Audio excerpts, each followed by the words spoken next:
Yo, Atlas speaking and welcome to a brand new series on the channel. What if Ichigo lost his humanity during Karakura Town and became a Vasto Lorde?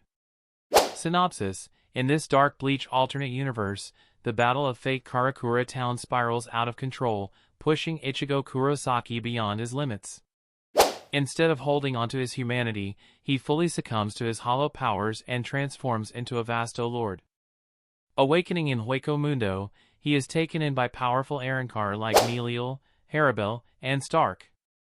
As Ichigo adapts to this brutal world, he grows stronger but becomes colder and more ruthless, shedding much of who he once was. No longer aligned with Soul Society, he rises as a dominant force among the Hollows, navigating power struggles and shifting loyalties.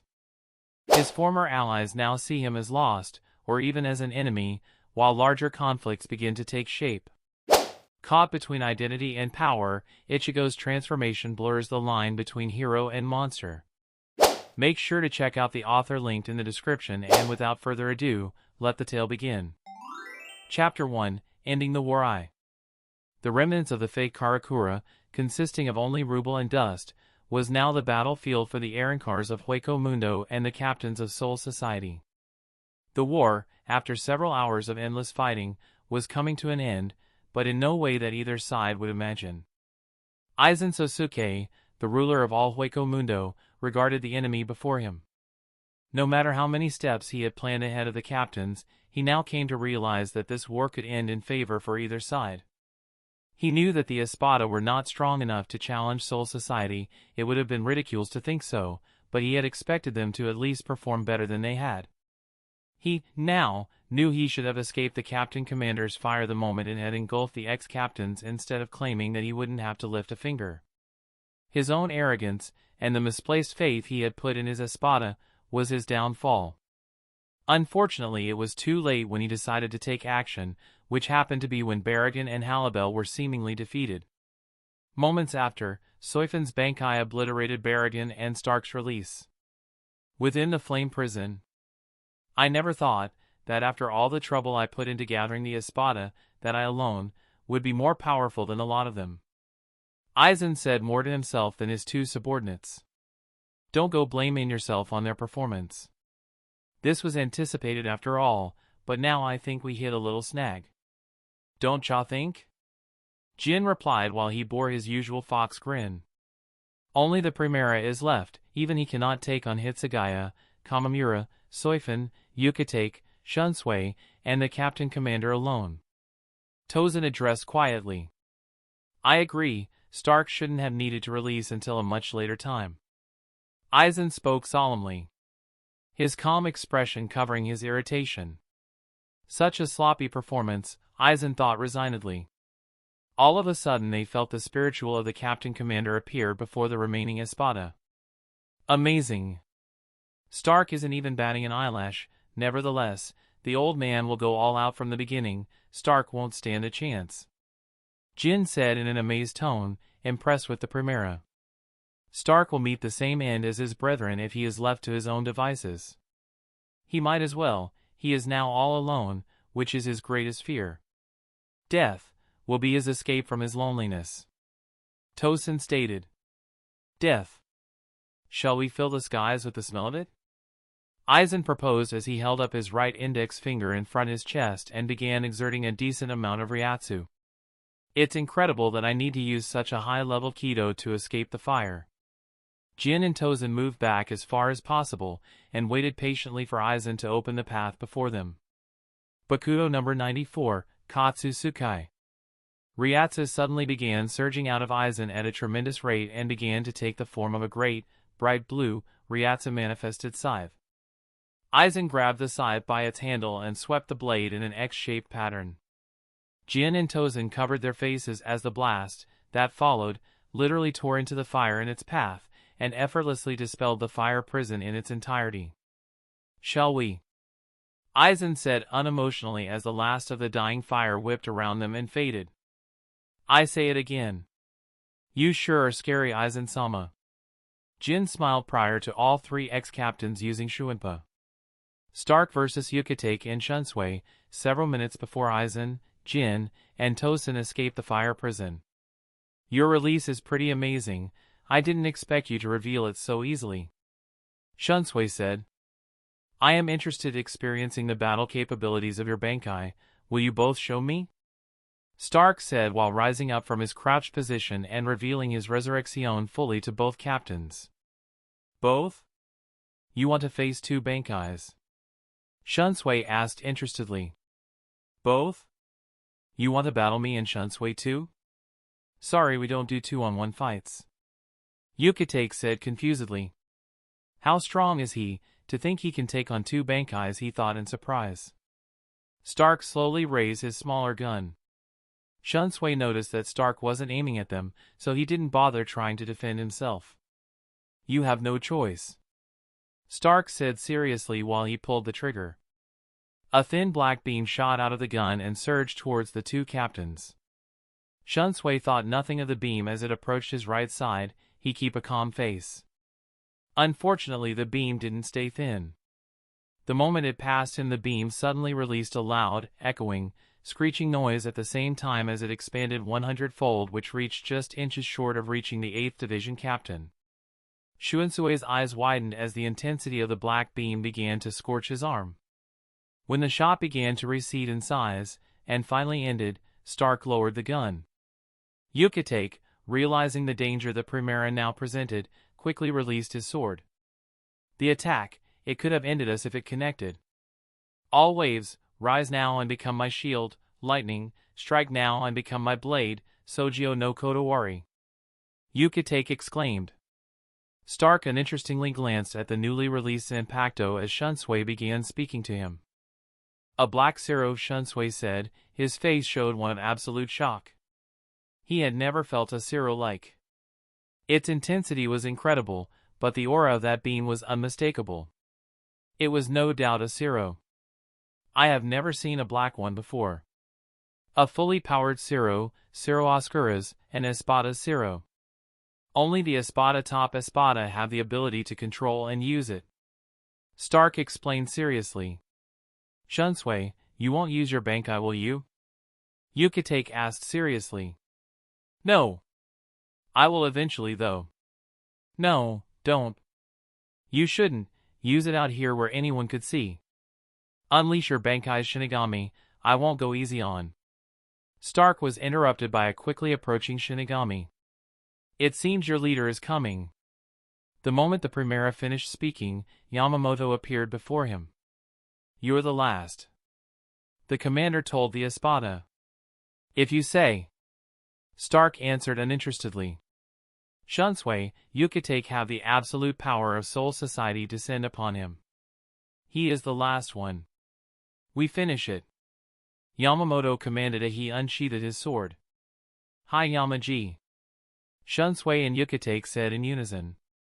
Stark rapidly pointed his gun to Yamamoto and was about to pull the trigger when Shunsui and Ukitake blocked their leader from Stark's view. There's Impactos at the ready. You can't go on taking Yamaji in your first round.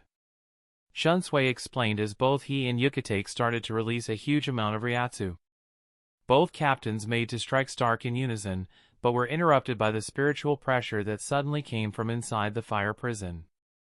Within moments the 3 captains and Stark watched as the fire prison broke apart, swiftly followed by the now expected appearance of Aizen, Jin, and Tosen. I would prefer that you fight us as well. Aizen stated as he faced Soul Society's strongest Shinigami. You failed at your attempt to get the King's Key, you're done, Aizen. Shunsui said. Contrary to your belief, you lost the moment I broke out. I admit my mistake when saying I wouldn't have to lift a finger. But I will correct myself. You will lose simply because my skills surpass yours. Say what you will, you are down to 1 Espada, and you 3 youngsters are nothing special. Yamamoto declared. There you go again, who said I was the last one? Stark said. Nobody saw a reason to answer his question. Jin. Tosen, go. Aizen ordered as his 2 subordinates unsheathed their swords. I'll get the Espada. No more fooling around, Shunsui stated while staring at Stark.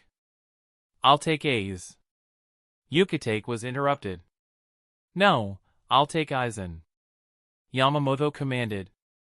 I guess your opponent is me, Ukitake said as he looked at Jin and Tosen. And oh, a loud voice yelled. Tosen swiftly turned around while bringing his Zanpakuto up to block the powerful blow that descended on him. So predictable. Kamamura, captain of the 7th Division, Sajin Kamamura, growled at his former friend. I'll fight Tosen, Kamamura yelled. Then it's settled, Yamamoto called out. As soon Soi Fon and Hitsugaya rest up, they will back us up.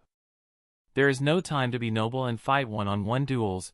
We will risk everything for the protection of the world and Soul Society, he exclaimed. Your captains won't be joining us, Stark stated emotionlessly. Suddenly everyone felt high levels of Ryatsu in the vicinity that Soi Fon had fought. Yamamoto's eyes widened. Everyone defeat your opponent and assist your fellow captains. If that Espada was alive, the odds are the other one is too, Yamamoto shouted before everyone took off to fight their respective battles. True to his words, moments later the other Espada's Ryatsu appeared. Soi Fon and Omida versus Barragan. Minutes after her Bankai obliterated Barragan. It appears that the strongest one has released and Aizen has escaped. We must help them.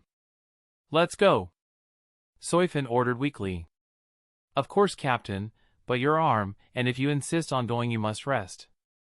You'll only be in the way if you aren't as strong as you can be. Omida. Soi Fon, who made to turn, stopped. You're not as much of an idiot as I thought. You're right, I must rest. Soi Fon slowly rested her back against a building. If only for a couple minutes, she said while taking a deep breath. To tell you the truth, I didn't think my Bankai would defeat him with one hit. I was lucky, she said leaning against a building. I have never seen your Bankai, Captain. It was amazing. Her lieutenant told her. He was trying to hide the fact that he was still shaking from holding a Segunda Espada for his captain. You're just happy I saved you, Soi Fon stated correctly as she let out a sigh. Captain, why must you say that? I was worried about you. Well, don't be. Soi Fon winced as the reality that her arm was still causing great pain came back to her. I wasn't paying attention when I was fighting, but now. Minutes later. Captain, about your arm, there must be something you could do. Captain Unohana could, Omida asked. No, Unohana can't repair limbs, but that Kurosaki Ichigo's girl can repair my arm, Soi Fon stated as everything grew quiet for a moment. The smoke is still there, Omida said while drawing attention to the plume of smoke above them. Is that an effect of your Bankai? He asked. This is the first time I used it in actual combat, but I'm sure it's the after effects, Soi Fon said as she turned away from it. Look, I'm going to feel guilty if I don't say this, but thanks for catching me, she mumbled. Thanks, Captain, I. All of a sudden they felt a wave of Ryatsu, and with shocked expressions, looked above them. It was coming from the cloud. Damn, this can't be. I thought he was dead. No, he was dead, the 2nd Division captain said. The cloud began to disappear, and when most of the smoke had cleared, they could see the silhouette of the Espada facing their way, deadly still. See, Captain, can you use your Bankai again? A frightened Omida asked. His captain's frustrated face answered his question. I have a limit of once every hour. He won't let us stall for time. I'll distract him again, Omida offered. For some reason he felt happy for his captain's compliment. Maybe it was because it was a first. The Arrancar, high above them, began to let out a hollow laugh before speaking. You forgot one of basic abilities we Espada have. I may have given up my regeneration for greater attack power, but an Espada can still regenerate, albeit very slowly. You gave me ample time to do just that. Damn, regeneration, I didn't think of that, Soi Fon realized. Yes, and you won't have a second chance, Barragan said before using Sonido. Prepare yourself, Omida, she told her vice captain as they felt him approach. What's the plan? Omida was shaking, but put up a brave front. I'm thinking. Captain, look out! Soi Fon's vice captain grabbed the back of his captain's Shinigami robes and suddenly threw her away from him with all his might. Soi Fon's eyes widened at the sudden act. As she flew, what she saw next, she knew would haunt her forever. Barragan appeared on the exact place where she stood seconds before. Unfortunately, Omida was inches next to her. "Run, Omida!" she yelled. Her vice-captain turned to run, but the effects of the Espada's rot breath took effect much faster than before. "Captain!" Omida screamed, calling out for help. Soi Fon's eyes met his one last time before his skin rotted away, his bones turning to dust before even reaching the ground. Soi Fon felt herself freeze up at what she had just seen. "He sacrificed himself for me," she thought weakly. "I warned him that I would kill him," Barragan told Soi Fon.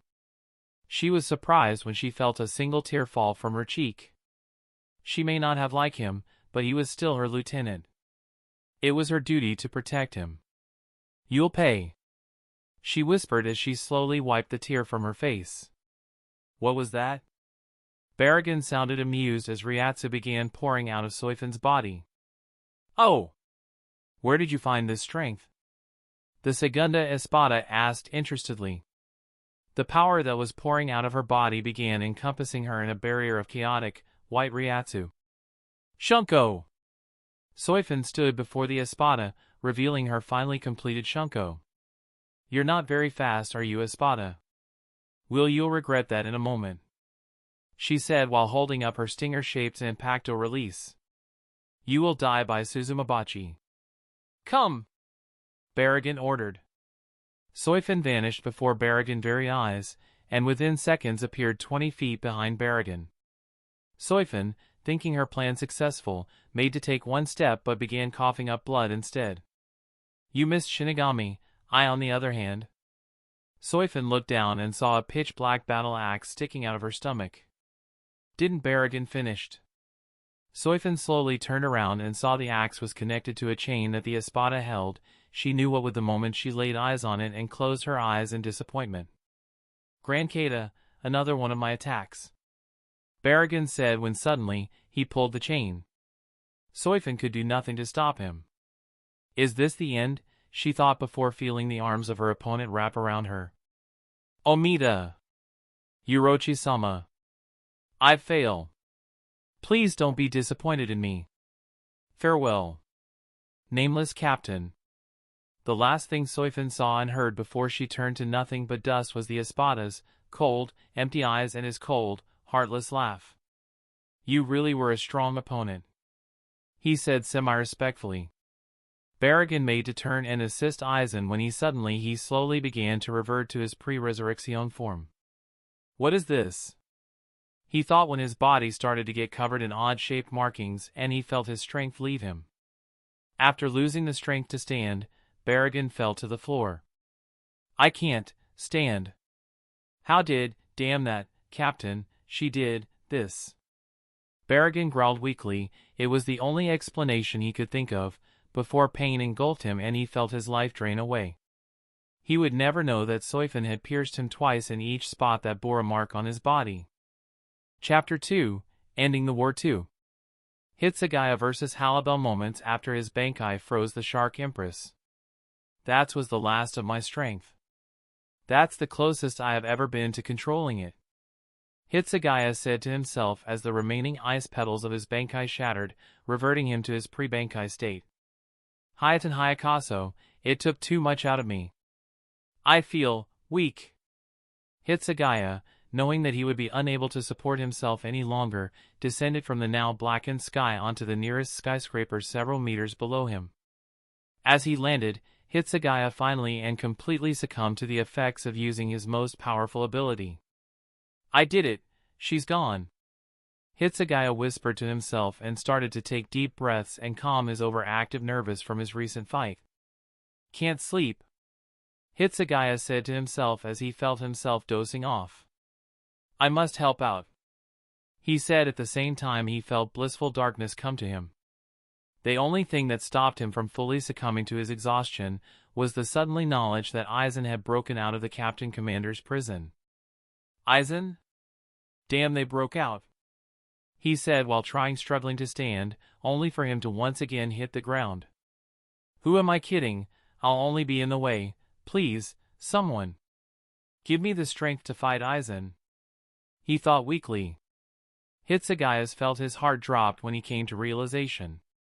I can't sense her. The white-haired captain immediately used all his strength to get the ledge of the building and let his eyes scan over the destroyed town. Matsumoto, where are you? She couldn't have been defeated. He thought and made to take off in the direction he had seen her last when he heard a loud crack. He slowly looked behind him and watched as the obelisk of ice began to crack and fall apart. He made sure to look at the espada as the tower suddenly burst apart and came crashing down along with Halibel. Farewell, Tia Halibel, he said before once again trying to look for Matsumoto. Hitsugaya made to fly off, but both his heart dropped and eyes widened as the sound of an Arrancar using sonido filled his highly trained ears. Farewell? A female's voice asked confusedly. Did you honestly expect an espada to fall by that level of attack? A feminine voice asked. Hitsugaya made to turn, but he suddenly gasped and soon began to spit up blood. He immediately looked down and saw a huge, white, shark tooth-like zanpakuto sticking out of his abdomen. How did? Hitsugaya brought his hand up to his mouth as blood continued to pour out endlessly. Not even scratched. He thought weakly as his strength began to leave him. Each espada has, well, an aspect of death we govern over. The reason why people die, mine happens to be sacrifice. I didn't blindly allow myself to get attacked by you. To sacrifice means to do it willingly. I attack you knowing full well what could happen. I am allowed to survive your greatest attack or trump card. I can only use this ability once a day, but I won't need to anymore. That attack was too powerful of you to use it again anytime soon. Halibel twisted her zanpakuto in Hitsugaya before roughly pulling it out. He immediately fell to his knees facing away from Halibel. He tried desperately to draw breath as he looked up to the dark cloud above him. As he did so, he could faintly sense her raising her weapon above him. I've lost played over and over in his head as he looked out towards the ruined town. You are no match for me, Halibel stated darkly. Hitsugaya could not help but tremble from both the loss of blood and his own fear. As he felt his death approach, he could think of only one thing. I'm sorry, Matsumoto. I'm sorry. Momo. How sad. Halibel commented before bringing her zanpakuto down and cutting the captain in half, from right shoulder to left hip, granting him an instant death. After raising her weapons, she looked towards the remaining fights and wondered if she should interfere. It didn't take long for her to come to the conclusion that she would simply wait until she was needed. Fortunately, she didn't have to wait long. Within moments, she felt a massive amount of spiritual pressure come her way, soon followed by the arrival of an unknown Shinigami. Finally, she spoke as she gently touched the right side of her ribs, where she was bleeding slightly. When her hand was covered in her blood, she aimed her hand at the Shinigami and charged up what appeared to be a neon yellow Siro. Grand Ray Siro, she whispered as the captain's eyes widened. Yamamoto versus Aizen after separating. You're strong, but this nothing I haven't anticipated, Aizen said as he used a high-leveled lightning Kido. They had already been fighting for 15 minutes. Neither gained any leeway over the other, though Aizen suffered severe burns along his right arm. It would take more than that to damage me, Yamamoto answered, and with a swipe of his sword the lightning was reflected. I cannot use Kyoka Suigetsu against an opponent of his level. Apparently Aizen's sword was ineffective if the opponent had a higher level of Ryatsu to counter the illusion, so Aizen was forced to use his extensive knowledge of Kido. Heido number 90, Kurohitsuji, Aizen uttered. Yamamoto merely stared at his opponent, unaffected by the black energy surrounding him. The moment he was fully engulfed, the black box caught fire and burned up. As the flames consumed the black energy of the Kido, the commander stood unaffected in the center of the ring of fire. TCH. Aizen's power lied in deception. Without it he was less than a match for the aged captain. Was that it, Aizen? Is this all you can do? The old man asked while raising his sword. He used Shuimpa and appear inches from Aizen and, once again, had slashed at him. Aizen intercepted the attack but was pushed far back due to the force behind it. I will waste no more time with you. Fire began poured out of his Zanpakuto as he prepared to use his strongest Shurikai attack. The captain himself stood in the center of a blazing inferno, unaffected. Bernays. His was interrupted, and for the first time ever his eyes opened as wide as possible, and stopped mid-attack. Aizen, who was prepared to dodge said attack, looked at the old man. It took him a while to figure it out, and when he did a smile appeared on his face. Soi Fon's Ryatsu sudden disappeared. It appears your captain failed. No need to be so shocked, Aizen was instantly cut off by the captain commander. Silent Aizen, every word you speak holds no meaning to me. Yamamoto clarified, overcoming his lapse of shock. Aizen stared at him for several moments, neither one saying anything until Hitsugaya's Ryatsu also vanished. Another one, and it appears Barragan is unable to continue fighting, but Halibel is near full health. Do you not feel remorse for allowing them to die? Aizen asked. Yamamoto was speechless. Two of his captains died within moments of each other. He knew he couldn't lose face, but he was furious. Aizen, I swear, not one more Shinigami will lose their life for your foolish actions. Yamamoto roughly flicked his Zanpakuto to the side, and suddenly it seemed as if the air around Aizen burst into flames. Aizen appeared calm as he raised his hand that held his Zanpakuto. Bankai. All of a sudden the blade of Kyoka Suigetsu evaporated into a thick fog before it began streaming out of Aizen's Zanpakuto's hilt. Immediately the flames that were inches from him were blown away as a thick mist descended over the area in which they fought. Yamamoto waited for Aizen to make a move. You lost the moment I unleashed my Bankai.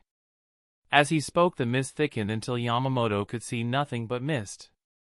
For someone as experienced in battle, this was no problem. My Bankai works exactly like my Shurikai, complete hypnosis, without any of its weaknesses. You merely have to be within the mist to fall under my control. This isn't all there is to my Bankai, but you won't live long enough to see anything else. Yamamoto focused on releasing as much Ryatsu in hopes that the mist would die out. I already told you it has no weakness, the mist has settled and won't be removed until I command it to. Ryujin Jaka, Natajiri. Yamamoto exclaimed with a wide wave of his Zanpakuto. Fire burst forth from the katana and attacked the immediate area in front of him to lure Aizen out. Aizen suddenly appeared before Yamamoto ready to stab the captain. Unfortunately Aizen was too slow and Yamamoto sliced Aizen in half at the waist. Knowing what had happened, the old man spoke as the fake Aizen disappeared in the mist. Illusions won't work on me, kid. But my dear captain, it already has. Aizen spoke. Yamamoto's eyes widened as his right shoulder split in half, and blood surged out. The old captain immediately clutched his wound. The attack had nearly taken his arm. Bakugo number 99 Bankin. Aizen spoke. Unable to figure out where the voice came from, Yamamoto was unable to dodge and was soon entrapped by black spiritual fabric and was unable to move. You underestimated me. Aizen spoke as his Bankai diminished. Yamamoto couldn't go anywhere. Aizen once again held up his index and middle finger. Let's try this again. You should be proud, I have barely perfected it. I haven't tested it on anyone else. He spoke as black energy surged from his fingertips. Hado number 101, Kurohitsuji. Aizen said as Yamamoto was engulfed by the black box. Ukitake versus Jin after separating. It seemed apparent within the first few minutes of the fight that Ukitake was not fighting to kill Jin, though it was obvious Jin was severely outclassed, but he wasn't called a prodigy for nothing. Jin was keeping up with the older captain rather well, thought not without suffering from a few injuries and close calls. While Ukitake barely had a few minor cuts, Jin suffered from a major chest wound that could have proven fatal if Ukitake was fighting seriously. I pity you, Jin, you showed such promise. Ukitake said. Ukitake despised having to fight Jin. Jin's was breathing heavily and gasping, but his face still had his signature smirk. Apologies, Captain, fate must have dealt me a bad hand. He smirked before coughing. When he stopped, he stood up as much as possible and took a fighting stance. You still mean to fight me? Ukitake asked. He was shocked. He had no desire to kill Jin, but he knew Jin had to be stopped.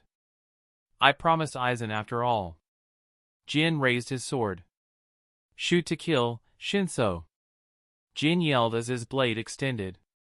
When the elongated blade was within inches of Ukitake, he suddenly vanished, causing Jin to open his eye in surprise.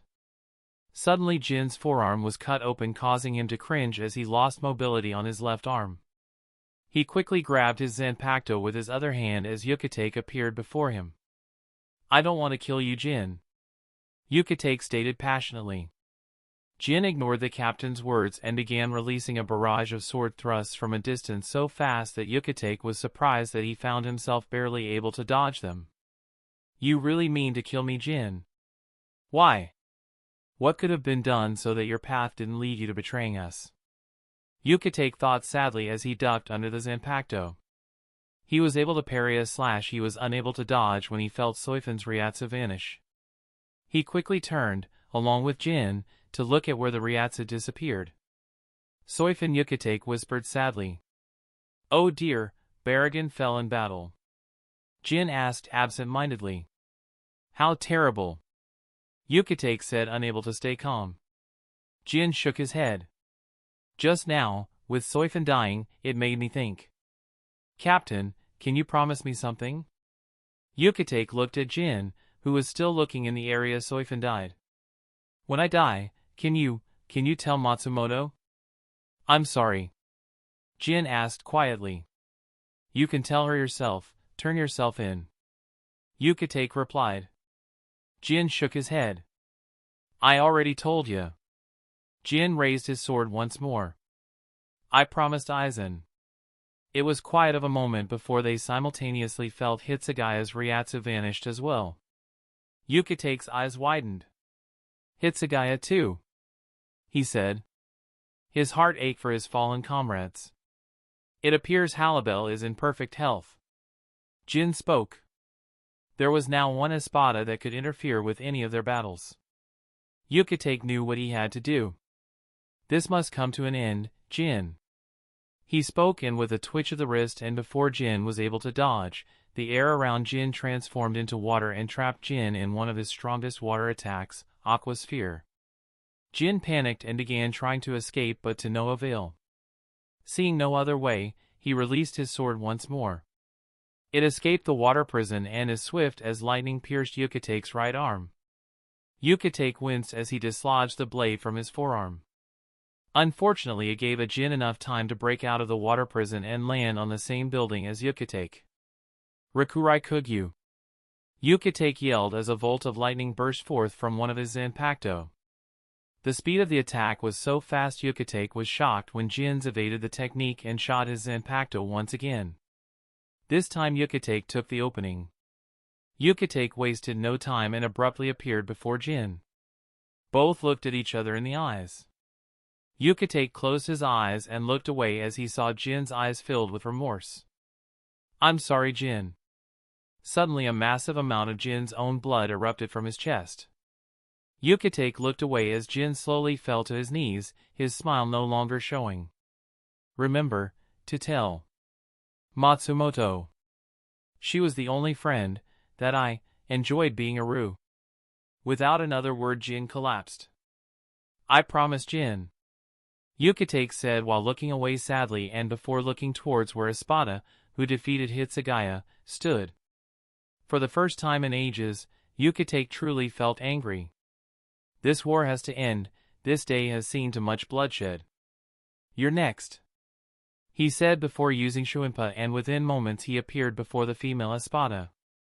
Finally Halibel spoke as she gently touched the right side of her ribs, where she was bleeding slightly. When her hand was covered in her blood, she aimed her hand at the Shinigami and charged up what appeared to be a neon yellow Zero. Grand Ray Zero, she whispered as the captain's eyes widened. Chapter 3, Ending the War 3. Shunsui via Stark. I have a question for you. Why do you fight for Aizen? Shunsui questioned minutes after both Captain and Espada separated from the others. What makes to think I have a reason to fight? Stark countered, he really didn't feel explaining his reasons to anyone. Because, fighting for no reason is no way to fight at all. Shunsui said while he lifted both of his Zanpakutos. Both were prepared to attack at a moment's notice. I believe I am standing before one of Soul Society's top fighters, as such you would know all about war. The moment you start to fight, you are in the wrong either way. Fighting can only lead to pain and loneliness. Such wise words, but what happens now? Shall continue down this path that ends with both of us in the wrong? What do you think? Stark asked as he shot off a couple of Ceros from his guns. Shunsui instinctively dodged all of them. I told you before, stop dodging and attack. Stark said, albeit a little bored. Shunsui suddenly appeared before him and tried to slash him abdomen. Stark merely blocked both attacks with the barrels of both his swords. My guns aren't just for shooting, Stark said. Shunsui quickly looked at his blades and saw both of his blades beginning to crack down the middle. How did? The captain swiftly jumped away from Stark. My guns are embedded with a type of, you can say, arrow tougher than even my own. It shatters everything they come in contact with. Stark explained. I guess I'll just have to avoid hitting your guns. Shunsui reasoned. He was about to attack when he felt Soi Fon and Hitsugaya's Ryatsu vanish. Damn it, he thought. There was silence until. Just now, your Ryatsu fluctuated. Is it because you felt your allies just die, or is there another reason? Stark asked while preparing to pull the trigger. I mourn the deaths of my fellow captains, but I cannot take my focus off this battle. Shunsui replied, seemingly unaffected. Wise choice, Captain. Stark said before using Sonido. Unfortunately Shunsui wasn't fast enough and was sent flying when Stark appeared before him and kicked his stomach. As Shunsui was sent flying he saw multiple Ceros coming his way and barely managed to dodge them with Shuinpa. You're extremely fast, Shunsui stated while getting into a fighting stance. But I'm just getting started. After seeing what I can do, you still plan on using only your Shurikai? Stark questioned. I see no reason to use Bankai until I need to, Shunsui replied. I'm hoping Kaiten Kayakatsu will be enough for this battle. Suddenly Stark vanished only to appear 1 second later, this, resulting in Shunsui staring at the barrel of Stark's longest gun which was inches from his face. It appears to me that you're not taking our fight too seriously, Stark said, while placing a finger on the trigger. Oh my, I guess you're right, Shunsui answered. So will you release your Bankai? Stark asked, and for the first time since crossing blades with him, Shunsui's face grew grim. No. Shunsui swiftly moved his head to the right, just as Stark pulled the trigger and released a Cero. As the Cero left the barrel of Stark's gun, Shunsui slashed at Stark's midsection, but only hitting air as Stark used Sonido. You've suddenly became faster, I'll give you that, Stark commended. I'm sure I could go a little faster, Shunsui replied. Show me, Stark ordered. With that both vanished. Yamamoto vs. Aizen continuation. Heido number 101, Kurohitsuji. Aizen said as Yamamoto was engulfed by the black box of concentrated energy. Yamamoto tried with all his strength to break free, but not even he could physically break such a high-level Kido spell. He could do nothing but watch as he was engulfed in darkness. Aizen smiled at the joy of taking out Soul Society's leader and as he watched his creation come to life. The shock of the Captain Commander's face as the spell devoured him was incredibly satisfying to watch. The black coffin retained its shape for several seconds before ripping apart. I told you, my skills surpass even yours, he said as he began descending from the sky. He was about to use Shuinpa and aid one of his Espada but stopped when he felt Yamamoto's Ryatsu slightly flare up. He turned around and was astounded to see the captain standing where he had left him. Unfortunately, the captain had felt the full effects of a 101 level Kido spell. His clothes were badly shredded, his entire body was covered in his own blood, and he could barely support himself. though he still held his Zanpakuto, but this made no difference. The captain was in a very critical state. It was very doubtful that he could continue to raise his Zanpakuto. That's not possible, he should be dead. I did indeed underestimate you, Aizen said in frustration. It will take more than that to break me, boy, Yamamoto said weakly, his body trembling from the pain he was in. Just a little more, I'd say, Aizen said. He used Shuimpa and appeared behind the old man, and with a swift slash, Yamamoto's back was cut open and went flying down into the city below and crashing into rubble of a destroyed building. I can still feel him down there, but he won't be able to move anymore, Aizen muttered to himself. Suddenly loud explosions filled the air. Aizen looked over his shoot and saw Stark firing a barrage of Zeros at Shunsui, and far off in the distance saw the unmistakable Bankai of Kamamura appear. Aizen was going to leave and help out Tozen, but once again halted as an area in which the captain commander fell began burning. How is he generating so much spiritual pressure? Aizen questioned and used Shuimpa to appear before the aged man, hopefully for the last time. What he saw wasn't what he had expected. The commander was laying down, his body broken, but the fire around him was snaking its way out of his Zanpakuto. Aizen was about to use another Kido spell, but the fire grew intense and cut Aizen off from Yamamoto. Unexpectedly, Aizen saw the captain's eyes open up weakly. Why do you continue to fight? Your body is broken, Aizen asked as the fire around Yamamoto began to spread. I can't believe I have to use this on you, the captain said weakly. It was clear he was suffering from blood loss, his skin was pale, and his voice weak. Ban! Aizen's eye widened and tried to cast a finishing blow with his Zanpakuto, but was too late. Kai the captain finished. Aizen immediately used Shuimpa to escape what was to come. The captain commander was engulfed in a column of fire that rose thousands of feet into the sky. The fire was so intense that even though Aizen was far enough away, he could feel the fire burning the air he was breathing. Such a destructive Bankai.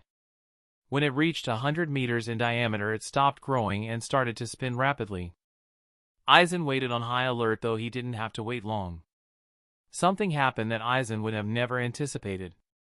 From wall of fire, Aizen heard the cry of what must have been the largest bird ever. Aizen waited. 1 second. 2 seconds. 3 seconds. All of a sudden colossal wings burst forth from and eradicated the flaming column. As it fully revealed itself, Aizen was left to marvel at the 100-meter-tall phoenix made entirely of flame. As the beast flapped its massive wings, it gave another terrible cry. What is this? Aizen asked while shielding himself from the heat the creature generated. I told you, Aizen. Soul Society will never fall, a voice yelled out. Aizen's eyes widened as he recognized it as Yamamoto's. My Zanpakuto truly is the greatest of all Zanpakuto within Soul Society, Yamamoto shouted. Aizen looked around for the aged captain, but he could find nothing. That is your Bankai? Aizen asked. Yes, my Bankai. Ryujin Jaka Sasi Fushushu, the captain roared. The phoenix shot up high into the air and with a great cry. The cry was so great the Aizen was blown off of the building he was standing on, thought he quickly regained his bearings. I haven't just released my Bankai either, I've used its special ability. It can only be used once in the entire existence of my Zanpakuto. The ability to overturn one's era, he roared. Aizen, quickly, made to release his own Bankai until he was suddenly standing face to face with the captain commander. Aizen was rendered speechless at what he saw. The captain before him was definitely the captain commander, but this captain held the appearance of a middle-aged man in battle-damaged clothing. He still had the features of the aged captain, but where there was white hair, there was now black. The once noticeable scars that marred his body were gone, and he had an overall slightly more youthful appearance. What really gave him away were his eyes. They were the same eyes that struck terror into all those weaker than him. How is this possible? Aizen said confusedly as the captain raised Ryujin Jaka. Ryujin gives me the greatest ability one could ask for. Once in a lifetime, when I'm in greatest need, Ryujin allows my body to revert to a time when my body was at its peak. Now turn to ash. Aizen!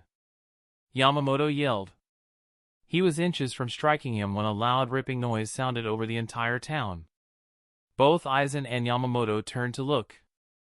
Both were shocked when they saw a barely opening garganta. Shunsui versus Stark. I guess this fight can't be determined by our speed, Shunsui stated after having just dodged another Zero. Clearly, Stark replied. Shunsui appeared behind Stark and made to stab him.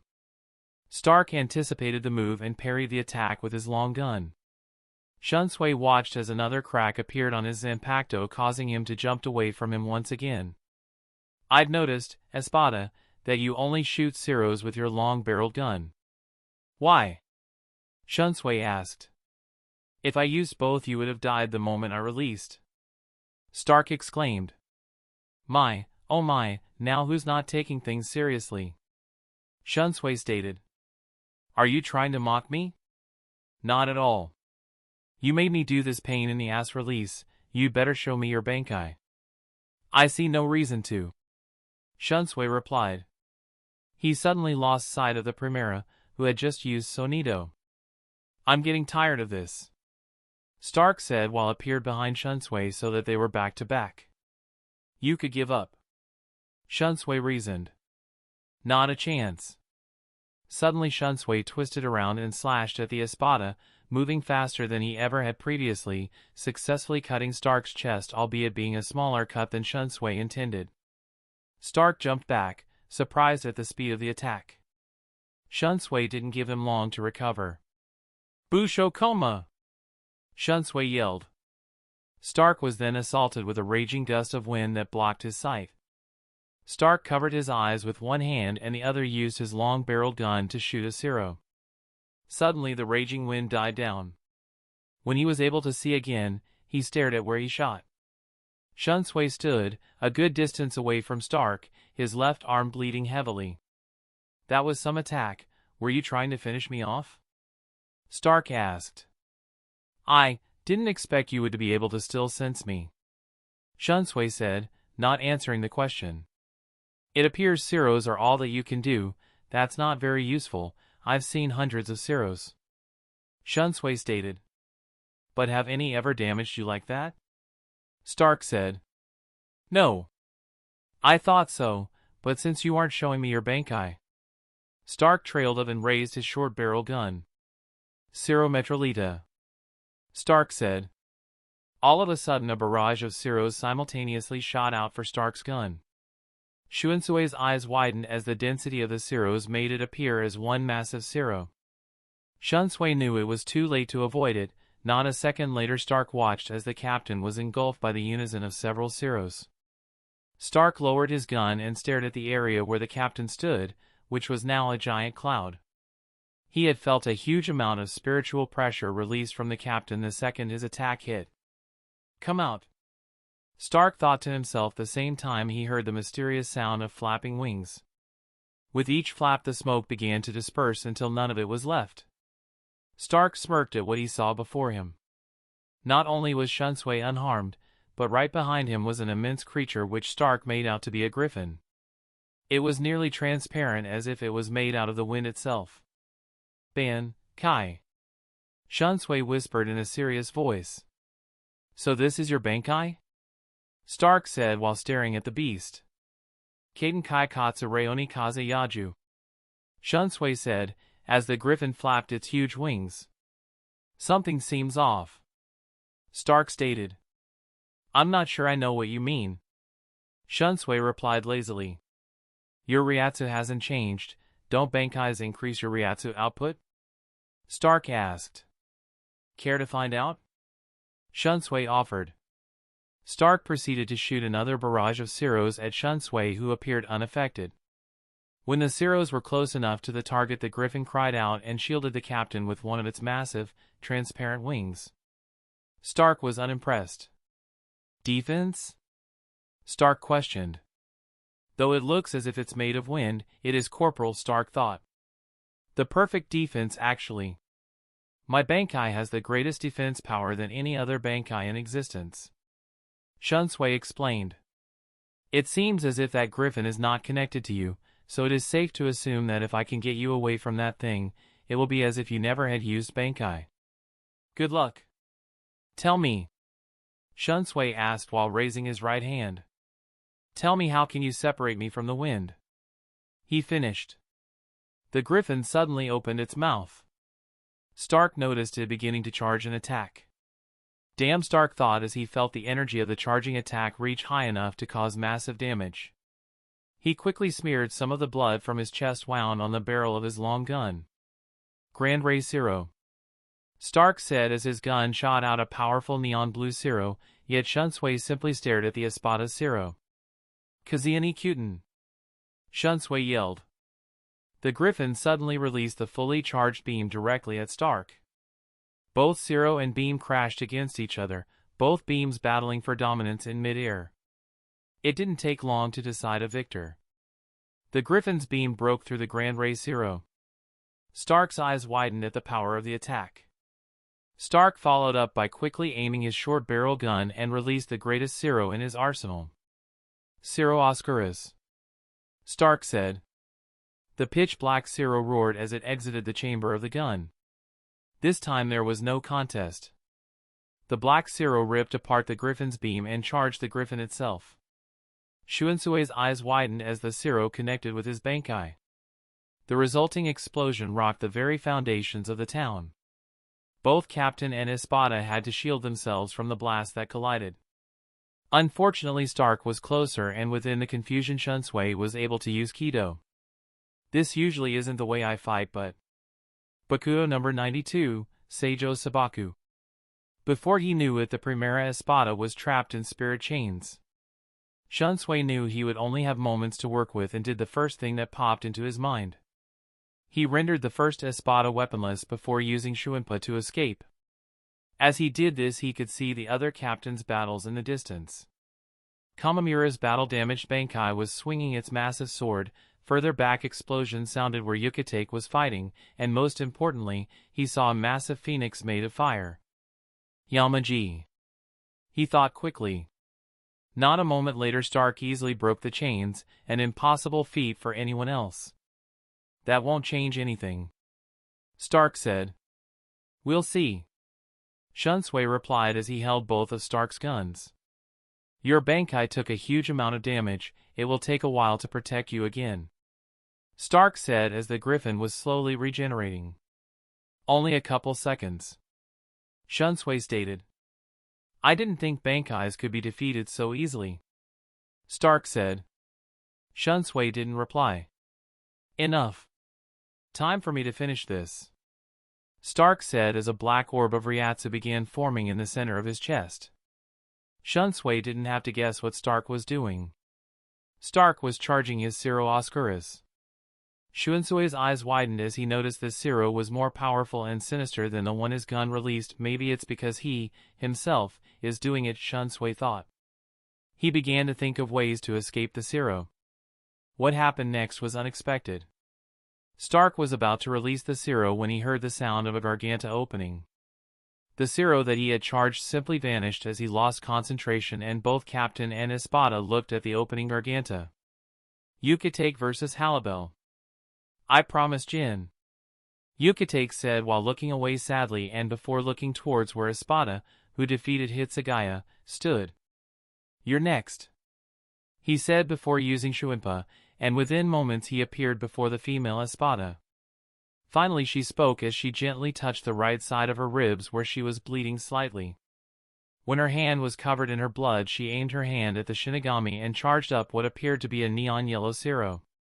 Grand Ray Zero, she whispered as the captain's eyes widened. The yellow Zero made a loud screeching sound as it shot out towards Ukitake. The Zero was the largest one that Ukitake had ever seen. So fast, he thought, while immediately using Shuinpa and reappearing to the right of the Zero. That was sudden. He told her as the Zero died down. Ukitake unexpectedly found himself having trouble catching his breath. Not now, he thought worriedly. I can keep going. You didn't give me a chance to introduce myself. Ukitake said, buying himself some time to calm down. Halibel just stared at him. Joshua Ukitake, captain of Squad 13. He said while raising both of his Zanpakuto. Tia Halibel, tercera espada. She finally said. 3? So you're weaker than the other one? Ukitake asked, talking about Stark. You still won't be a match for me, she said. Suddenly loud explosions were heard off in the distance. Ukitake turned to see what had caused it.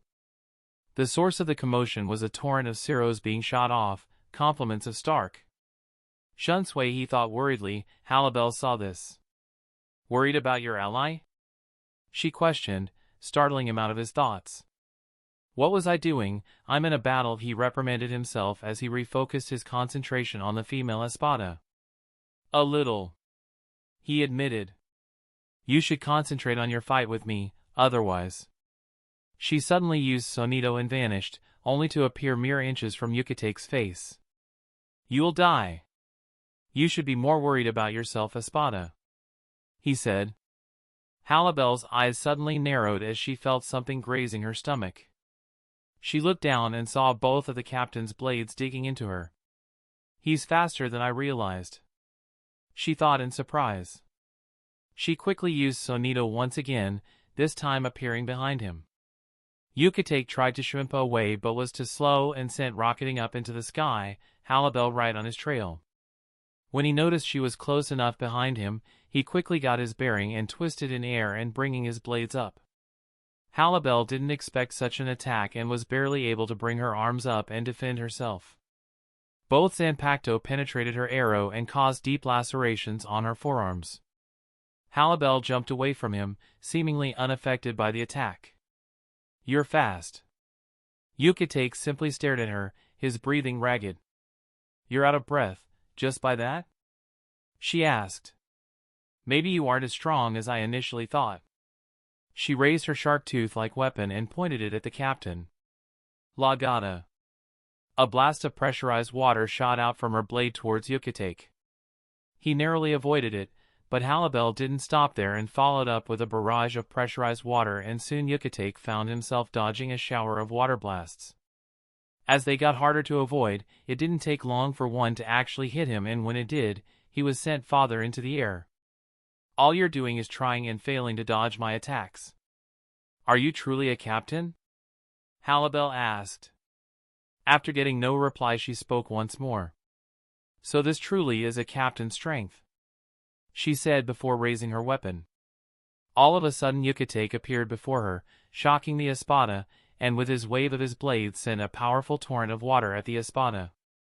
Damn it, she said as the water shot her down until she crashed into the top of a skyscraper. She quickly recovered from the attack, her body now soaking wet. She swiftly whipped her hair back before staring back at the captain, who was standing at the edge of the building. You know, for a woman, you should respect yourself and wear modest clothing, Ukitake commented. Halibel's eyes narrowed before rapidly raising her weapon. Cascada. A surge of water shot out of her weapon. Ukitake merely sidestepped the attack and waited for the water to stop. You are definitely strong, espada, Ukitake said while raising his sword. Halibel stood at the ready in case he tried anything. Ukitake made to charge her. Unfortunately, he only took 2 steps before stopping. To her surprise, Ukitake dropped both swords on the building roof and fell to his knees. He began covering his mouth as he began coughing. What's going on? She thought. Ukitake continued to cough, and within several seconds he began coughing up blood. No, not now, please not now, he thought. He was left completely defenseless. Halibel made no move to strike at the weaponless captain, but instead waited as he finished. What's he doing? Did I do that? She thought. It only took several more moments before Ukitake stopped coughing and weakly got back up, clutching both swords. I didn't take you as the kind of person that would allow your opponent to recover from a bout of his sickness. I suppose I must thank you, he said. Don't. If I had known what had happened, I would have killed you in a second. Hope that it doesn't happen again. She said seriously. I see. No mercy. What I would expect from a hollow. Ukitake said while regaining his posture. I see no reason to continue this fight. I'll finish it. Halibel said. She placed one of her hands on her stomach, where she was cut, and gathered the blood before raising her hand to the captain. Grand Rey Zero. She whispered. And for the second time during that fight the air was filled with a horrid screeching sound as the neon yellow Zero shot out. Ukitake's eyes widened when realizing that this Zero was twice as large as the first. No time to escape. He quickly held up both his Zanpakuto to the oncoming Zero. Halibel watched as the captain was swallowed up by her Zero just seconds later. Too bad, you seem stronger than the other captain. Halibel said as her attack died down. She made to take off when she felt the captain's spiritual pressure appear from the cloud of dust made from her Zero. She turned and saw the silhouette of the captain standing behind the wall of smoke. That was quite an attack. Ukitake said, his form finally visible as he still held his Zanpakuto out in front of him. Halibel was impressed and surprised when she saw him unaffected by one of her greatest attacks. Suddenly a huge ray of energy surged out of his Zanpakuto. Halibel's eyes widened at the familiarity of the attack as that. She quickly used Sonido to escape the attack and watched the attack rush past her and die before quickly staring at the captain. What was that? Was that a Zero? She asked the man before her. I still have a thing or two up my sleeve. My Zanpakuto may seem like a primary water and lightning Zanpakuto, but that isn't the case. They certainly make a perfect conduit for water and lightning Kido, but my Zanpakuto's power lies elsewhere. Ukitake stated. Without warning, Halibel appeared and slashed at the captain. Ukitake winced at the force behind it as he blocked the attack. He still felt weakened by his fit earlier while Halibel was still thinking about how he used Zero. So those water attacks were Kido. I guess he is above the level of calling them out. I should be careful. With one of his blades, Ukitake made to slash at Halibel's neck. The espada easily ducked, pulling her weapon back, and once again tried to cut Ukitake in half this time. Ukitake quickly vanished from her sight. When he appeared again, he ducked as a stream of water shot out to where he previously stood. He felt Halibel approach and swung both himself and his Zanpakuto and barely blocked the espada strike. She suddenly began coming at him as fast as possible. Ukitake remained on the defensive. He could feel his strength draining with each second that passed. It was only a matter of time before he had another fit. She was coming at him too fast. Her attack pattern was made up of mostly Sonido and quick strikes. Ukitake's weakened state was in no condition to fight this type of agile opponent. After several minutes of attacking, Ukitake saw an opening in her stance. Maybe she's weakening, he thought. He knew this could be his only chance. With the next strike, Ukitake swung both his Zanpakuto with all of his strength. This caused Halibel to lose, momentary, control of her large weapon. It was plenty of time for Ukitake. Fuzue Inko! Ukitake yelled. Lightning surged through his blade and he swung it in an upward strike, successfully slicing Halibel from left hip to right shoulder. She gasped at the unexpected attack as blood shot out of her. On top of it, she realized she couldn't move. Complete paralysis. He said as Halibel stood before him, completely defenseless. Damn it, she thought as he rose his Zanpakuto. This must be another Kido, so what techniques do his Zanpakuto have? The ability I used earlier, the one that looked like Zero, is the true ability of my Zanpakuto. Complete mimicry. It gives me the ability to mimic any Ryatsu-based attack. Your Grand Rey Zero was a perfect move for me to mimic. My Zanpakuto will never forget your attack until I have it mimic another. Allow me to thank you for adding a powerful ability to my arsenal. Goodbye, Espada. He finished and shot Halibel's own Zero at her point blank. She could do nothing as she was quickly swallowed up by the powerful beam. The Zero surged for a while before finally stopping. Ukitake felt relief until he was suddenly sent flying into the side of the skyscraper opposite the building he was just standing on. He groaned as he swiftly recovered and shrimpied onto the top of the skyscraper. His eyes widened as he saw Halibel, seemingly waiting for him. Fortunately for Ukitake, she wasn't unharmed. The left side of her body was heavily injured.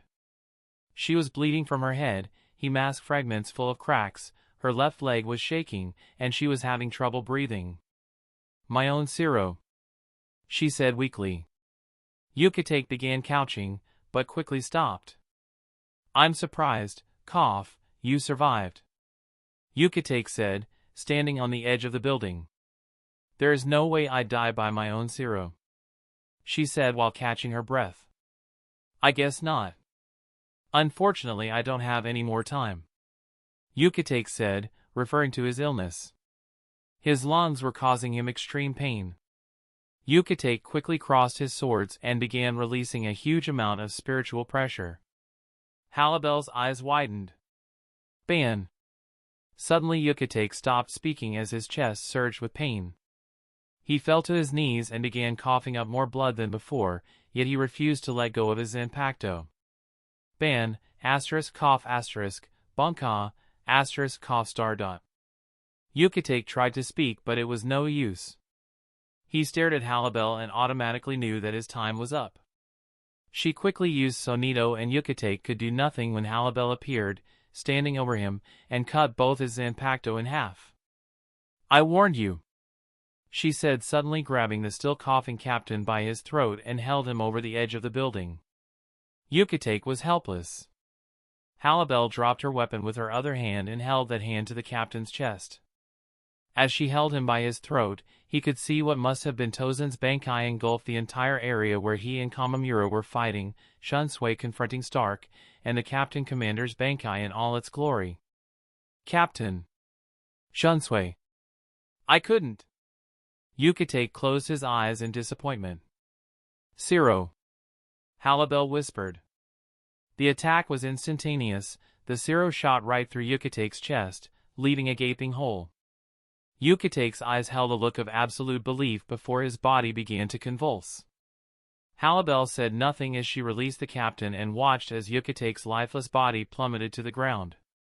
She was unfazed at the fact that she had won yet another battle.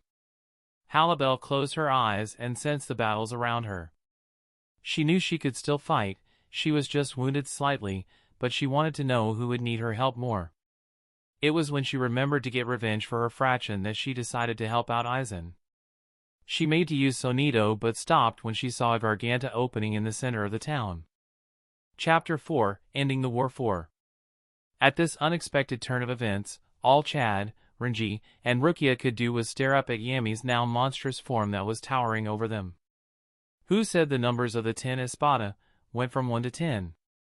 Our numbers go from 0 to 9. Yammy exclaimed proudly. "His Ryatsu, it's overwhelming me," Chad told Renji as he felt himself beginning to tremble and lose his balance. "I feel so heavy," Rukia added as she momentarily lost her balance, followed by Renji.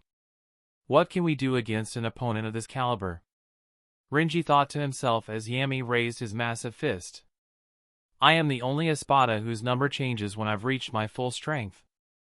I am Espada Siro, Yammy Realgo," Yammy shouted, bringing his giant fist down. "Run! We can't let his attack connect." Renji yelled frantically to Rukia and he grabbed Renji and used Shuimpa.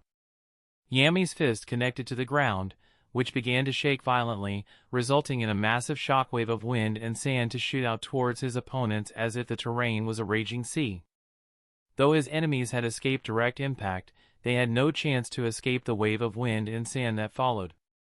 They were hit dead on, sending them all crashing into large pieces of rubble that now littered the sand-covered battlefield.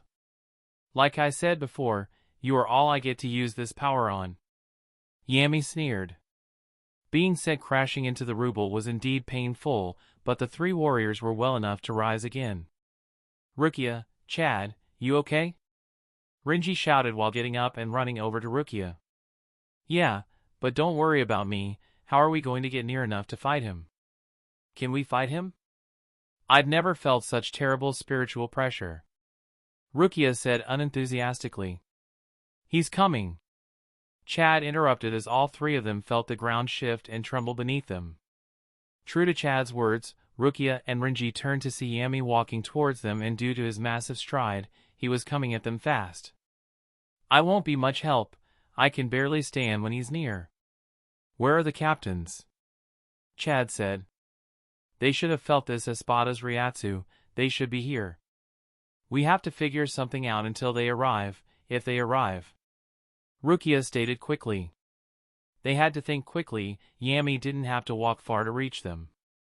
We have to attack him together, I'm sure we could hit him. Renji said, trying to regain his momentarily lost balance. The ground shook beneath their feet, making it difficult to stand. Huh, what's this? I thought you would at least be able to dodge an indirect hit. Yammy barked, his eyes glaring down at the three fighters. I suppose I expected too much from you. We can do this together. Rukia said, slightly unsure of herself. With that said, Renji began glowing red, his Ryatsu increasing exponentially. We can't wait for him to do that again. Let's try to hold him off until the captains come, we can at least try to do that. Renji shouted. Yammy glared at those words. What's that? Hold me off? Ha! Don't make me laugh. Yammy sneered. Bankai! Renji roared. Within moments the giant baboon king snake reared its head. The snake might have been large, but it was in no way near as big as the Zero Espada, barely coming up to his knee. Yammy sneered and raised his hand once more. Rukia, releasing as much Ryatsu as possible, suddenly jumped in. Some no mai, Tsukishiro. Rukia yelled while holding her Zanpakuto upside down. A large ice ring suddenly appeared below the arm Yammy was raising. Yammy wasn't affected at all as the large column of ice shot out of the circle and encased only a fraction of his hand. Yammy simply raised his eyebrow, and with a flick of his wrist, the ice shattered. No damage caused by the extremely weak attack. Rukia quickly began chanting again. This time Chad ran up to Yammy's right leg. Sugi no mai, Hakurin. A large ice beam shot out of her blade and crashed against the Espada's abdomen, encasing a rather large portion of Yammy's stomach. Chad now! Rukia shouted. Chad suddenly shot up onto Yammy's knee before jumping up once again to reach Yammy's ice-encased stomach. Got it! Chad shouted. His left arm became covered in his newest white armor and without hesitation, cocked his fist back. La muerte! Chad shouted as he punched the Zero Espada as hard as he could. Upon impact, the ice shattered against Yammy's skin before crashing into the ground. Chad, Rukia, out of the way! Renji yelled. The Baboon King, which had been circling Renji, shot out towards Yammy by separating its numerous segments. Go! Heiyo Zabimaru! Renji shouted as the snake let out a terrible roar. Hikatsu Taiho! The great snake opened its wide mouth and shot out a dense blast of concentrated spiritual energy. The red blast surged towards Yammy's abdomen and hit it directly, causing Yammy's upper body to be engulfed in an explosion. He wasn't trying to stop us. Did he even see us as a threat? Chad asked as the smoke began to recede. Did it work? Rukia questioned. It better have done something. Renji said, his Bankai breaking apart from the intensity of the attack it had just released. Suddenly a loud booming laugh erupted from above the three fighters, causing their eyes to widen. Did it work, you say? You honestly didn't expect me to be fazed by such a weak attack?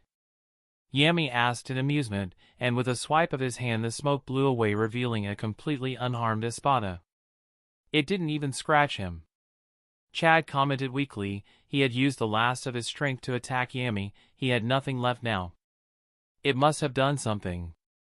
Renji said in denial as his hand tightened on the hilt of his Zanpakuto. The captains should have been here by now. Rukia said to herself. Right now the only possible chance for survival they had was for the captains to intervene. Unluckily, they were not able to hold off Yammy long enough for the captains to arrive. Yammy suddenly raised his foot and once again pounded it into the ground. Regrettably, Renji, Rukia, and Chad were much too close to the colossal Espada to escape this time. This time the shock wave hit them point blank. This can't be. Renji thought a second before being hit. How did he become so powerful? Rukia shouted. Chad said nothing as the inevitable happened. The ferociousness of the attack made the three fighters feel as if their entire bodies were suddenly crushed. He had defeated them within moments. Once again they crashed into the random bits of rubble that lay around. Unable to move, they were forced to just lie helplessly as Yammy approached. Once I'm done with you, I'll take care of the punk that killed Ulquiorra, Yammy told them. Without warning, Yammy's tail whipped around in front of him. It raised high above the three fighters. Their eyes widened as the tail came crashing down.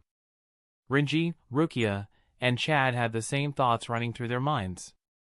How is this possible? Senbonzakura Kagyoshi. A voice rang out across the battlefield.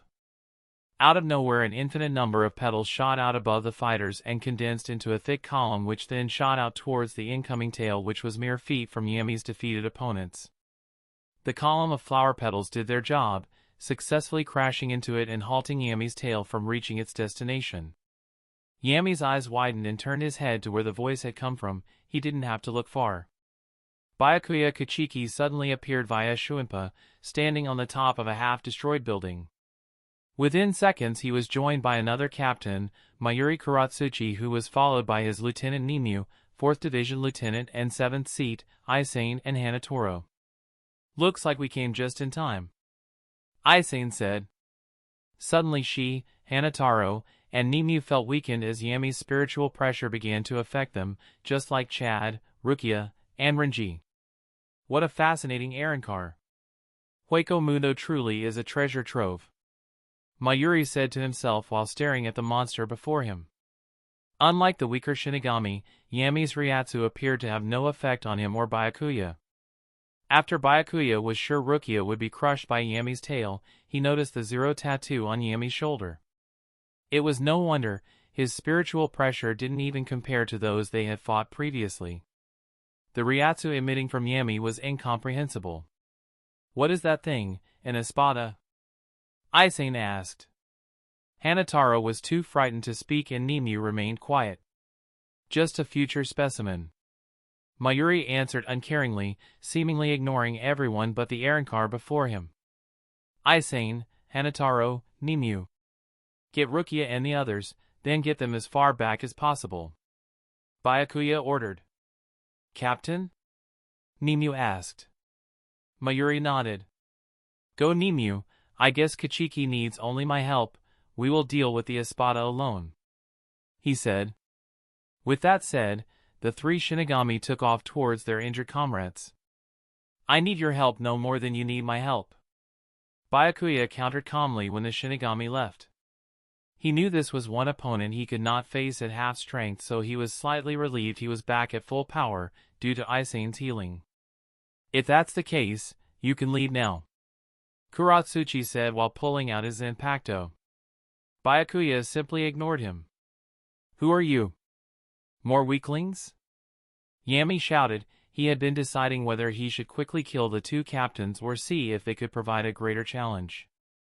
I see no reason to answer you, Byakuya stated as his Bankai returned and began circling him. Specimens shouldn't ask questions, Mayuri said. So you wish to fight me? Just you two? Yammy laughed. Suddenly they all felt a huge amount of spiritual pressure coming their way. Great, the barbarian is coming, Mayuri commented. Byakuya just kept his eyes on the espada, sizing him up, his Bankai circling around him faster than before. Within moments Zaraki appeared with Yachiru hanging on his shoulder. Looks like you beat me. It doesn't matter, I'll still take him by myself, Zaraki said while smiling manically. He was still badly damaged from his previous fight, but had refused to be left out of this one even if it meant he had to work with other captains. Go Kinney! Yachiru yelled. Don't make such outrageous claims, Byakuya said simply. All three captains knew the truth when they first felt the Zero Espada's presence. His Ryatsu and size was so outrageous that it would be impossible to fight the creature alone. Barbarian, muttered Mayuri. What was that? Zaraki said, facing the Squad 12 captain. What do you intend to do in your weakened condition? You'd merely be in the way. Mayuri stated. I have to give him some handicap. Zaraki said, his grin widening. I see you still haven't stopped speaking utter nonsense, even when the odds are greatly stacked against you. Byakuya commented. You're one to talk. Seeking help from the 12th Division captain. Zaraki replied with a shake of his head. There are two types of fights, a fight for life and a fight for pride. Clearly we are going to be fighting for our lives and the lives of all our allies. Captain Ukitake says that. I agree. Mayuri said, speaking up. Zaraki let out a laugh. Ha, I guess you're right this time. Zaraki said. Yachiru remained oddly quiet. I'm tired of waiting. Yammy suddenly stated. All of a sudden, Yammy's fist struck the ground in front of the captains and once again a shockwave shot out. All the captains moved at the same time. Byakuya and Mayuri used Shrimpa to escape the shock wave, while Zaraki raised his blade and swung it, successfully disrupting the wave. Yachiru. Zaraki said as the sand whipped around the captain. I know, she replied before jumping off Zaraki's shoulder and taking off to be with the others at a safer location. Byakuya appeared back in the same spot he appeared before, and with a wave of his hands the petals began moving again and shot out towards Yammy's head. Don't get in my way, either of you, I'll have no problem cutting you in half. Zaraki made clear while running towards the Goliath. Again, speaking as if you had authority over us. Byakuya said. Do not cut him up too badly or else the dissection will take me all the more longer. Mayuri called out to his fellow captains. You guys are definitely stronger than the others. Yammy admitted before raising his hand and intercepting the petals barehanded. Suddenly Zaraki jumped onto the Espada's shoulder and sliced at Yammy's neck, only for his blade to bounce harmlessly off his arrow. Bankai! Mayuri's voice suddenly rang out, while releasing a large amount of Ryatsu. The baby's mouth on Mayuri's, Zanpakuto's hilt suddenly opened wide and began to produce a giant creature with the body of a caterpillar and a red cape with a grotesque golden baby's head with a silver halo hovering around it. Since Mayuri had to disable the poison to stop the other from getting killed, the usefulness of his Bankai was limited. Kanjiki Ashisoji Jizo. Extendable blades immediately shot out of the Bankai's chest as it charged Yammy, while the distracted Espada reached for Zaraki, who was now trying to cut his chest. This allowed Byakuya's petals to surround the Espada's head and limit his vision. When this happened, Mayuri's Bankai made contact, and for the first time, Yammy's arrow was pierced, albeit not enough to cause major damage. Yammy grunted before bringing his hand down and crushing Mayuri's Bankai like it was nothing, the retractable blades shattering into thousands of tiny pieces. Mayuri seemed not to mind. Yammy suddenly shouted as loud as he could, a sonic wave emitted from his mouth and blew away Byakuya's Bankai. With his vision restored, he grabbed Zaraki and threw the captain into the ground, hard enough to create a rather large crater. Damn, he's strong. Zaraki said when he got out of the crater and dusted off his already battle-damaged clothes. Mayuri and Byakuya appeared beside him. Before me are 3 captains, and this is all you can do? Yammy asked angrily. It's his size that stops him from taking too much damage, but to think he took on and defeated 2 Bankais within seconds of each other, not to mention appear unaffected at all. This Espada truly interests me. Mayuri said as his face broke out into a wide grin. He is also giving us time to recuperate from his counter. What is he planning? Zaraki thought. Nevertheless, we should try to finish this fast and find a way back to where the other captains are fighting. Byakuya said. All of a sudden the petals of his Bankai, which had scattered onto the sand, combined once again, this time charging back to Byakuya. The infinite number of petals began condensing into a single sword as Byakuya's spiritual pressure began reaching its peak. The other 2 captains merely waited for him to charge up his strongest attack, as the sand whipped around them. Very impressive, but you will find no victory here. Yammy said while laughing. He was positive that they would be unable to defeat him. Shuke, Hakutiken. Byakuya said as he poured his entire being into the attack. Pure white wings formed on Byakuya's back along with an equally white halo. He tightened his grip on the white sword, ready to attack. With Rukia and company. Hi! Hi! Yachira shouted happily as she arrived with the others, a large smile on her face. Lieutenant Yachiru. So then Captain Zaraki has joined the other captains. Aizen said. Both she and Hanataro were working hard to heal Rukia, Renji, and Chad, while Nimue injected them with a small amount of regenerative serum that her captain had given her. He sure is. He wanted to take on the big hollow by himself, but the other captains wouldn't let him. Yachira sighed as she sat down next to Nimue and stared at the battle that was happening far off in the distance. All that could be seen was Yammy's body. Captain Kachiki is fighting with the other captains? Renji panted. He winced when Aizen applied pressure to his ribs. Yes, both Captain Kachiki and Captain Kuratsuchi meet up after their respective fights with the Espada. We were going to find Captain Unohana, but we all felt that Espada's spiritual pressure. Both captains realized before arriving that it would be futile to attack such a creature single-handedly, but I'm guessing they aren't really working together, just fighting the same guy.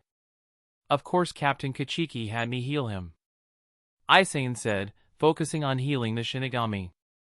When she, Hanataro, and Nimue showed up, Renji, Rukia, and Chad had every single bone in their bodies broken. Luckily for them, healing bones was one of the easier medical practices with Kido. Their skills, along with Nimue's injections, made their recovery go all the swifter. Within minutes they were nearly healed. He's now fighting 3 captains, and from what I can feel they aren't causing much damage. He wasn't even affected by their sudden appearance. Rukia said weakly. All of them began to look worried.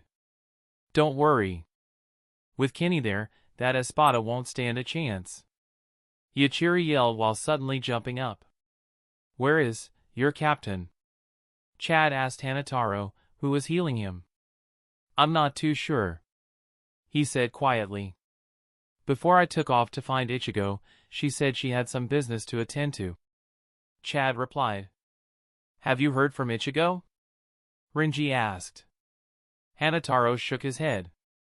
We haven't had contact with him at all, nobody has, he said. But don't worry, we all know Ichigo will be here soon to help out the captains. Then that Espada will really be in TRO. Hanataro was suddenly interrupted when they felt Captain Kachiki's Ryatsu flare up. Brother, Rukia said as they all looked towards the battle. Next to Yammy they could see pure white energy forming. I fear that the captains underestimated the Espada. Nimue spoke for the first time since arriving there. The others couldn't help but feel a sense of dread come over them. Yammy versus Byakuya, Zaraki, and Mayuri. Byakuya stood, with his fellow captains, before the Zero Espada in his most powerful form. I'm aiming for the center of his chest, Byakuya said calmly, indirectly telling them to attack the same spot. Both captains caught on within seconds. Gotcha, Zaraki said. Though it wasn't his style to fight with others, he could feel his energy draining. His previous battle had taken too much out of him. He would never admit it to them though. This fight was way too interesting. He'll probably stop you before you can get close enough for you to hit him in that form, Mayuri said simply. Which is another way of telling me you have a plan that would give me an opening, Byakuya inferred. I have no idea what you're talking about, Mayuri said while reaching into his captain's robe and pulling out a remote detonator. What's that? Are you going to use a bomb? Yammy asked, highly amused. A bomb? Just a regular bomb? Don't insult me, Espada. When you smashed my Bankai, the blades also shattered. You haven't realized this, but the tiny pieces of the blades have been attaching to you since then and are now covering your body.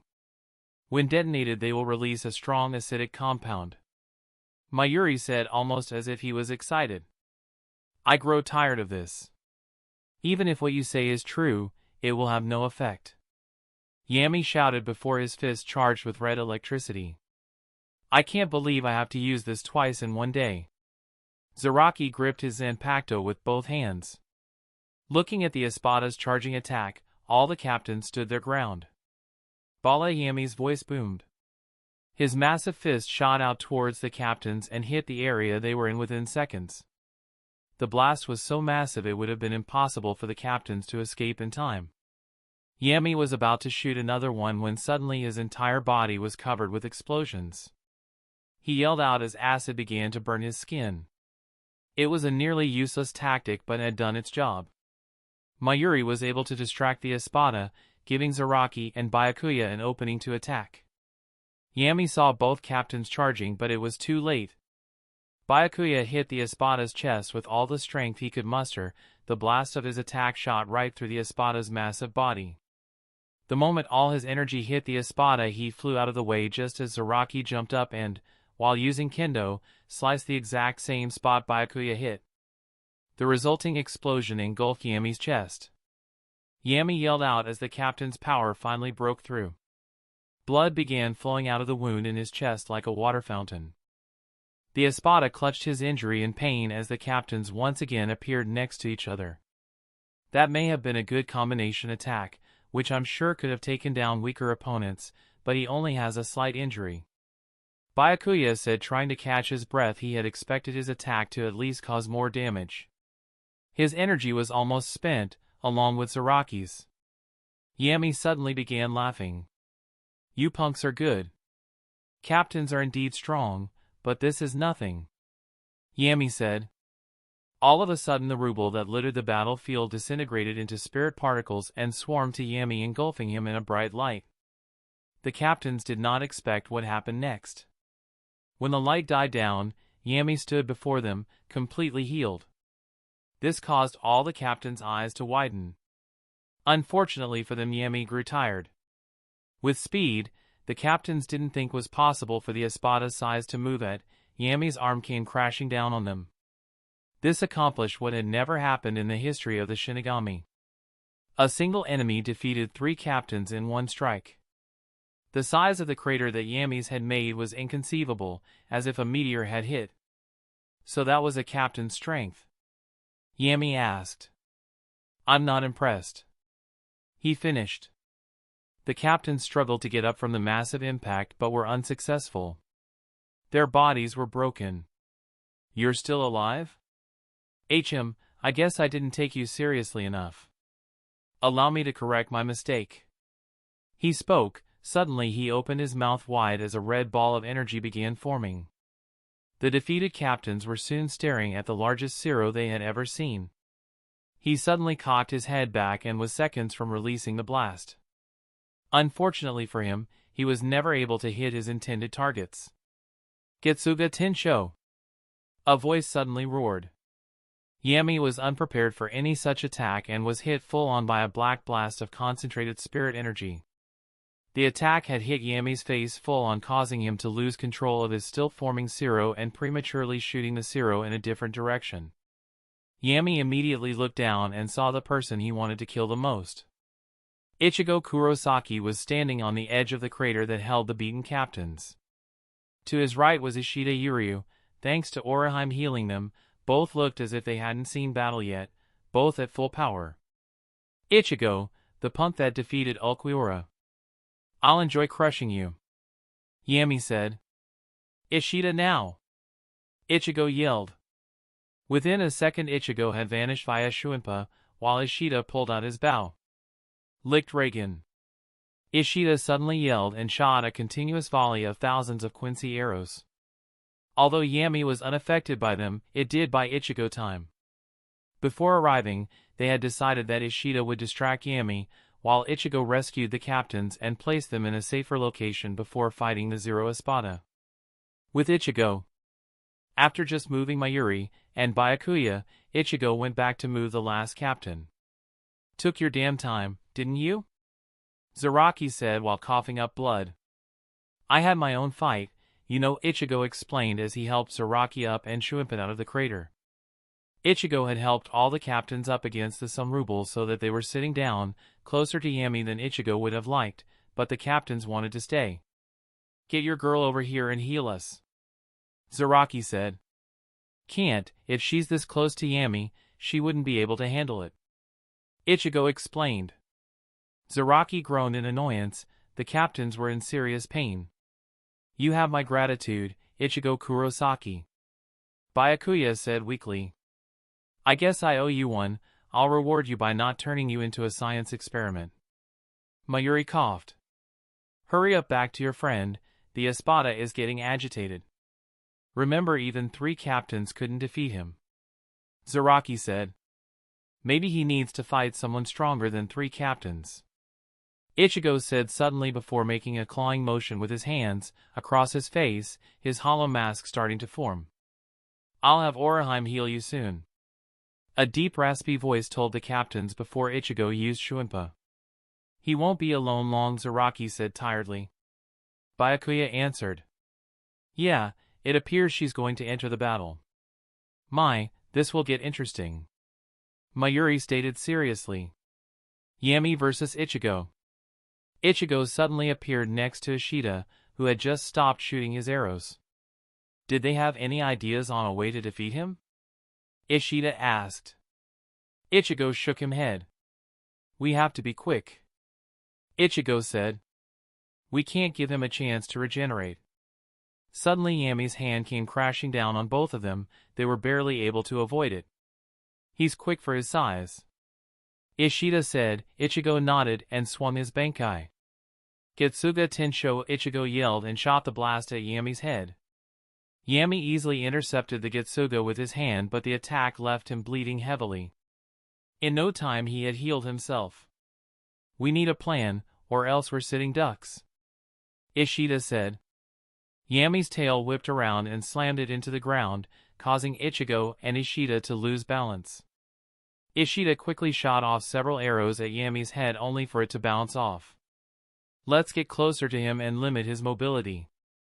Ichigo suggested. They were going to move when Yammy's hand swiped. Ichigo quickly charged his Bankai with his Getsuga and with his newfound speed cut Yammy's hand off. Yammy yelled out in pain before it immediately healed.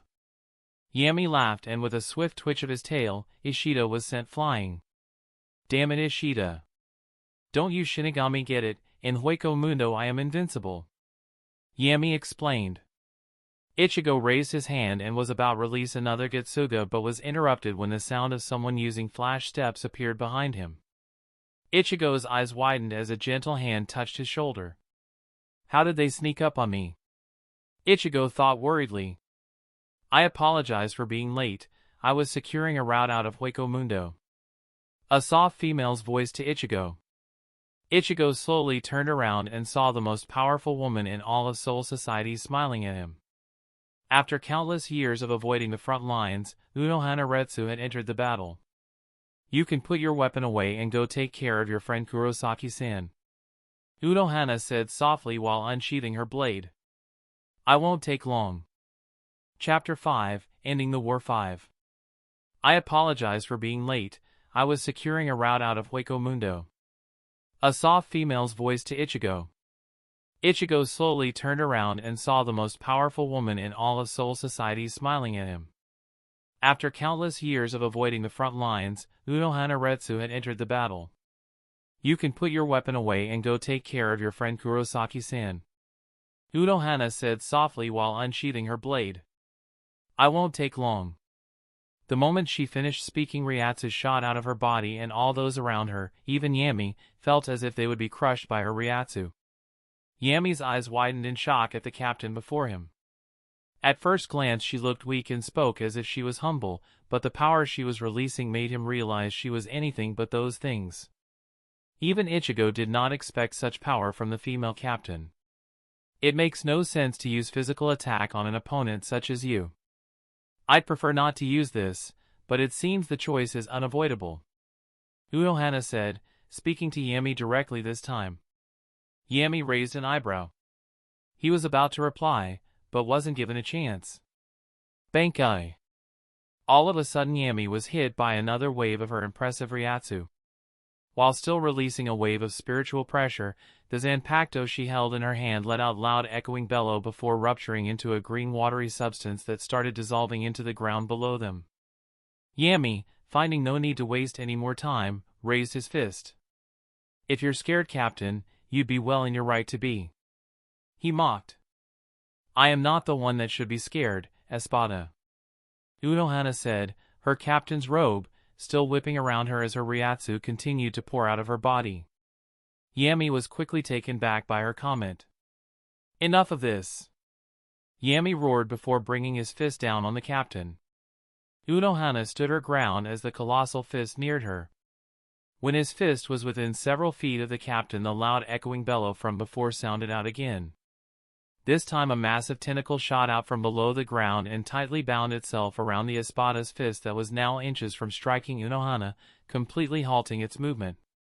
Yammy's eyes widened at the turn of events. He tried pulling his fist back unsuccessfully. It was as if his hand was encased in cement. He was about to shout something to the captain, but 5 matching tentacles shot out at the same time, 2 wrapped tightly around his legs, 1 trapped his other arm, 1 got his tail, and the final one wrapped itself around Yammy's neck. The Zero Espada was completely robbed of his mobility. Yammy used all of his power to move to no effect. Unexpectedly, the tentacles moved by themselves and brought the massive Espada to his hands and knees, causing Yammy to bow to Unohana. Yammy let out an agitated roar. "It is useless, Espada, you've lost," Unohana said calmly. Yammy turned his eyes towards her as she revealed one of the abilities of her Bankai. Ribasu Minazuki.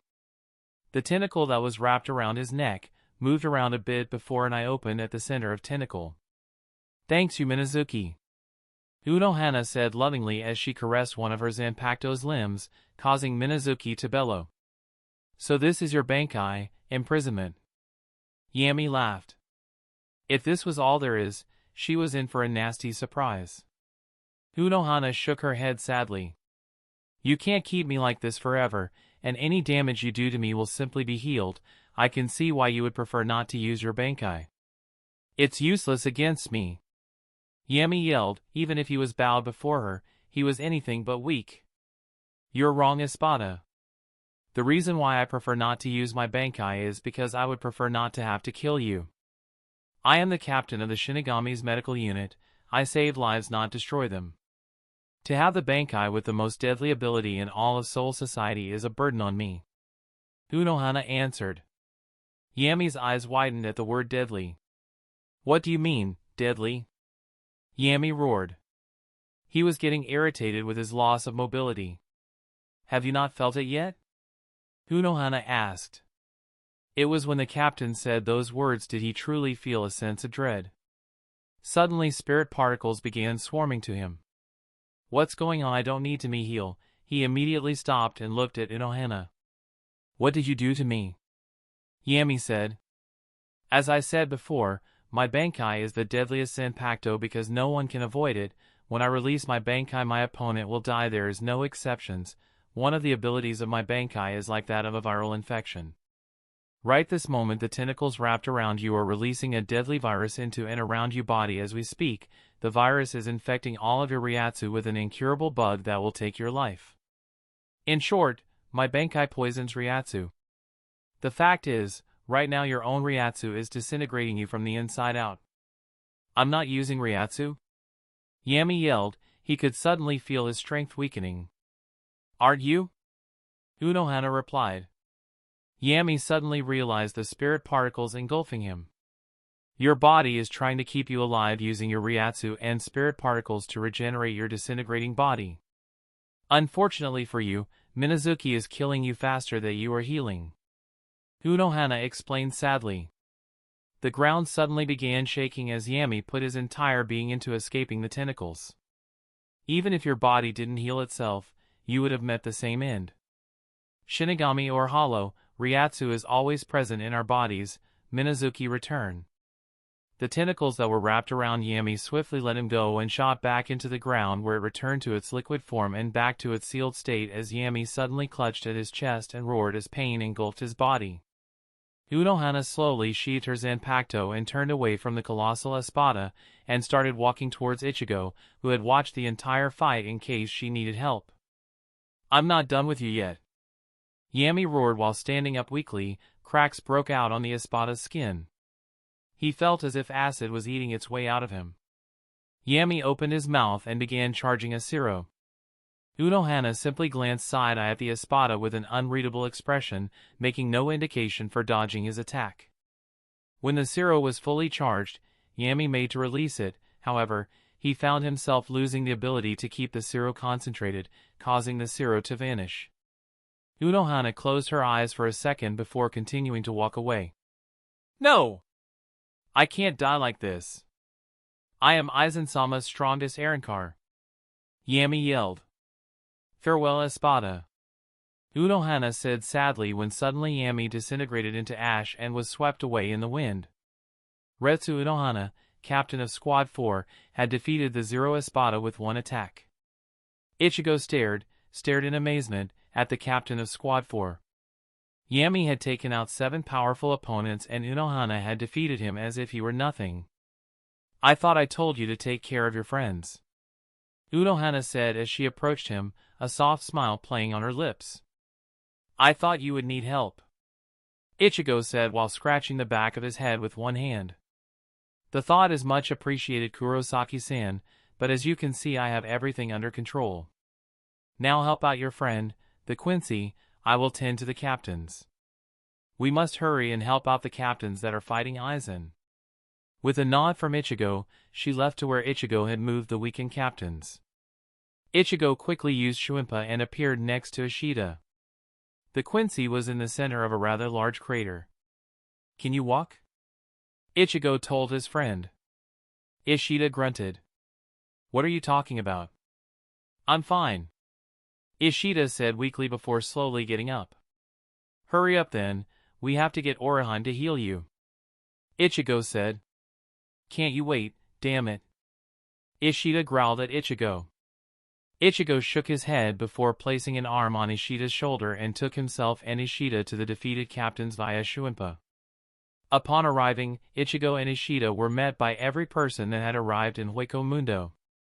Orihime was healing Zaraki, Byakuya, and Mayuri. The lieutenants, Rukia, Chad, and Unohana spoke amongst themselves as the captains recovered. Good, everyone's here. Ichigo said before helping Ishida over to where Orihime was. Kurosaki-san, I'm so glad you're alright. Orihime said after releasing a sigh of relief. Ishida needs to be healed. Ichigo told her. Orihime nodded and created a small opening for Ishida to enter the golden orb so that he could heal along with the captains. Ichigo then walked towards where Chad was sitting and began speaking to those that were there, mostly about how Unohana defeated the Zero Espada single-handedly. What will we do now? Aizen asked her captain. I have found a way for us to leave Hueco Mundo. We will rejoin the captains fighting Aizen. How? Aizen asked. I will say when we are all ready to leave. It seems Inoue-san is nearing completion. She said. Aizen will have nowhere to run when we get to Karakura Town, we outnumber him. Renji said to the group. Numbers rarely count in war. We do not know how powerful his top espada really are. Unohana explained. From what I know, Aizen took his top 3 espada with him to Karakura Town. Their power must be unimaginable. I fought the 4th espada and died, it was only because of Inoue that I survived. Ichigo remained quiet about exactly how he defeated the said espada. You died, how? Rukia asked. He overpowered me. His Ryatsu made me feel as if an ocean was crashing down on me. Ichigo replied. That is just another reason why we cannot underestimate Aizen. Aizen whispered. Suddenly they felt Orihime's Ryatsu finally descending. They turned and saw Orihime releasing the golden orb as she finished healing the captains and Ishida. Now everyone in the group was at full strength. It was as if they had never been in battle, and now they were all gathered together around Unohana to discuss what plan she had in mind to escape Hueco Mundo. So what do you have in mind, Captain Unohana? Byakuya asked. To begin, finding our escape route is the reason why I was late to arrive. After I finished healing Yasutora-san and the Arrancar he fought, I sensed another spiritual signature. Upon arriving I discovered it was the espada that Kurosaki-san had fought with. His name was Grimmjow. After healing him, he made to attack me, but I negotiated with him to open a Garganta for us. He should be at Aizen's throne room waiting for us. Unohana explained. This was just the break they needed, but most of them wondered exactly how she convinced the Espada to obey her. But only one had the curiosity to ask her. How did you negotiate with him exactly, Captain? Hanataro asked. Unohana simply smiled. Negotiated by means of my Zanpakuto, she said. That cleared everything up in a second. Let's go then, I'm tired of waiting and I'm dying to fight some tough opponents. Zaraki exclaimed. Suddenly Ichiru jumped on his shoulder. I'm with Kenny, she yelled. I agree, we should get moving, Ishida said. With that said, one by one the group took off via Shuinpa. Those that were unable to use Shuinpa were taken by someone that could. Aizen's throne room. All at once the group of Shinigami and human alike appeared before a rather large case of stairs that lead to Aizen's throne. Just like Unohana had stated, a Garganta was opened directly to the right of the throne along with the Sexta Espada. Grimmjow was sitting on the highest step staring down at them all. Here, I have repaid my debt, Grimmjow said while glaring at Unohana. Unohana just smiled back at him and replied. Thank you, Grimmjow-san. And when we get to Karakura Town, how will Gar? Grimmjow interrupted her. It will open for you when you get to the other side. I don't owe you anything else. Suddenly his eyes widened as his eyes met Ichigo's. You! He growled.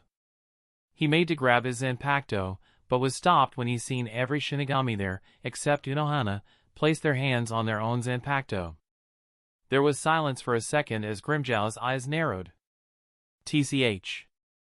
Grimmjow removed his hand from his Zanpakuto and without a word used Sonito to leave. Shall we? Unohana said softly. With that everyone ascended the steps and went directly to the Garganta. Our opponents might be tough, Renji said. Everyone agreed as they stepped forward. They were about to enter when they were once again interrupted. Ichigo! Wait for me! A childish voice rang out in the throne room. Everyone turned in surprise to see a child-sized Arrancar running as fast as she could up the flight of stairs, while crying. Nel? Orihime and Ichigo said in surprise. Both had lost track of her when Orihime was taken by Stark. It took a while before she finally reached the top, but when she did she swiftly jumped on Ichigo and hugged him tightly. Ichigo, I thought you was gonna leave without me. Nell cried dramatically. Would you care to explain, Kurosaki-san? Unohana said, while everyone else was staring at the weeping Arrancar. Yeah, we found Nell before coming into Aizen's stronghold. She helped us a lot, she's not evil like other hollows. He explained. Nell smiled. Yeah, now Ichigo will take me with him to the human world. Nell smiled. I see no reason not to take. Ichigo was interrupted by Byakuya. That won't be possible. Ichigo glared at the captain. What do you mean? She's been loads of help. The fact of the matter remains, she is an Arrancar. If we take her to the human world now, she will be treated as an enemy and killed. Byakuya explained.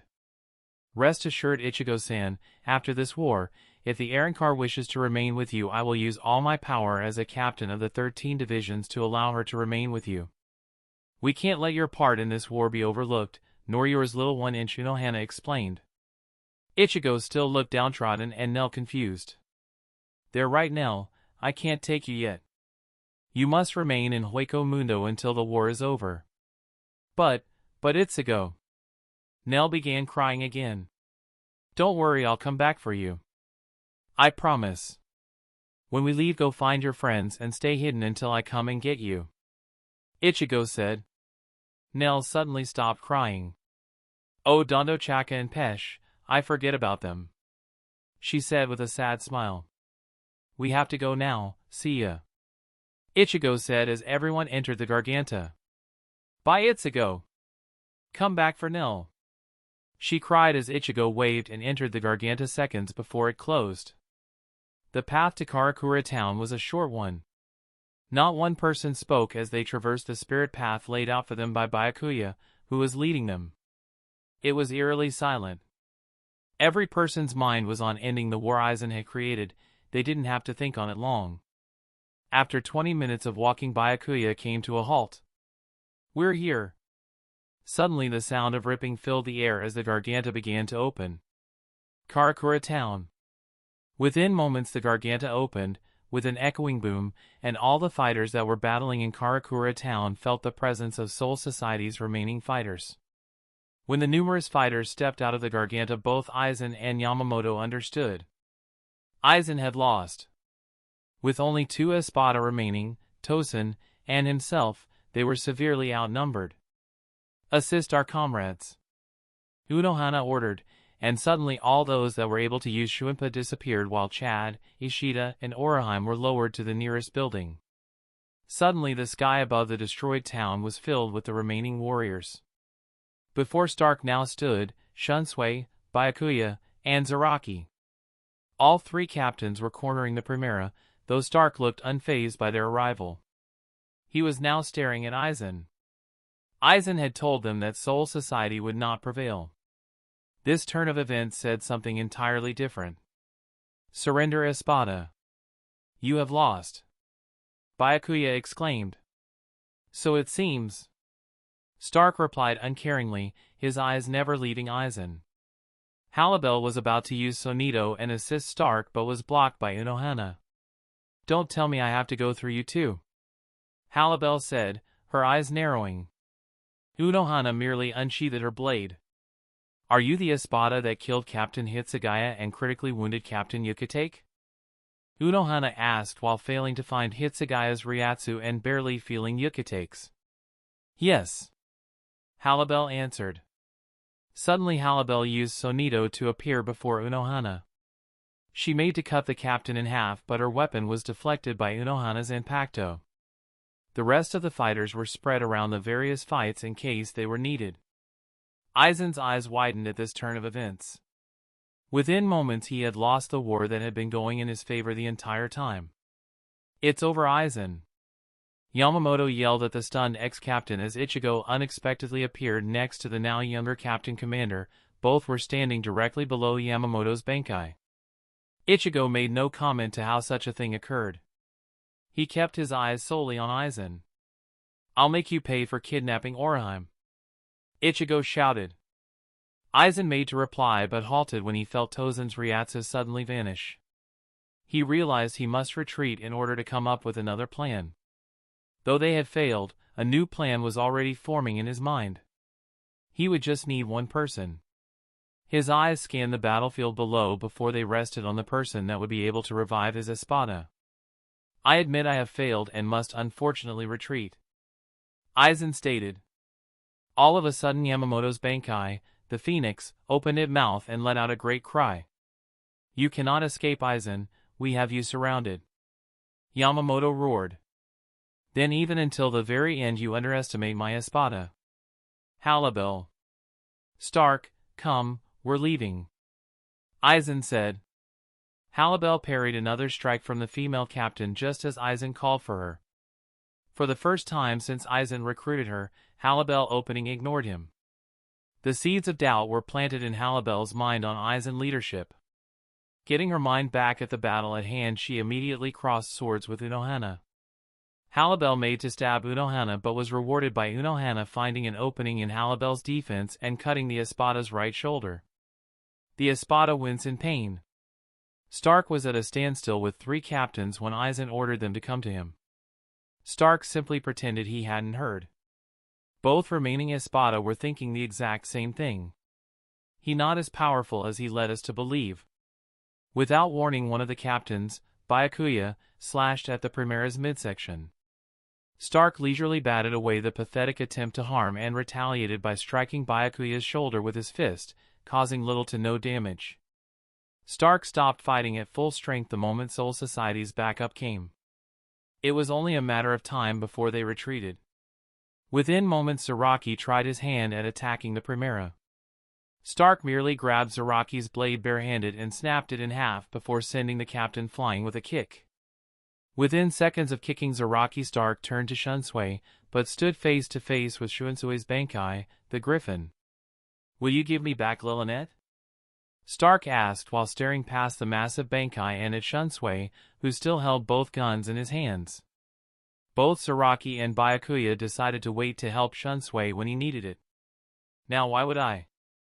Shunsui was interrupted when the guns in his hands began burning. Shunsui had not expected it and dropped both weapons. He was even more surprised when both guns shot back directly into Stark's waiting hands. "No, we are back to the beginning," Stark said while aiming his guns at the Griffin. Aizen's eyes narrowed as his espada continued to fight and ignored his order. "What will you do now, Aizen?" Ichigo shouted while he put on his hollow mask. "Did you not hear me?" Aizen replied. "I said I must retreat. Have you forgotten that I still have the Hogyoku in my possession? I will return, and next time my Arrancar won't be a Juchis class Minos. I have made a mistake in dividing up not only your forces but mine as well. Each espada may be powerful in their own right, but if they are not together, they are merely overpowered hollows," he finished. Without warning, a voice called out, "Bakudo number 79 Rikujikoro." Within moments, Aizen found himself incapacitated by the binding spell. Not a moment later, Mayuri appeared next to the captain commander. "Just an extra precaution," the captain of the 12th Division stated. No one complained. "Let this be over with," Yamamoto said, facing his Bankai. The giant phoenix nodded before opening his mouth and shot out a large fire blast. Aizen's face remained emotionless as the fireball approached him. This war would still end on his terms. When the orb of fire was within several meters of Aizen, Halibel suddenly appeared in front of him. "Ciro Oscaris," she said calmly while holding up her right hand. All of a sudden, an omnipotent black Ciro surged out of the espada's hand and crashed into the fireball. The resulting explosion was immeasurable. It was so powerful the remaining pillars, that kept the real Karakura Town protected, were destroyed, and those below the rank of captain were sent crashing into the battlefield. The real Karakura Town suddenly appeared far below where the explosion happened. The residue of the explosion didn't cover the sky for very long, for with one flap of the Fire Phoenix's mighty wings, the dust cleared. All the Shinigami were shocked at what they saw before them. Halibel stood before the Shinigami with an unconscious Orihime carelessly thrown over her shoulder. As for Stark, he was easily able to appear behind Mayuri and currently had one of his guns pushed into Mayuri's back. A hostage? Mayuri thought nervously. Yamamoto, who was several feet from the Primera, was surprised that Stark had snuck up on him and captured a captain. "Nobody move," Stark said calmly. Halibel suddenly turned and, with her weapon, sliced the rings of light that had imprisoned Aizen. She was careful not to let Orihime fall. While she did, the captains that weren't at the scene suddenly appeared. Ichigo's Ryatsu suddenly flared. "Let Orihime go," he shouted. Halibel looked at Ichigo for several seconds before averting her eyes and ignoring him. Ichigo knew with Orihime in their hands he could do nothing but wait, or else Orihime could get hurt. "I told you not to underestimate my espada. With this girl, I can make it so that this war never happened," he said. Halibel and Stark glanced at each other. The truth was that the espada were going to leave Aizen and go back to Hueco Mundo, but realized the words Aizen spoke were true. 10 Arrancar were needed to make up the espada, 10 were needed to reside in Las Noches. That's how it always has been. Even though they had the Hogyoku, Stark and Halibel had no idea how the Hogyoku worked. If they protected Aizen, he would do all the work for them, so for the time being they would follow Aizen. "Release Captain Kuratsuchi and the Inoue, you're merely delaying your fate," Yamamoto said while staring at Aizen. Every Shinigami before him had their Zanpakuto drawn. "Halibel, if you please," Aizen said. With a swift glance to Ichigo, Halibel opened a Garganta. "Stark, let's go," Aizen said. Without a moment's hesitation, Stark pulled the trigger and shot a Ciro point blank in Mayuri's back, killing the captain instantly. No one had expected it, thus they were stunned for several seconds. "Sorry, Captain," Stark said unemotionally as the captain fell. The sound of Nemi shouting her captain's name filled the air as all the captains suddenly charged Stark, who effortlessly evaded them all with Sonido. While the captains were preoccupied with stopping Stark, Ichigo charged Halibel. Unfortunately, Halibel disappeared with Unohana via Sonido into the Garganta, closely followed by Aizen and Stark. Fortunately or unfortunately, Ichigo used Shuinpa and was able to enter the Garganta right before it completely closed. Just seconds before it closed, Ichigo could hear the voices of some of Shinigami trying to stop him, but it was already too late. Ichigo knew that entering the Garganta alone was suicide, but he had promised to rescue Inoue no matter what. On this day, Soul Society won the war. Though they had many casualties, they had saved Karakura Town along with the king of Soul Society. Unfortunately, this war didn't end in Aizen's death, and while he is alive, Soul Society won't be safe. Chapter 6, Showdown. Ichigo. Ichigo quickly ran through the black, whirling, torrential energy on pursuit of Aizen for once again taking Unohana. He knew that at the end of this chase he would have to face not only Aizen, but two of his strongest Espada as well. Ichigo was no fool. He knew there wasn't a chance that he could succeed in rescuing Unohana alone, but it was too late to turn back now. He was already halfway to Aizen's stronghold, lost no chase, and even if wanted to turn back he couldn't. The Garganta was now closed, so he couldn't get help from Soul Society. This time he would be on his own. Ichigo, swiftly, followed the dark spiritual pressure of all three of his enemies. The moment he had entered the Garganta, they had taken off at a speed Ichigo was unable to keep up with. Fortunately, since having such high Ryatsu, Ichigo could follow their trail easily. It was the end of the trail that made Ichigo feel a sense of dread. "Don't worry, Inoue, I'm coming.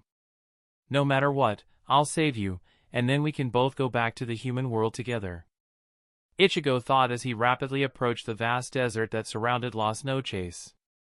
This time, with Ichigo using Shuinpa to cross the desert, he was able to reach Lost No Chase faster than before, and soon he was standing directly before the main gate of Aizen's fortress. "I'm coming, Inoue," Ichigo thought solemnly as he lifted Zangetsu. "Getsuga Tensho!"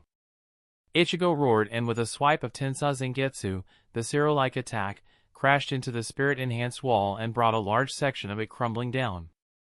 As a pathway made itself visible, Ichigo narrowed his eyes. Almost there, he thought, before vanishing by means of Shuinpa. "Hogyoku storeroom. Why didn't you send Wonder Weiss if you thought we were losing Aizen-sama?" Stark asked while leaning against the wall nearest him.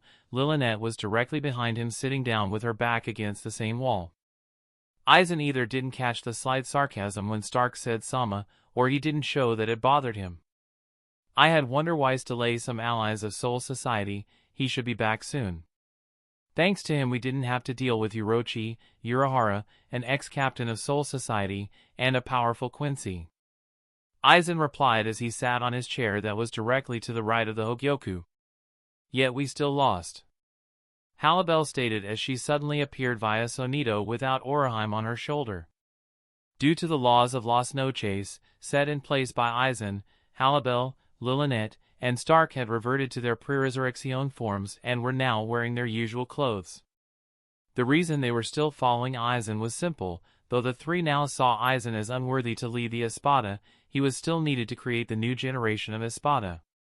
Under Aizen's command, 8 of the Espada were killed when he had stated they would be invincible if they joined him. It was now his responsibility to make things right once again. Even Hollows had a hierarchy.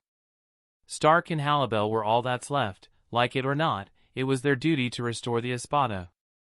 The only reason why most of the Espada decided to follow Aizen in the first place was because he feared nothing. When beings that are born from that same fear were propositioned to join him, the choice was obvious. Why not join one who possesses such heartless nature? Other Arrancar who did not much care for Aizen's nature saw the benefits of joining him. Now, in light of recent events, all they saw was merely an overpowered Shinigami with a control obsession. Nothing more. "I miscalculated. I did not expect both Ulquiorra and Yammy to fail in their mission to protect Lost No Chase," Aizen explained calmly. In the back of their minds, everyone in the room suddenly felt Ichigo Ryatsu flare up as he destroyed one side of the wall that encircled Aizen's stronghold, though none of them paid it any attention. "Was it not you, Aizen-sama, that told us not to underestimate them?" Stark asked. Aizen's Ryatsu surged out of his body and hit the Espada and Lilinet full force, though only causing Lilinet's eyes to widen and shake due to both Halibel and Stark being used to his Ryatsu by now. "I'm sure you are just being inquisitive. Am I right, Stark?" Aizen asked while glancing at the Primera. "Of course, Aizen-sama," Stark replied while shaking his head sadly. "You are here because I'm ordering you to be here." "What? Are you Friday?" "He's here," Halibel suddenly interrupted, finally breaking the tension in the room. No sooner than she finished speaking did the double doors that lead to the room came crashing down, revealing a very angry Ichigo. "Aizen!" Ichigo spat out. "Kurosaki Ichigo. It's nice of you to join yous," Aizen said coolly from his chair. "Where's Orihime?" Ichigo yelled, this time speaking to Halibel. Halibel merely sized him up. "There it is again. His Ryatsu. I feel as if him standing before an Espada," she thought idly while Stark and Lilinet just stared lazily at Ichigo. "You didn't bring any friends this time, that's a very dangerous. Cut the crap, Aizen. Tell me where she is?" Ichigo demanded while brandishing Tensai Zangetsu.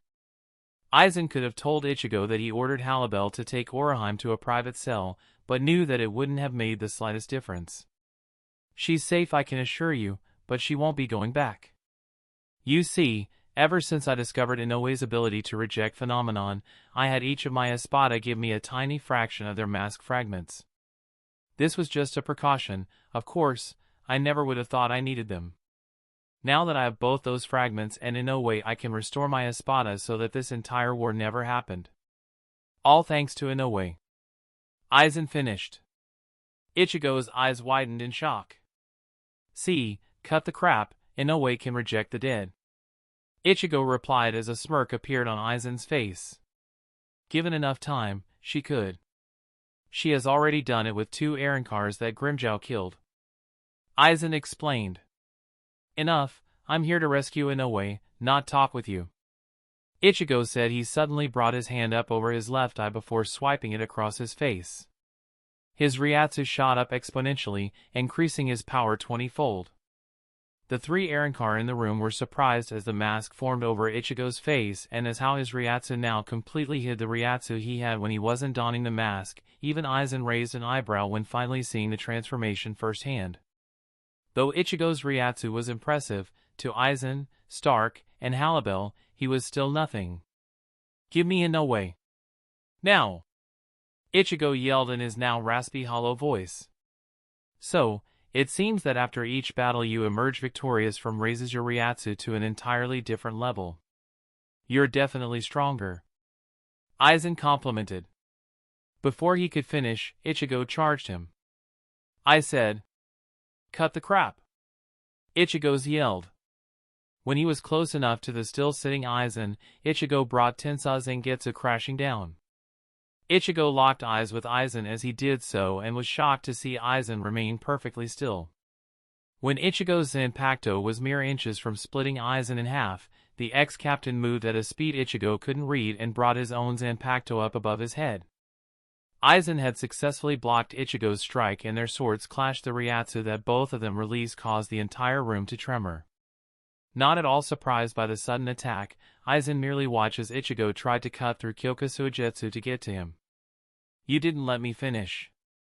You're definitely stronger, but you're still no match for me," Aizen finished. Ichigo let out a hollow laugh as he heard those words. "At least this time you know not to catch my Bankai bare-handed, lest you lose your hand," Ichigo replied. Aizen's eyes slowly narrowed. "Don't get cocky," Aizen countered as he channeled a large amount of his Ryatsu into his Zanpakuto and with a twitch of his wrist sent Ichigo flying towards back of the room. Ichigo merely flipped while in the air and landed 40 feet from Aizen. "You have a very large amount of Ryatsu," Aizen explained while getting up from his chair. "If you were an Espada you would without a doubt be the 4th. I now sense no difference between your power and Ulquiorra's. That won't be enough to stop me. As he spoke, Aizen noticed Ichigo's eyes moving from him to the Arrancar behind him. Halibel, Stark, and Lilinet won't interfere. You don't need to worry. I'm not. I just realized that the two stronger ones have both taken Inoue now. After I kill you, they're next. Ichigo explained. Both Halibel and Stark raised an eyebrow to that statement, while Aizen made no reply. Without a moment's hesitation, Ichigo once again charged Aizen. This time as Ichigo lunged, Aizen parried the attack before slashing at Ichigo, who ducked at the last moment to avoid decapitation. Aizen swiftly kicked Ichigo while he ducked and stabbed at the orange-haired Shinigami. Ichigo successfully blocked all of Aizen's attempts to stab him. After blocking several more times, Ichigo rolled up from the floor and disappeared via Shuinpa. Aizen simply turned and blocked as Ichigo suddenly appeared and slashed at the exact place Aizen's was blocking. Damn it, Ichigo thought before once more vanishing. This time he appeared above Aizen. Getsuga Tensho! Ichigo yelled and aimed the potent blast at Aizen. When the blast reached him, Aizen swung his blade up, successfully disrupting Getsuga Tensho, splitting the attack in two. Trying not to give Aizen time to recover from swinging his blade, Ichigo used Shuinpa to appear before Aizen and made to cut Aizen in half, but Aizen swiftly used Shuinpa. You have swift reflexes, Aizen said, appearing in front of Ichigo. The Espada were surprised. Even if Aizen wasn't using Kido or Shurkai, Ichigo was still keeping up with their leader. Suddenly Aizen went on the offensive and slashed at Ichigo. Ichigo barely managed to dodge the attack. When they both crossed blades once again, Aizen used all of his strength and managed to unbalance Ichigo. Unfortunately for Ichigo, to stay balanced he had turned his back to Aizen. Without hesitating, Aizen took the opening and sliced Ichigo's back. With a painful wince, Ichigo was sent flying and crashing into the wall on the far side of the room. Damn it! He too fast, too strong. Ichigo thought before slowly getting up from the rumble. He cringed as the wound on his back caused pain to sear throughout his body. Had enough yet, Kurosaki? Aizen asked. I haven't even started. Ichigo replied before brandishing Tensazengetsu. Then I have been going to easy on you, Aizen countered. He suddenly sheathed his Zanpakuto and raised his arms. It took Ichigo just a second to realize Aizen was going to use Kido, so he quickly held up his blade in front of him. He had seen the Kido Aizen was capable of, the power to defeat a captain with only a couple of words. He had to be prepared for anything. Heido number 88 Hiryukazaku Shinten Reiho. Aizen incanted. Ichigo's eyes widened as the gigantic electricity beam, which took the shape of a dragon's head, surged towards him. This is going to be close, Ichigo thought worriedly. Getsuga Tensho! Ichigo yelled. The black energy blast hit the Kido blast full on. Unfortunately, within seconds, Aizen Heido's spell broke through and continued its path to Ichigo. Ichigo didn't wait for the spell to get any closer before he took off flying towards Aizen, along a path directly above the Kido spell. Aizen quickly ended the Kido spell and grabbed his Zanpakuto moments before Ichigo attempted to cut him. With a well-placed parry from Aizen, Ichigo was sent flying into the air once again. Ichigo quickly summoned all his Ryatsu and released Getsuga Tensho at Aizen, this time, with enough force and speed to severely damage the ex-captain. Bakudo number 81 Danku. Aizen incanted swiftly. As the Rouge Getsuga crashed into the Bakudo spell, the barrier shattered, though it still did its job of protecting Aizen. I'm not even using all of my strength, and still you're this weak? Aizen questioned while suddenly appearing behind Ichigo. Before Ichigo could reply, Aizen cut his shoulder. Ichigo winced before shockingly dropping his Zanpakuto. He watched as Tensazengetsu hit the floor below them and made to grab it, but Aizen stopped him. You've had your chance to fight me, you lost. With that, Aizen cut into Ichigo's chest with a devastation blow. Ichigo's eyes widened as he felt the Zanpakuto slice him, and he could only gasp as he fell to the floor. He's not even trying? Ichigo thought as he struggled to get up. His Zanpakuto was a few feet from him. Ichigo made to grab it, but Aizen got to it first and threw the blade to Stark, who grabbed it and threw it on the ground in front of him. Taking your opponent's weapon away? Stark thought while shaking his head at the pathetic tactic. Knowing he cannot win, why does he fight? Halibel said, suddenly appearing next to Stark and Lilynette. What do you think, Stark? Lilynette asked curiously. Aizen was right, he has the power of level of Ulquiorra. He isn't strong enough. Stark said uncaringly. Then can we take off, Stark? This is boring. Lilynette asked. No, I don't know why, but I feel that we must stay here. Stark answered.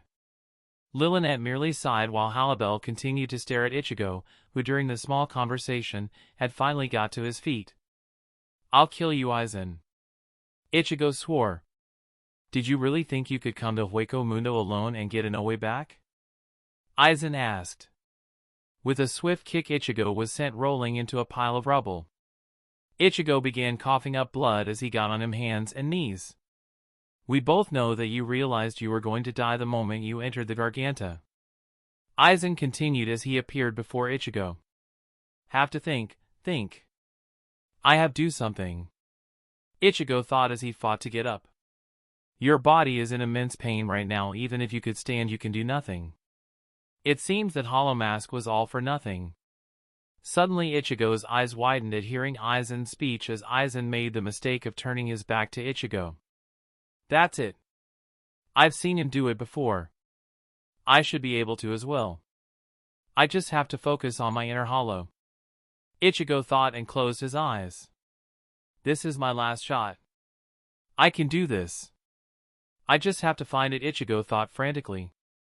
Your first mistake was thinking you could just walk into Las Noches and rescue your friend alone. I found it. Your second mistake was that. Suddenly he was hit by a rush of spiritual pressure coming off of Ichigo. Aizen quickly turned around and was shocked at what he saw. Ichigo stood 10 feet away from him with his arm held out. What shocked Aizen even more was that his Ryatsu was condensing into a red sphere. Halibel, Stark, and Lilynette's eyes immediately widened. That's Siro, Ichigo whispered. All of a sudden a crimson-red Siro shot out of his hand and engulfed Aizen in massive explosion. Chapter 7, Showdown 2, Complete Hollow. The explosion was so massive it rocked the very foundation of Las Noches. The room itself was destroyed and now the only thing above them was the black sky of Hueco Mundo. Halibel, Stark, and Lilynette covered their faces to block the debris from the room. They couldn't believe what had just happened. Though Ichigo had clearly done a regular Siro, the power and intensity of the attack felt as if he had used a Grand Ray Siro. The amount of Ryatsu he put into trying to finish off Aizen was enough to shock even the Primera. It was so powerful, the air surrounding them was charged with the potent energy left behind. How did he? Stark thought wide-eyed as Lilynette watched Ichigo in amazement, and before Halibel knew it, she began smirking behind her mask fragment. So, he has some skill. She thought. I wouldn't have expected that. I'm sure Aizen didn't either, Stark thought while staring at Ichigo. He noticed the Shinigami had kept his eyes solely on the large cloud of smoke where Aizen once stood, breathing heavily. He's wasting too much time waiting for Aizen to recover from the attack. Why isn't he getting his Zanpakuto? How stupid! Lilynette said while watching Ichigo. He's not stupid. Judging from how he's struggling to stand, I'd say he's never used a Siro before. Aizen was already tiring him out before using it, so now he's extremely weakened. On top of that, his Zanpakuto is right in front of me. I'm sure he doesn't want to risk getting close to us. Stark explained. I wonder if he thinks he has defeated Aizen. Halibel asked. No. Stark replied abruptly. No, he knows Aizen's still there. What's he doing now? Ichigo had taken his eyes off the cloud and was making his way towards them. While watching the cloud, Ichigo suddenly remembered losing his Zanpakuto and he had to decide whether to risk getting it or face Aizen for round 2 weaponless. He really had no other choice. He chose to risk retrieving his Zanpakuto. That wound on his chest, how is he able to stand, let alone walk? Stark wondered. He completely ignored the Arrancar until he was a few feet from them before locking eyes with each of them for several seconds. When he locked eyes with Halibel, he narrowed his eyes. Halibel simply stared at the Shinigami's masked face. None of them made to speak, they just watched the man that had surprised Aizen. Since she was now closer to Ichigo, she took time to study him. His Ryatsu was almost spent, cracks were appearing on the mask, deep lacerations marred his body, but the one thing that drew her attention were his yellow eyes. They were almost hypnotic. They were the eyes of a hollow, she thought as Ichigo reached down to grab his Zanpakuto. When he grasped the hilt, he locked eyes with her once more just in case she tried something. Out of the 3 Arrancar before him, Ichigo felt that she would attack first. Ichigo made to say something but suddenly halted when Halibel began to raise her arm. Ichigo's eyes widened as he suddenly gripped his Zanpakuto's hilt with both hands. Halibel paid no attention to his sudden action. When her hand was fully raised, she pointed directly to the right of Ichigo. "Behind you," she said unemotionally. Ichigo's eyes widened even more before he turned as quickly as he could. Aizen was standing just feet from him, his left arm bleeding. "Took your damn time, didn't you?" Ichigo asked weakly while tightening his grip on his Zanpakuto. Ichigo noticed that Aizen's expression had changed from emotionless to agitated. "Don't act as if you were waiting for me to come out. You were recovering from using too much Ryatsu at once. Though I must admit, from watching all of your battles, you have never once shown you had the aptitude to use Zero. It was my mistake for doubting you, but don't worry. It won't happen again. I have underestimated you too many times," Aizen said as he raised his Zanpakuto. Shatter, Kyoka Suigetsu. Aizen quickly dropped his Zanpakuto so that it stuck up from the floor. "Damn it! I was told that he can create illusions. If I keep my eyes on him and can sense his Ryatsu at all times, I'm sure I can fight him. I can do this," Ichigo thought calmly. Before Aizen even made a move, Ichigo whipped Tensa Zangetsu back. "Getsuga Tensho!" Ichigo yelled. Once again the black energy blast shot out of his blade and charged straight at Aizen. When his attack reached the ex-captain, Ichigo was stunned to see Getsuga pass right through its intended target. "That's not Aizen, where is he?" Ichigo thought while trying to sense Aizen's Ryatsu. It was already too late. "You've lost Kurosaki." Ichigo. Without warning, Ichigo's chest cut open, again, as blood surged out. Ichigo's eyes widened and, before he knew it, he fell to his knees. How? When did he? He thought shockingly as he clutched his chest. It was no use, his blood loss was too great. "Do you want to know why I chose to fight you instead of sending one of my espada?" Aizen asked as Ichigo dropped on his hands and knees. "I don't give a damn," Ichigo struggled to say while struggling to draw breath. "No matter what data I collected on you, I have never been able to predict anything that you have done, defeating Grimmjow, defeating Ulquiorra, and every action you have done since I met you. You have intrigued me more than anyone I have ever met," Aizen explained. Ichigo abruptly began coughing up blood before finally collapsing and rolling on his back. All he could do now was lock eyes with Aizen. "I'm sorry, Orohime. I can't save you," Ichigo thought tiredly. "You have interesting abilities, nothing more." Aizen finished before bringing his Zanpakuto down and stabbing Ichigo's heart. Ichigo weakly wrapped his hands around the Zanpakuto that impaled him and tried to talk, but all he could do was gargle, as blood filled his lungs. "I'm sorry," Ichigo thought as he closed his eyes and darkness engulfed him. Abyss. I couldn't save her. I should have been stronger. Will Soul Society come for her? No. One life isn't worth saving to them. Thought after thought invaded Ichigo's mind. He did not know where he was, nor did he care. He did not know how much time had passed since he appeared there. It could have been 1,000 years or 5 seconds, none of that mattered now. During the war against the Arrancar, Ichigo had been shown pain, and now in this void, pain was all that Ichigo could feel. He had watched and felt as friend after friend was defeated, tortured, stabbed, nearly killed, all for nothing. This was all Aizen's doing. If only he were given another chance. All of a sudden, a bright light suddenly appeared and had seemingly spread throughout the black void. Ichigo had to close his eyes at the intensity of the light. What's going on? Ichigo thought when suddenly the light died down. Though Ichigo kept his eyes closed, he knew he was in an entirely different place. Ichigo's mindscape. You really did it this time, Ichigo. A raspy voice called out. Ichigo's closed his eyes even tighter as he felt a bright light on him. You're not the king anymore. That voice.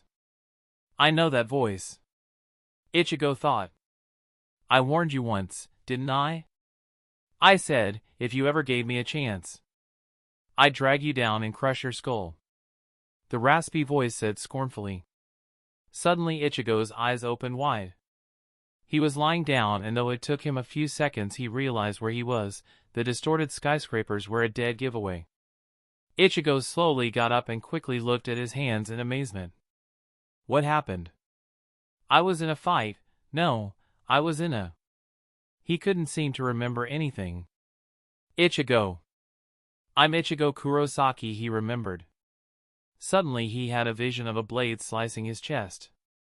He quickly clutched his chest before looking down at his entire body. He looked as if he was in perfect health. I come here to talk to Zangetsu, Ichigo suddenly remembered. He was about to call out for Zangetsu but was interrupted. You're pathetic, Ichigo.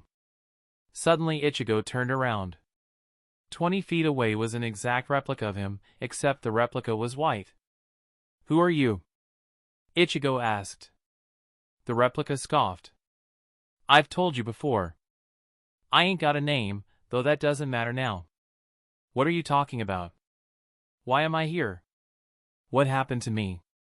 What happened to you? I'll tell you. Suddenly the replica pointed directly to him. You're dead. Ichigo's eyes widened as visions began filling his head, visions of his fight with Aizen, of the war. I'm dead. Aizen, he killed me. Ichigo said shockingly. You've lost your memory faster than I thought you would. When someone dies, they lose themselves as they pass to the next life. Not us though, we're different. You'll lose your memory but with my power you can live again. The replica stated. No. I remember. The war and going to Hueco Mundo and fighting Aizen. Ichigo explained. And why were you fighting Aizen? I was. Ichigo struggled. He couldn't remember. What about your friends, family? Soul Society?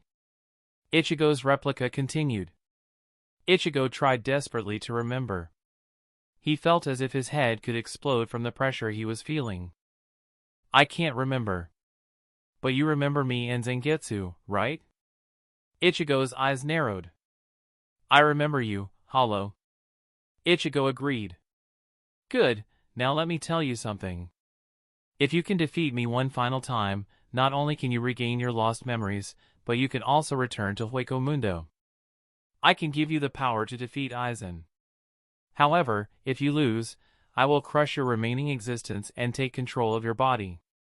Hurry up though, even as we speak my influence has started dominating your body. Hollow Ichigo stated. There's something you're not telling me. Ichigo stated. TCH, what are you going to do about it? Defeat you. Ichigo said while grabbing Zangetsu. Not this time. Hollow Ichigo stated while grabbing his own Zangetsu. Both of them held their Zanpakuto in front of them and released a huge amount of Ryatsu. Ban! Ki, they both shouted. The both of them quickly transformed into their Bankai outfits. You say that you will give me your power to kill Aizen, but I know there's a catch. Ichigo said. What of it? Hollow Ichigo countered. Ichigo's eyes narrowed. Tell me! Ichigo ordered. You're in no position to make demands. Fine, then I'll beat it out of you. Ichigo said before charging his inner Hollow. You can try. Hollow Ichigo countered. Within seconds, Hollow Ichigo raised his blade and blocked a full-powered strike from Ichigo. Las noches. Aizen waited for the life to leave Ichigo's eyes before finally removing his Zanpakuto. He stared at Ichigo a moment long before smirking at the dead Shinigami. Even in death you intrigue me. Did you really believe you could defeat me? I guess I'll never know. Aizen said to himself before sheathing his Zanpakuto and turning towards his last remaining Arrancar. What will we do now, Aizen-sama? Stark asked. We're in no rush. First we'll restore Las Noches to its original form. Then I'll have Inoue revive the Espada. Lastly, since the Hogyoku will activate fully soon, I will make our sole priority to find Vasto Lorde and make them join me. You, my dear Arrancar, are all that's left of my army. Aizen explained as he began to walk towards them. Where's wonder, Halibel stopped when suddenly everyone in the room was hit by a massive blast of Ryatsu. The Ryatsu was so powerful that even Aizen had to stabilize himself before he was sent flying. What's going on? Lillinette screamed over the roar of the wind that was whipping past them. Aizen's eyes widened as he realized whose Ryatsu it was. Swiftly turning around, Aizen and his Arrancar stared at Ichigo's body. Black energy was whirling around him at an incredible pace. I thought he was dead. Halibel declared. We all felt it, he was dead. Stark replied. He's not Movi. Lillinette wasn't able to finish before Ichigo's hand started clawing at the ground. What's going on? Aizen thought as Ichigo slowly got on his hands and knees and the Ryatsu failed to let up. Ichigo's body gradually got on its feet. Something's not right here. Stark stated as they eyed Ichigo. The Shinigami's movements were odd. It was like he was purposely moving at a very slow pace and jerking slightly. All of a sudden, Ichigo's head turned to Aizen, his eyes still closed. How can he produce so much Ryatsu? Halibel stated as Ichigo's eyes abruptly opened wide. Aizen and his Arrancar didn't know what they were expecting to see, but it's certainly what they saw. Ichigo's eyes were pitch black and devoid of any life. What happened next shocked everyone to their core. Right in the center of Ichigo's chest a small black dot appeared and gradually grew larger, and before any of them realized it, a large hole was in the middle of Ichigo's chest. Is that a hollow hole? Halibel thought as Ichigo's left eye suddenly began to secrete a thick white fluid and soon covered the left side of his face. The fluid, as if it had a mind of its own, began shifting and molding. Within seconds the left side of his face was covered in a white mask that took the shape of a sinister skull with a long horn on top of his mask. It can't be, Stark said in amazement. This doesn't make sense. Halibel replied while staring at Ichigo's mask fragment. Besides the battle-damaged Shinigami robes, Ichigo took on the appearance of an Arrancar. Without warning, the Ryatsu that was leaking from Ichigo's body came to a complete halt, and Ichigo just stood there, staring at them with his lifeless black eyes. What is the meaning of this, Kurosaki? Aizen asked Ichigo, who made no response. Ichigo looked down, and upon seeing his Zanpakuto on the floor he grabbed it. Once he did, Tensa Zangetsu transformed right in Ichigo's hands and to the size and shape of a regular, all-black, Zanpakuto, thus making his appearance as an Arrancar complete. Without warning, Ichigo vanished. Aizen was barely able to block the attack when Ichigo appeared in front of him and attempted to cut him in half. That was... Halibel thought in shock. Sonido. Stark whispered to himself. Aizen stared into the unresponsive eyes of his opponent, who was forcing him back against a partly destroyed column. Though Aizen's eyes were locked on Ichigo, Ichigo wasn't staring directly at him. He was staring vacantly at the floor behind Aizen. Aizen came to the realization that the opponent he was fighting now was not Ichigo, it was something else. He's not even looking at me directly while attacking. Can he be fighting with pure instinct? Aizen wondered. As their swords locked, Aizen was surprised at the pressure Ichigo was putting behind his attack. Aizen was about to push Ichigo's blade aside but stopped when Ichigo's darkened eyes stared directly towards Aizen before narrowing. Getsuga Tensho. Ichigo whispered quietly. Aizen's eyes widened as Ryatsu surged through Ichigo's Zanpakuto before they were both engulfed in an explosion. Ichigo's mindscape. What's the matter, getting tired, Ichigo? Hollow Ichigo mocked as Ichigo dodged another Getsuga Tensho and was trying to keep as much space between himself and his hollow as possible. I'm not done yet. Ichigo roared as he shot a Getsuga Tensho right back at his hollow. Hollow Ichigo batted the weak attack away barehanded. Face it, Ichigo, you're weak. You've lost, he said as he vanished quickly and appeared next to Ichigo. I have to win, Ichigo stated.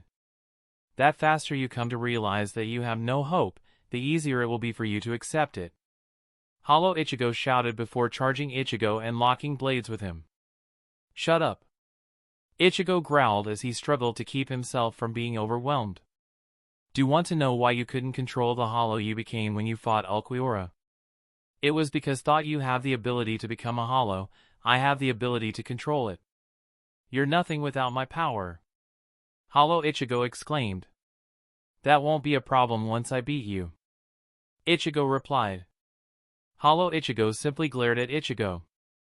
You'll be surprised what will happen to you if we merge. If you knew, you wouldn't be so quick to kill me.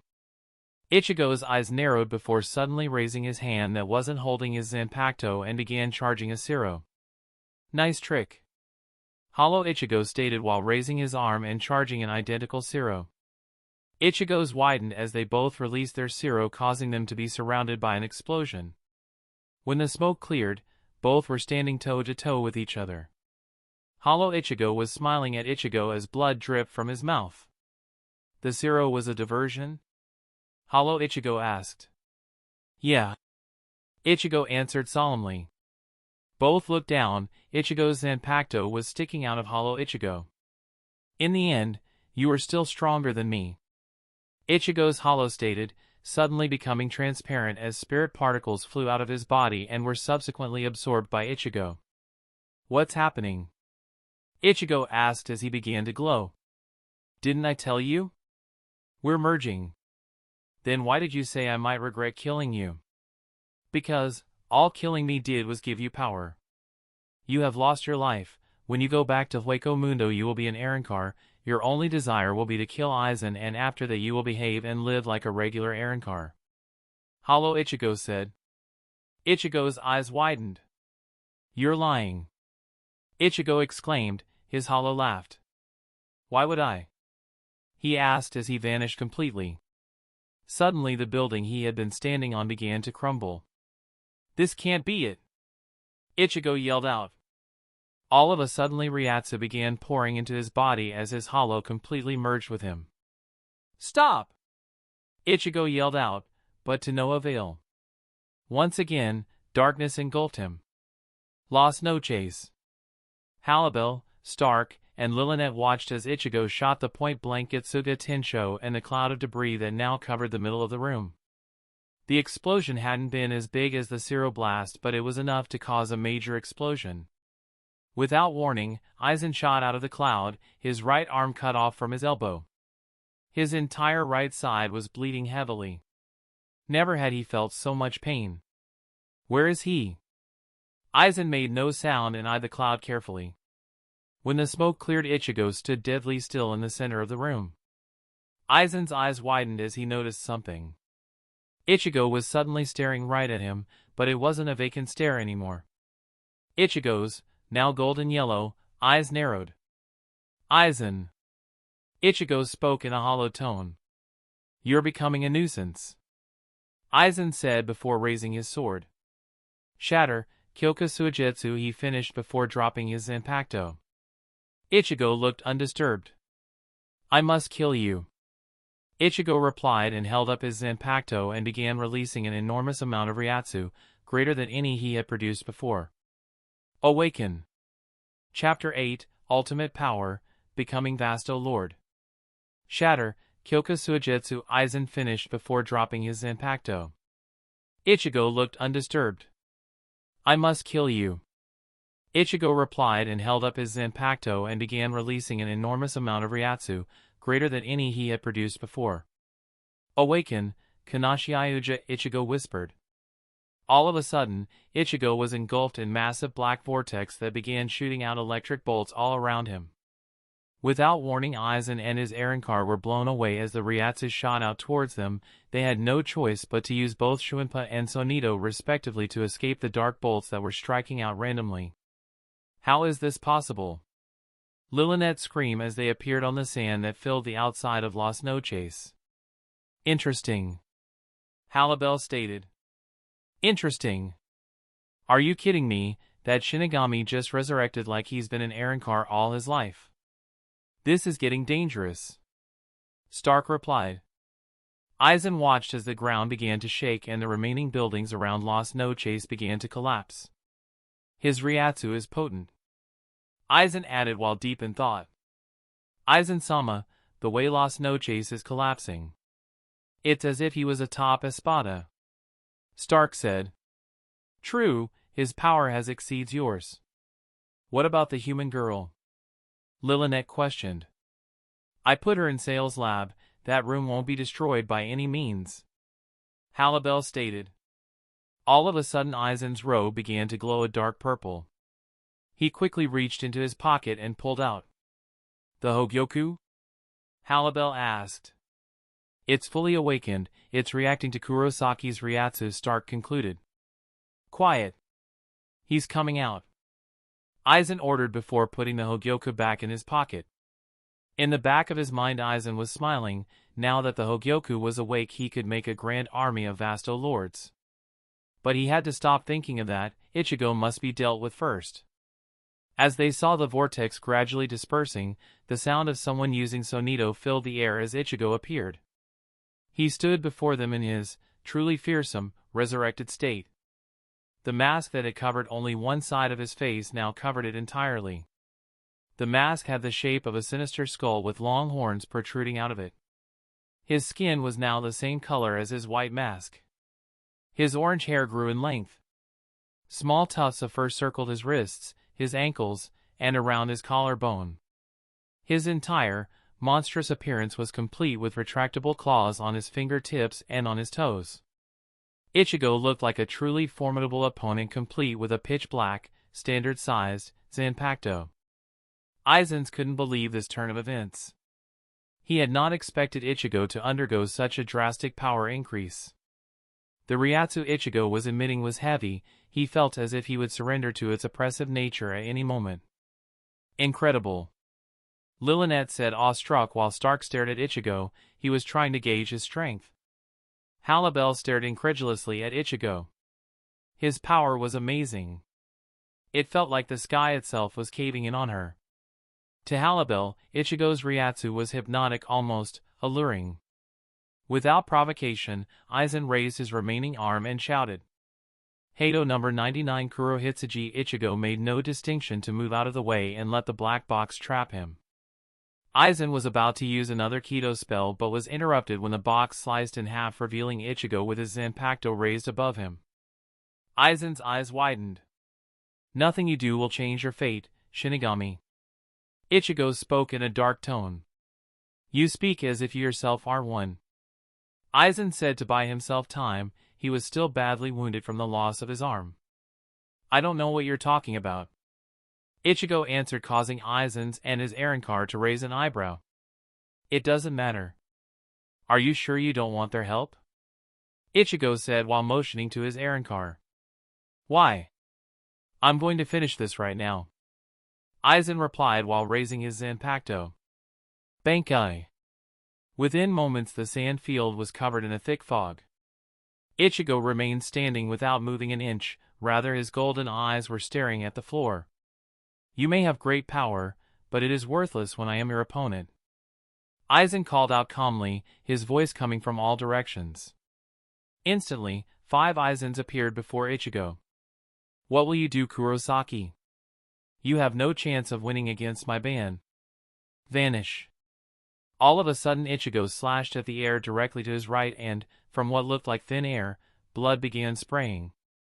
Within moments, the fog dispersed, revealing 3 shocked hollow and a profusely bleeding Aizen. How? Aizen thought confusedly as he tried to stop the blood surging out of his chest. Ichigo, while under the full effects of the Aizen unstoppable Bankai, was able to detect where Aizen was hiding. This simply yet unimaginable act showed everyone present how unstoppable Ichigo had become. Aizen immediately dropped his Zanpakuto and clutched his chest in pain as blood continued to pour from his chest. Unable to find the strength to hold himself up, he fell to his knees. While doing so, the Hogyoku fell out of his robes and rolled to the middle of Ichigo and himself. Paying it no mind, Aizen looked up and locked eyes with Ichigo. Ichigo stared down at him, his fierce golden eyes meeting brown ones. "I would have never thought I would need help to fight you," Aizen stated. Ichigo paid no attention to him and picked up Aizen's Zanpakuto and snapped it in half like nothing. "Your body is broken and now, so is your weapon. You've lost," Ichigo said while raising his Zanpakuto. "Halibel!" Stark exclaimed suddenly. Halibel simply nodded. They still needed Aizen. "I know," she replied as they both unsheathed their Zanpakuto. "Lillinet, stay here," Stark ordered. "Goodbye, Aizen," Ichigo whispered before bringing his weapon down. When it was within inches of Aizen, the strike was blocked as Halibel and Stark appeared next to Aizen, both using their Zanpakuto to defend Aizen. The sound that resonating from the three of them crossing blades was massive. "Don't get in my way," Ichigo said while using his full force to bring his blade down. Both Halibel and Stark knew that Ichigo could overpower them in their unresurrected forms, even if it was both of them.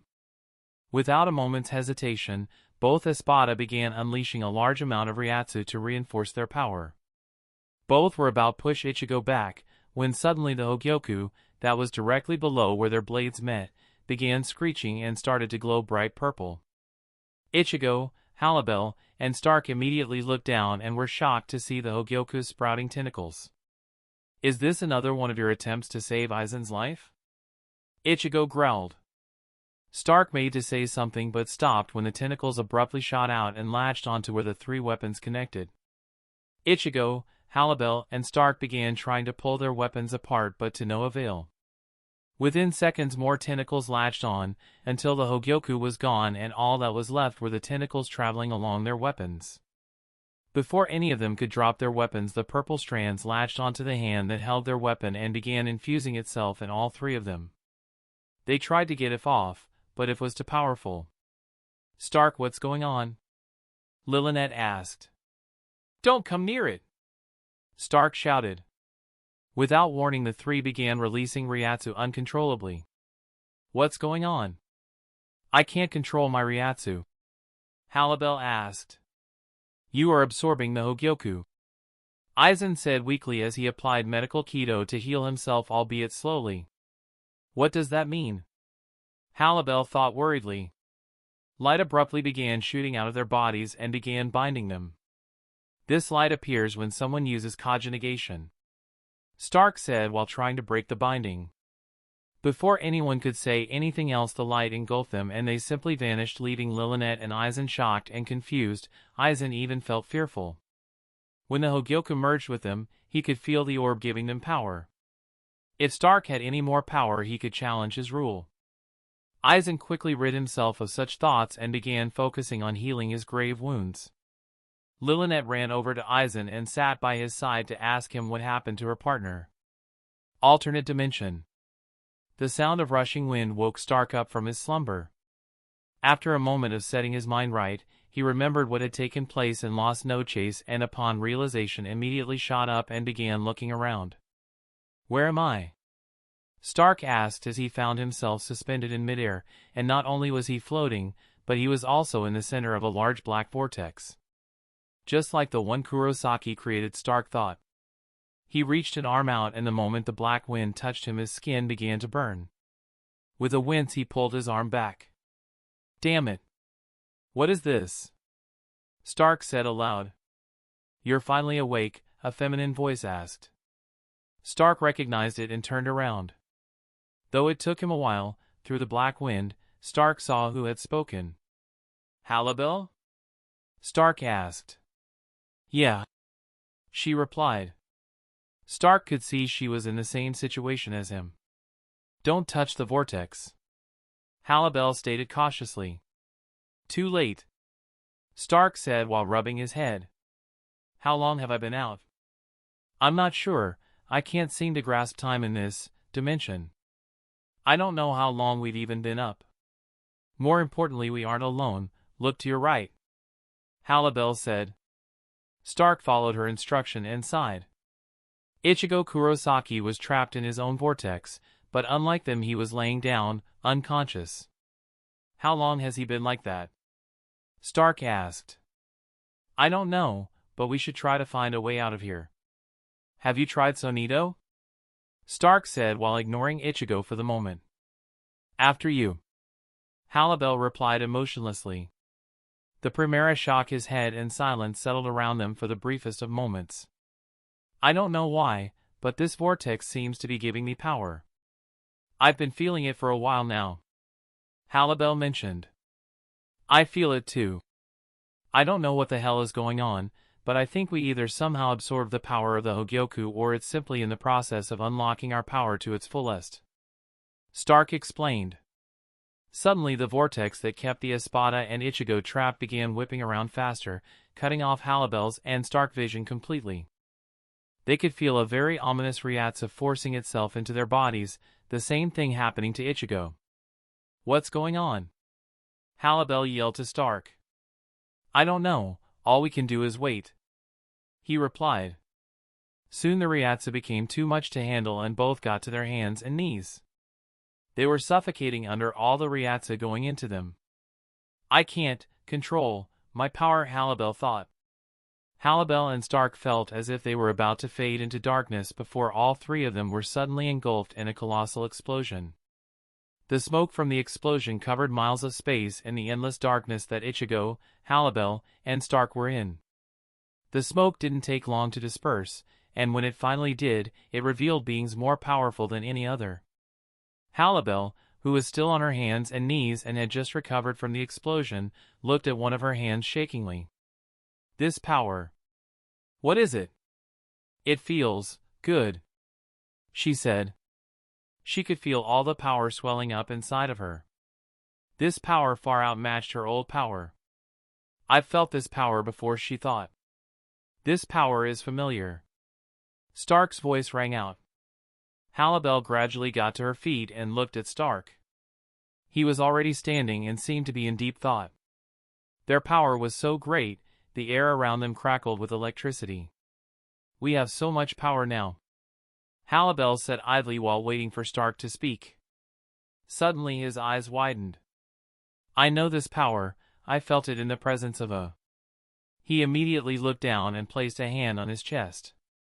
His hollow hole was gone. Vasto Lorde, he finished quietly. Halibel's eyes widened. Vasto Lorde, she thought incredulously. Stark continued to stare at his holeless chest. Our hole's vanishing shows that as hollow we can evolve no longer. A hollow losing his hole signifies his strength is of the strongest hollow. My hollow hole is gone as well, Halibel stated, suddenly changing the subject. Stark looked at her and raised an eyebrow. Where's you hole? He was cut off by Halibel. Don't worry about it, she said coldly. Stark didn't push the matter. Fine. Still, from what I can tell, we have become Vasto Lorde. It can be nothing else, but there is one problem. We were supposed to stop evolving when we became Arrancar. How can we evolve if we were Ajuchas before becoming Arrancar? Halibel asked. Stark couldn't answer that. I don't know. The secret must lie in the Hogyoku itself, he said.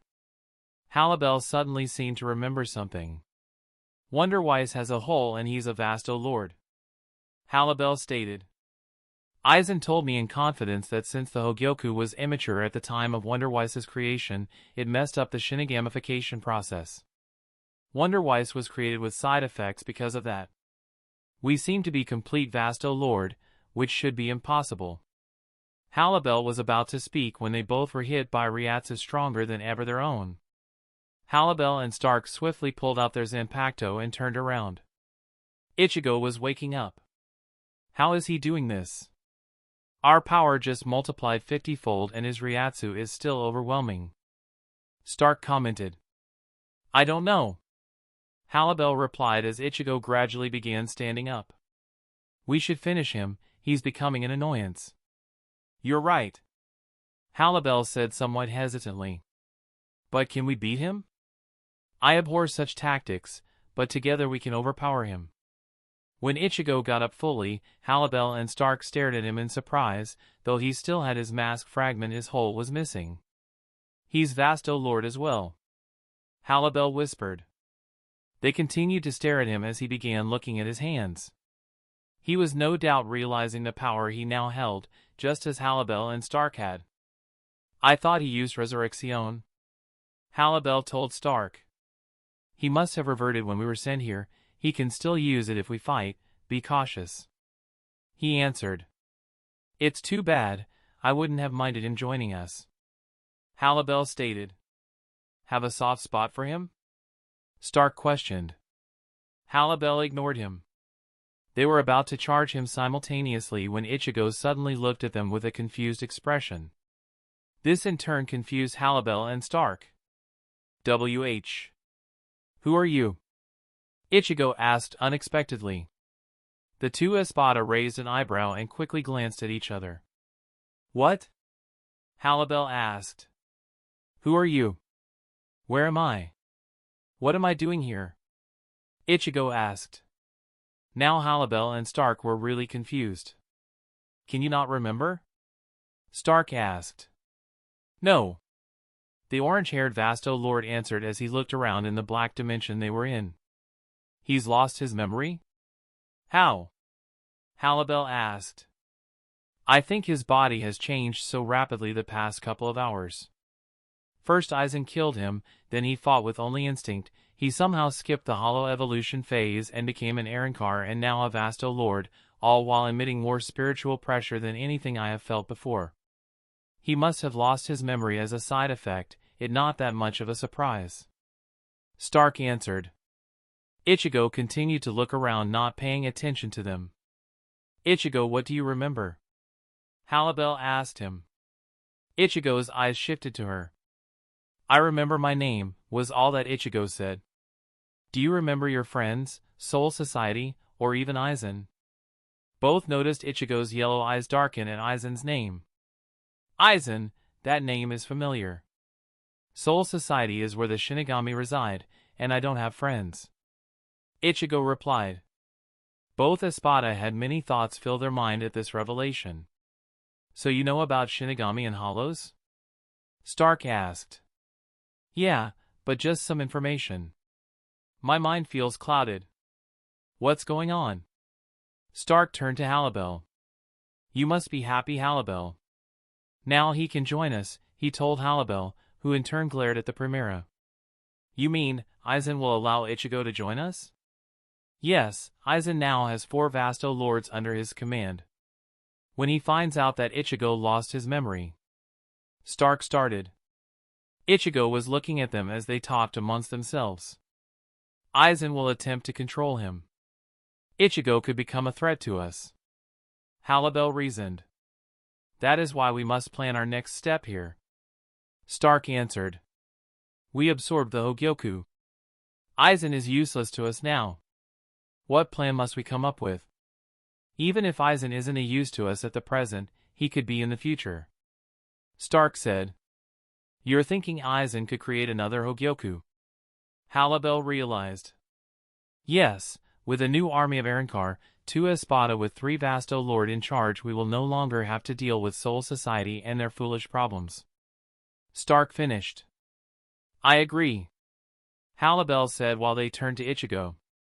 Ichigo Kurosaki, will you join us? Stark propositioned.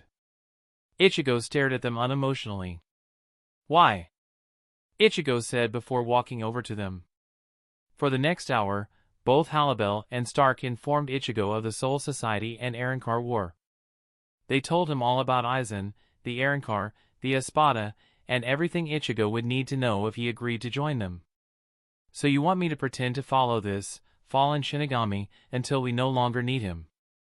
Then we 3 will become the leaders of Hueco Mundo? Yes. Aizen will try to brainwash you into acting as his weapon, but don't fall for it. Halibel said. Ichigo nodded. So, will you join us? Will you become an espada? Stark asked. Ichigo's eyes shifted between Stark and Halibel before grinning darkly. I'm in. Both espada nodded. Your memory loss isn't bothering you then? Stark questioned. No, I'm a hollow now, my past means little to me. The Primera nodded. If that is all, let's go. Stark said before standing up and punching the area in front of him, but instead of hitting the air an opening was made, causing a bright light to shine through. Without hesitation, Stark walked through. Halibel made to lead next but noticed Ichigo didn't move. When their eyes locked, Halibel felt a great urge to look away in embarrassment. It's funny, I didn't ask what your names were, he said. He's Stark, I'm Tia Halibel. Tia. Call me Halibel, she said. Ichigo's face quickly grew solemn while looking at the bright light leading to Hueco Mundo. Okay, Halibel, what will I become?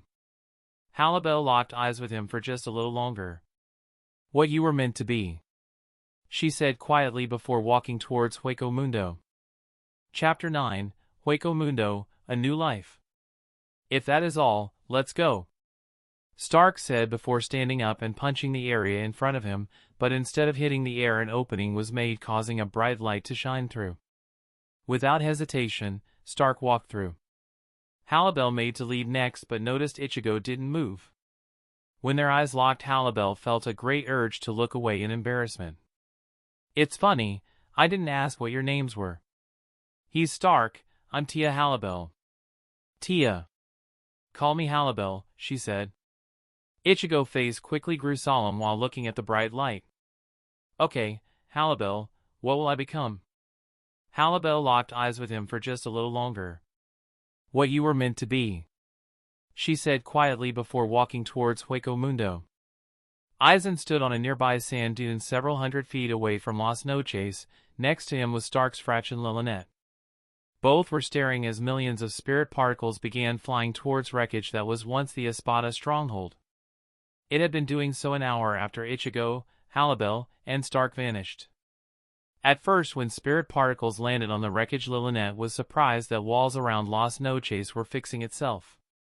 I didn't know it could do that. How can the buildings get repaired? She said as the outermost wall around Las Noches was completely repaired. They both could now see the inner towers of their base getting fixed. Las Noches was designed so that as it was ever destroyed, it would be able to heal itself given enough time. Las Noches itself can feed off the spirit-enriched environment. Aizen answered. He had finished applying medical keto to himself a while ago. His biggest problem was stopping the blood flow that was caused when Ichigo took his arm. The cuts to his chest, albeit deep, were easily healed though the pain remained. I will have Inoue heal me fully when Las Noches is fully repaired. Are you sure you want to keep standing, Aizen-sama? You look half dead, Lilinet said when she took her eyes off the healing stronghold. I'm fine, Aizen replied with his regular smile. Lilinet immediately shifted her eyes away from him. Even though Aizen smiled, one could tell it was fake. When you told Stark, Halibel, and Barragan that releasing in Las Noches could destroy it, I didn't think this would happen. Although Lilinet was asking questions, she was truthfully trying to get her mind off Stark's sudden disappearance. Aizen had told her not to worry, but she couldn't help it. Stark was like her brother, but no matter how worried she was, she knew one thing: she was still alive, and that meant Stark was as well. His power was unique, Aizen said, a bit scornfully. Lilinet should have taken his tone as a sign to keep quiet, but asked Aizen one more thing. She knew Aizen wasn't the kind of person that killed because someone asked too many questions. Will we have to start all over? Not necessary. Aizen was interrupted when both he and Lilinet heard the sound of glass shattering, and within seconds felt the ryatsu of someone they couldn't recognize. Quickly turning around to where the sound had come from, they were shocked at who they saw.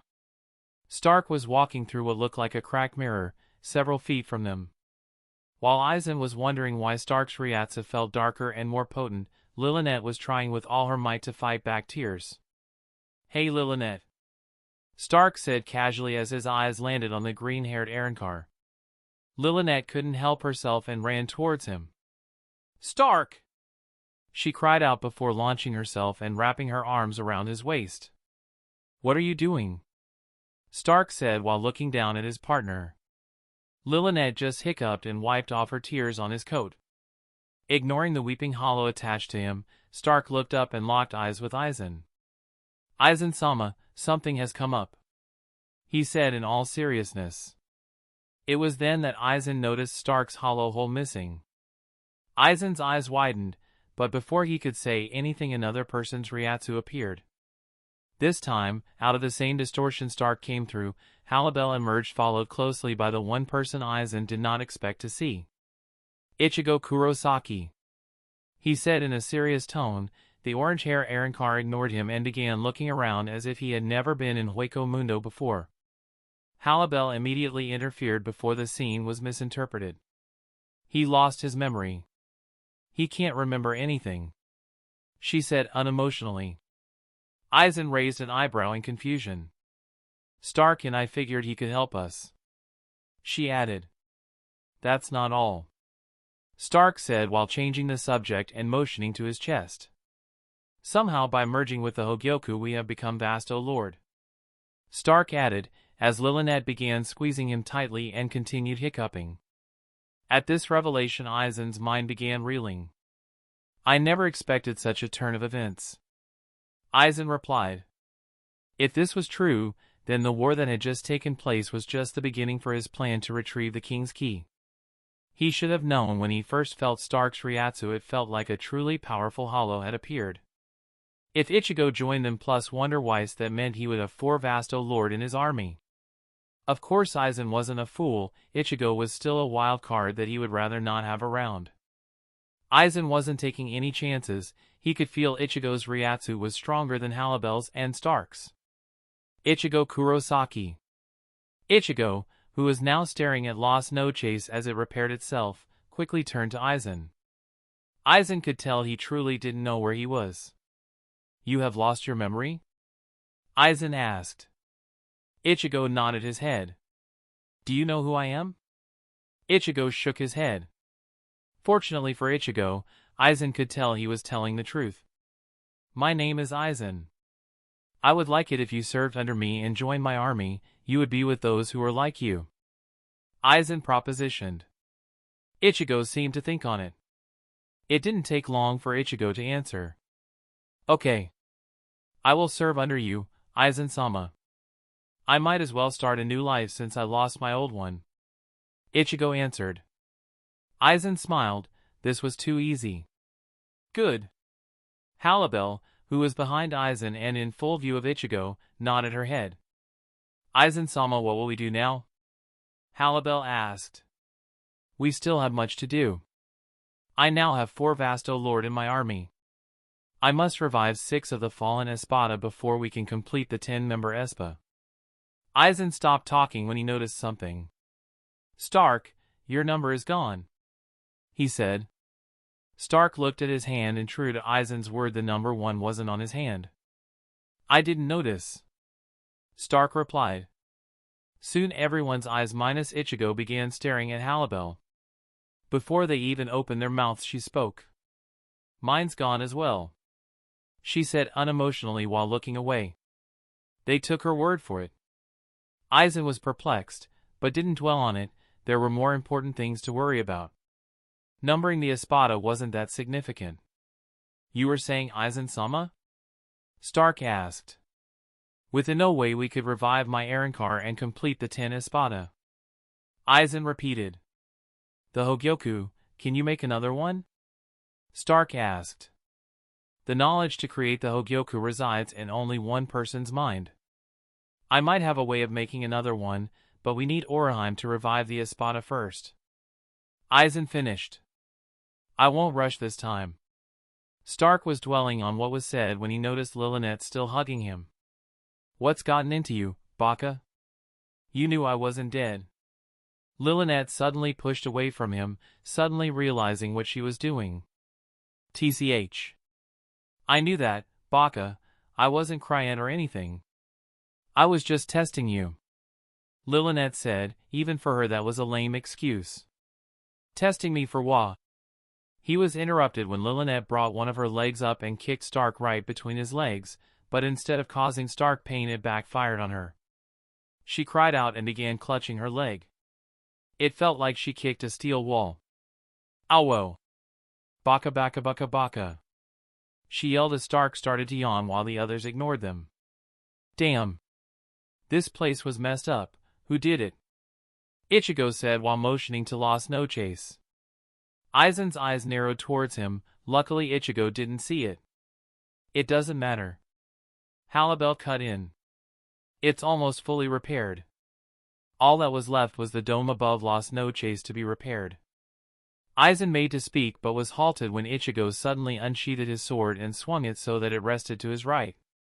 His actions merited no explanation because the moment he did so, Wonder Wise had appeared via Sonido and Ichigo's Zanpakuto was pressed up against the blonde Arrancar's neck. Oh! Was all Wonder Wise said as he looked at the blade aimed at him. He's an ally. He was the first Vasto Lorde in my army. Aizen explained to Ichigo. Ichigo nodded and quickly sheathed his blade. Aizen quickly glanced at the blade. When did he move? You finished your mission? Aizen asked Wonder Wise. The Arrancar simply nodded. What took you so long? Aizen questioned. Wonder Wise held out his hand. A dragonfly rested on his palm. Ichigo stared at it in confusion, but since Aizen merely nodded, Ichigo didn't see it as anything to dwell on. What was his mission? No, a better question, what's our mission? Ichigo asked. As far as Aizen knew, Ichigo joined them blindly. Wonder Wise was detaining some of my old friends. As for our goal, I'll have someone explain it to you. Before Ichigo could ask anything else, Aizen spoke again. Let's go, Las Noches is finished. Everyone simultaneously turned and looked at the fully repaired stronghold. It was as if it was never even touched. As they began to walk towards the main entrance of Las Noches, Stark thought of something. Will Soul Society come after a no way in? Stark asked Aizen. They will try, but they will find it useless. With the help of Sale and his experiments, I was able to create a device that stops the opening of Garganta from the outside of Hueco Mundo. Only I, Jin, Tosin and the Arrancar could open one successfully now. The device resides in Sale's lab and will remain activated until it is turned off. We don't have to worry about any more unwelcome intrusions. Aizen explained. It didn't take long for them to reach the main gate, and when they finally did, the Arrancar waited for Aizen to tell them what was next. I said that we have much to do, but it can wait for tomorrow. I have a couple of things I need to do myself. Halibel, since Kurosaki doesn't know what's going on, I want you to fill him in and give him a tour of Las Noches. Halibel gave Aizen a light bow. Teach him about Las Noches and the Espada. For now he is a top Espada, so tell him the rules as well. He should know as much as he can. Also give him information about the Arrancar we will be reviving. I'm sure that when they find out he has joined us, problems will arise. It would be good if he knew something about each of them. Aizen finished. Halibel glanced at Ichigo. Yes, Aizen-sama. Halibel answered before turning to Ichigo. Let's go. As they began to walk away, Aizen stopped them. Oh, and one more thing, get him a room and some clothes. He added, due to Ichigo was still wearing his battle-worn Shinigami outfit. Halibel nodded before they both started to walk away. Aizen stared at them as Ichigo asked Halibel something. He couldn't hear what she had said, but it must have been funny because Ichigo laughed. Well, I guess Lilynette and I will be heed. Stark, wait, I have to tell you something. Aizen waited until Halibel and Ichigo had turned a corner and were out of sight before he spoke. Do you think we should keep Ichigo? Aizen asked. Stark had expected Aizen to ask that. Yes. He should provide the necessary strength needed to help us defeat Soul Society. He answered. If he begins showing signs that he remembers his past, kill him. We don't need a traitor in Las Noches. Aizen said. Stark stared at his leader. Ichigo's power exceeds my own. I won't be able to kill him. Stark replied. Then when the time comes, I will help you. Aizen added. Lillinet was pretending not to listen and was instead staring at Wonderweiss, who was staring right back at her as if he was examining something. What a freak, she thought before sticking her tongue out at the odd Arrancar. If that is all. Stark asked. One more thing. Lillinet taken away something to eat, she should be starving by now. Keep her in the lab though. I don't need her trying to escape. No, better yet, put her in her old room. Aizen explained as he began walking off. Wonderweiss quickly took off after him. Lillinet looked up at Stark, who was staring at Aizen as he walked away. Stark?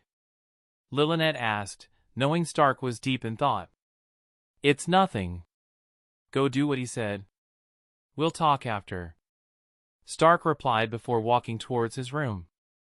Lillinet sighed before using Sonido. Ichigo and Halibel.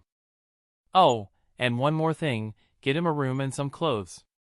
He added. Ichigo was still wearing his battle-worn Shinigami outfit. Halibel nodded before they both started to walk away.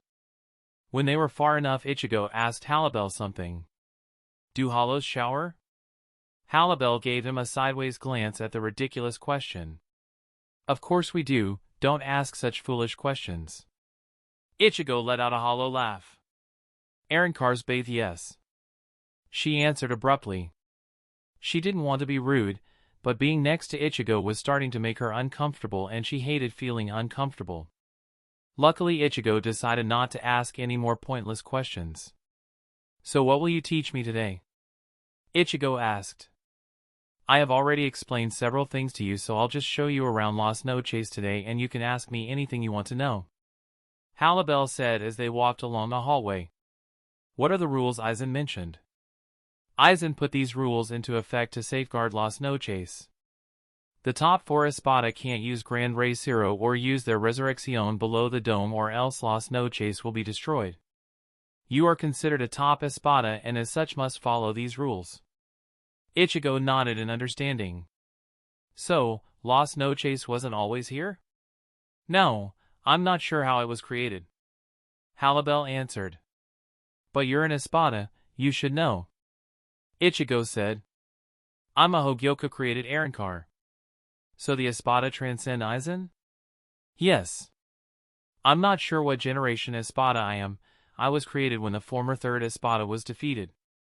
An Espada is chosen when one of the present Espada dies or when Aizen creates a new more powerful Arrancar to take another's place. Halibel explained. Do you know what number I would be? Ichigo asked. It's difficult to gauge your power is. Halibel trailed off. Halibel? Ichigo asked. Suddenly Halibel shook her head and turned away so that Ichigo wasn't looking at her. Ichigo raised an eyebrow in confusion. I would guess that you would be the new Primera. You already told me that the Primera was the strongest rank in the Espada. Isn't Stark the Primera? Ichigo asked. He would become Segunda Espada. Will he get mad? Ichigo asked. No. Stark is lazy and doesn't care about his rank. Barragan, on the other hand, will be mad. Halibel said. Barragan? We'll get to that later, but know this. Since you might be Primera, all those below you will go down a rank until the last one is taken off the Espada. So you'll be the 4th then? Barragan is now weaker than me. I would be 3rd, but I can't be too sure. Power levels and ranks are also decided by the abilities one wields. And how will Aizen revive the other Espada? Ichigo asked. The girl he was talking about early, the one in the lab. She has the ability to reject fate. She could even revive the dead. Ever since Aizen found this out, he had each Espada give him a small piece of our mask fragments. So, if we ever did die, all he would have to do is have the girl use her power and it would be as if the person never died. And he's doing this tomorrow. Ichigo realized. Throughout their conversation, Halibel was showing him the Espada's rooms, the meeting room, and the throne room. And this room? Ichigo asked as they came to the last door in that particular hallway. Mine. Halibel said as she watched him open the door to her room. She didn't care if he wanted to look inside. When Ichigo looked inside, he was expecting something different. It was a plain white room that opened up to a large balcony. There was nothing to signify that the Tercera Espada lived there. It's rather plain. Ichigo said. Decorating isn't on my list of things I need to do. Let's go to your room, which should be all for today. Halibel said before pushing him out and closing the door. They didn't have to walk long because his room was just around the corner. It's this one, Halibel said while opening the door. Ichigo looked inside. It was the mirror image of Halibel's room. It's nice, Ichigo said while nodding. Halibel raised an eyebrow. You just sigh, never mind. The clothes are in the closet, just pick out something. Halibel explained. Ichigo nodded. I'll pick you up tomorrow morning. Aizen will talk with us in the meeting room. Halibel explained. After that? Ichigo asked. I'll tell you about the other Espada. Got it, Ichigo answered. Halibel stared at him a moment longer before going into her room. She walked out to her balcony overlooking Las Noches and let out a sigh. Ichigo Kurosaki. Chapter 10, Aftermath. Release Captain Kuratsuchi and Inoue, you're merely delaying your fate, Yamamoto said while staring at Aizen. Every Shinigami before him had their Zanpakuto drawn. Halibel, if you please, Aizen said. With a swift glance to Ichigo, Halibel opened a Garganta. Stark, let's go, Aizen said. Without a moment's hesitation, Stark pulled the trigger and shot a zero point blank in Mayuri's back, killing the captain instantly. No one had expected it, thus they were stunned for several seconds. Sorry, Captain, Stark said unemotionally as the captain fell. The sound of Nemi shouting her captain's name filled the air as all the captains suddenly charged Stark, who effortlessly evaded them all with Sonido. While the captains were preoccupied with stopping Stark, Ichigo charged Halibel. Unfortunately, Halibel disappeared with Oroheim via Sonido into the Garganta, closely followed by Aizen and Stark. Fortunately or unfortunately, Ichigo used Shuimpa and was able to enter the Garganta right before it completely closed. Kurosaki, Ichigo, wait! Yamamoto exclaimed. Also calling out to Ichigo, Rukia, Renji, Chad, and Ishida. Unfortunately, it was already too late, the Garganta had already closed. Before the captain commander could issue out any orders, Rukia Shuinput in front of him. We have to go after Ichigo and Inoue, she yelled. Yamamoto swiftly deactivated his Bankai because the heat the Phoenix was emitting was making it hard for the Shinigami to breathe. Calm yourself, Kachiki, we can't make any rash decisions, he ordered as he sheathed his Zanpakuto. He knew they had to move fast if they wanted to defeat Aizen. The only problem was that he didn't know how to go about following Aizen, and he had to assume the longer they waited, the greater Aizen's army grew. Time wasn't on their side. Byakuya suddenly walked over to Rukia along with Kamamura while the other Shinigami began spreading around Karakura Town trying to be of use. Nobody knew what was going on. We should act fast. Unohana should be able to open a Garganta. We can't let Aizen revive the Espada, Kenpachi stated as Yachiru suddenly appeared on his shoulder. Hey Kenny! She exclaimed, but she was quickly told to quiet down by Kenpachi. What are your orders then, Jimryu Saidano? Kamamura asked. We will help our allies. But first, Captain Kachiki, find Unohana and bring him here. I must speak with him. With a swift nod, Byakuya vanished. So you mean to follow Aizen? Kenpachi asked with a grin. Yamamoto nodded. But we must do so carefully. Aizen should have never been able to leave. We won't underestimate him again, the now younger commander stated. In his mind he planned on how to go about finishing Aizen. Captain Kamamura, gather all Shinigami to me, I will tell them what to do next. We have much work to do. Tell Vice Captain Kira to take Vice Captains Ranjaku, Hinamori, and IBA to Captain Unohana. He will assist with the healing along with Vice Captain Aizen and Officer Hanataro. Go now, he ordered. Without a word, Kamamura used Shuimpa and vanished. Without a moment's hesitation, he turned to Rukia. Kuchiki Rukia, gather the humans, they should be let in on what will happen next. Yes, Captain, Rukia said before taking off. Yamamoto made to ask something of Shunsui, but halted when said captain suddenly used Shuimpa. Yamamoto knew where he was going. Shunsui had been staring in the same direction ever since the Garganta closed. Ukitake was Shunsui's best friend, it was only right for him to be by Ukitake's side. Now that he had given his orders and was left alone, he stared at the town below. The town and skies that, moments ago were filled with explosions, had become eerily quiet. It was the first time he truly wasn't sure what to do. Many options lay before him and he needed to be sure the right path was chosen, or he would leave the fate of Soul Society to chance.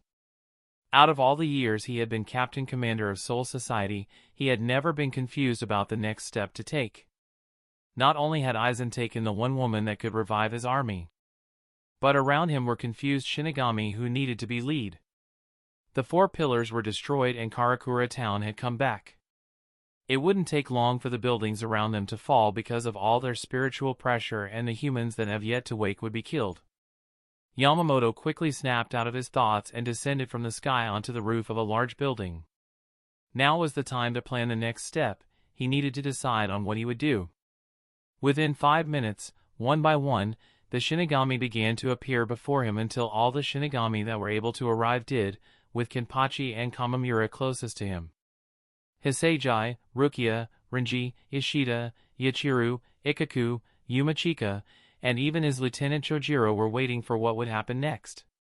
None of them were shocked to see their new, younger commander, because there were far more important things to discuss at the moment. Where are the others? Yamamoto asked when he noticed a few Shinigami missing. Vice Captain Kuratsuchi is mourning the death of Captain Kuratsuchi and refuses to come, and Captain Kairaku wishes to remain with Captain Ukitake. Very well, both will be excused. Now listen to what I have to say. Medical area. Unohana, Kira, Aizen, and Hanataro were hard at work trying to save their comrades. Hanataro was healing Momo, who had the least fatal wounds. She was now able to sit up as Hanataro healed her. Kira was healing IBA, who was stable but was severely charred by the Zero shot at him.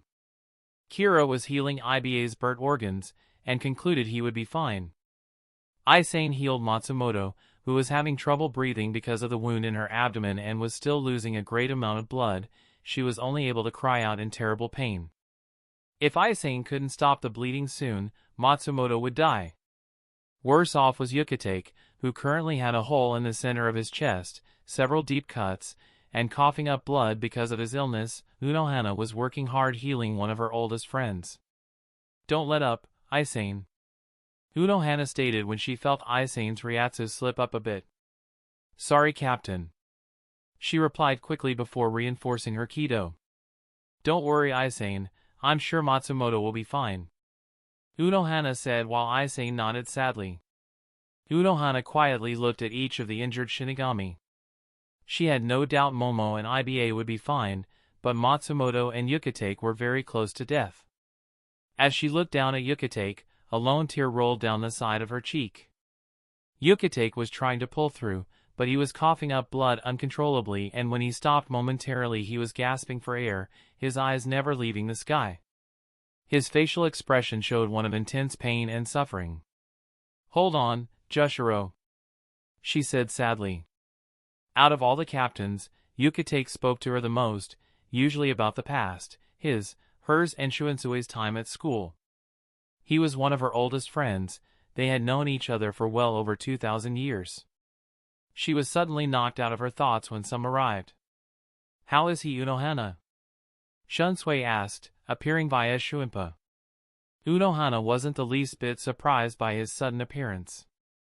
It doesn't look good. she said solemnly as she looked up at her other friend.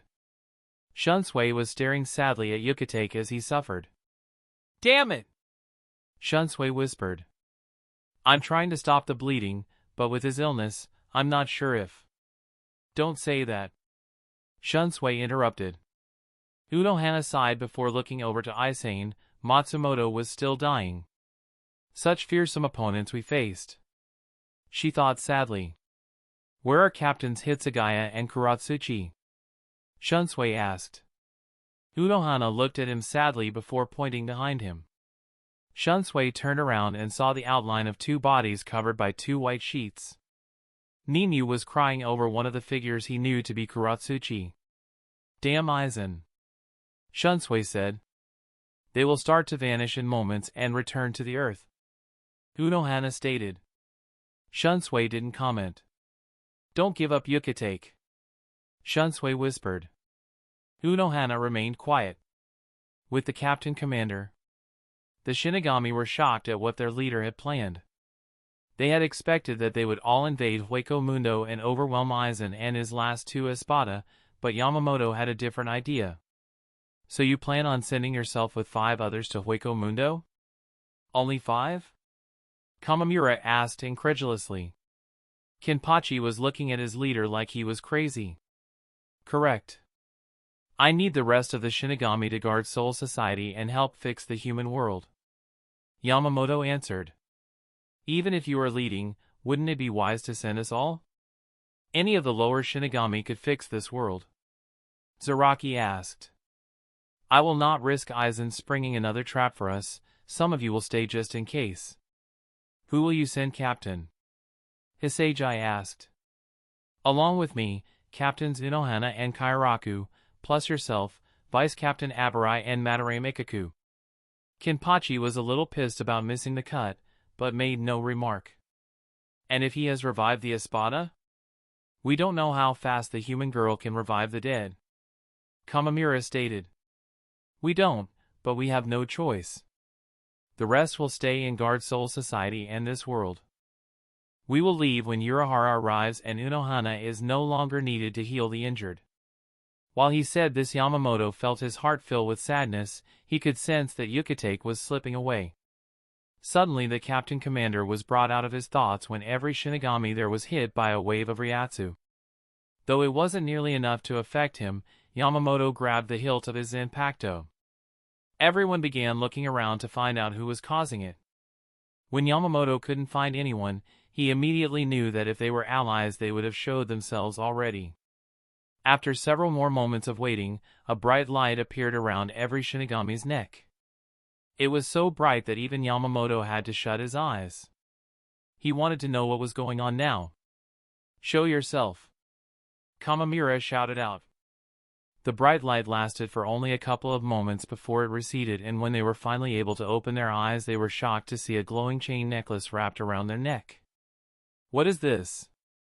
Renji asked. Suddenly a voice rang out. That was close. Any longer and Karakura Town could have been destroyed. "Who are you?" Yamamoto said. "Long time no see." "Captain." The voice rang out. Suddenly, someone shouted mere meters in front of Yamamoto. The commander stared at him a moment before opening his eyes wide. "Hirako Shinji," Yamamoto whispered. Before anyone could speak, 7 more people appeared behind the blonde-haired man named Shinji. They were people Yamamoto knew who used to be Shinigami before they were exiled. Yamamoto immediately noticed they had all recently been in a battle, since their clothes were battle-damaged and some of them seemed to be out of breath. "So you hid out on Earth?" Yamamoto said quietly. "Who are they, Captain?" Kamamura asked. Yamamoto didn't answer as Shinji began to walk towards him. "Are you here for revenge?" Yamamoto asked seriously. "I don't really care about you," Shinji replied with a smile. The 7 Vizards, and the remaining Shinigami around him were quietly watching the conversation. "Would I be wrong in assuming that you are on our side then?" Yamamoto stated. "No, we aren't." Yamamoto quickly proceeded to unsheath his Zanpakuto. "We're on Ichigo's side." Shinji finished. Kurosaki Ichigo eh? The commander said while sheathing his blade again. We would have been here sooner, but Aizen must have realized we would help you. He unleashed a massive hollow, seemingly made of smoke, which could create Jillian. They weren't a problem, but when the hollow breathed on us it made us delusional. We ended up attacking each other. The creature itself was surprisingly weak, but it had a very powerful ability. Shinji explained. Yamamoto nodded in understanding. The other Shinigami around their leader were confused. To them, 8 mysterious fighters just showed up out of nowhere. Don't worry, they are allies. Their leader stated. This eased their minds. It's been a while. Is there anyone you guys want to see? Shinji called out to the other visitors. He can wait. Lisa replied. Hell no! Hiyori yelled. The person I want to meet is not here. Hachi stated as the rest said no. What's this? Kenpachi interrupted as he grabbed the golden necklace around him, since nobody else asked. It is mine. Hachi answered. It functions like Soul Society's limiters. The Ryatsu you were all emitting could have destroyed Karakura Town. After Hachi explained, Shinji introduced the other visitors to the Shinigami and Yamamoto did the same. How did Aizen escape and where's Ichigo? Love asked suddenly. Yamamoto then proceeded to fill the visitors in on what had happened with Aizen, the Espada, and Ichigo. Idiot! Hiyori yelled to no one in particular. He should have known better. Kinsei said. We were planned. Yamamoto was unexpectedly interrupted when Aizen appeared next to him. Vice Captain Kotetsu Aizen reporting. She stated with a bow. Proceed. The commander replied. Yes, sir. Vice Captains Tetsuzeman Iba and Hinamori Momo are both in stable conditions. Vice Captain Matsumoto Ranjaku and Captain Ukitake are both in critical condition. Captain Unohana doubts that they will survive. Yamamoto was saddened by her words. Vice Captain Marekyo Omida along with Captain Soi Fon, Hitsugaya Toshiro, and Kuratsuchi Mayuri are dead. Aizen said sadly. Everyone was shocked at what was revealed, even the visitors. I will assist Captain Unohana. Maybe I can be of some use. Hachi said before using Shuinpa and vanishing while Shinji was contemplating on what they should do next. You said you were planning something. Rose asked Yamamoto. Yamamoto was planning on leading 5 other Shinigami to Aizen and finishing him off. Kamamura replied. Will you help us? Hisagi asked the man that had once saved his life. Kinsei nodded. That's why we're here. Kinsei answered. We would usually stay out of Soul Society affairs, but Aizen has Ichigo, we can't just stand by. Lisa said. We wish to go as well. Ishida said, as both he and Chad made themselves known. I do not doubt your strengths, but we can handle it. You can help out here. Yamamoto ordered. Ishida and Chad made to protest but were interrupted. Both Shinigami and visitors felt the Ryatsu of 6 people coming towards them. One of them, Yamamoto knew, was Byakuya's. I asked that only Urahara come, but the others wouldn't be left behind. It seems Aizen sent them a powerful Arrancar to deal with them. Byakuya said when he appeared, followed by 5 others. All of them, like Shinji's gang, seemed to be in a recent battle. Urahara Kasuke, Shihoin Orochi, Tessai Tsukabaishi, Kurosaki Isshin, and Ryukin Ishida. Ryukin Ishida was well known to Yamamoto, a Quincy that was of captain level had to be watched closely by Soul Society. Father? Ishida said surprisingly. This is Ryukin Ishida, a powerful Quincy. Isshin revealed to those that didn't know who he was. All very powerful warriors stand before me. And Kurosaki Isshin, the last person I would have expected to see. Yamamoto whispered. Now's not the time to talk about this, we can have a reunion later. Byakuya told me that my son chased after Aizen. Isshin asked seriously. Yes. We need Urahara to open a Garganta for us to get to Hueco Mundo. Can it be done? Yamamoto asked. Byakuya went to Kamamura and was filled in on what was going on. Of course, I'll get it ready. Urahara answered before using Shuinpa. I'm going. Isshin said. Father, will you go? Ishida asked. I see no more reason to help, they have enough fighters. The only reason he came was because we needed help. Aizen sent a single Arrancar to hold off Kasuk, Tessai, and myself while Aizen fought Soul Society. Urochi answered. Isshin and Ryukin came when they sensed our fight. Not that it mattered. Ryukin added. He didn't like being surrounded by so many Shinigami. Old habits die hard. Did one opponent give you so much trouble? Yamamoto asked. This opponent was surreal, no one person would be able to hold him off let alone kill him. We couldn't even land a hit on him. His movements were lazy but untraceable. He could have defeated any one of us if he wanted to, and he suddenly left in the middle of our fight. His sole job was to stop us from aiding you. Isshin explained. He only spoke his name, Wonder Weiss Mardra. Ryukin stated. Silence filled the air as everyone thought of how close Aizen was to winning. There were so many things going on now that almost everyone there was confused. Since we have more warriors, Captains Unohana and Kairaku won't need to go. Captain Kachiki, tell them that I leave Soul Society in their charge when we're gone. Yamamoto explained. Byakuya bowed and went to tell them. Yamamoto stared at the fighters before him. Aizen wouldn't stand a chance against so many powerful warriors. I have some bad news. Urahara said suddenly when he appeared before Yamamoto again. What is it? Isshin asked. He was worried for his son. The Garganta won't open. This could only mean that Aizen has found a way to lock the dimension. Urahara said sadly. Everyone's eyes widened at the revelation. Is there nothing you can do? Shinji asked. No. Urahara was interrupted when he was grabbed by the front of his shirt by Isshin. My son is alone in Hueco Mundo. Find a way in, he exclaimed. Urahara stared at him solemnly. I can't. Garganta is a straightforward portal. I can't open it anymore.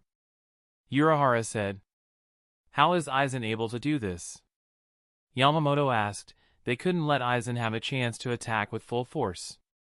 I'm not sure, but it's the only explanation. Isshin let go of Urahara. Don't do this, Kasuk.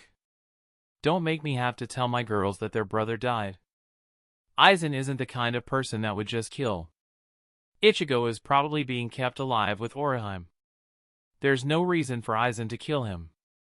Shinji explained. So Aizen is left to revive the Espada and we can do nothing. Kinsei said. It appears so. Tessai answered.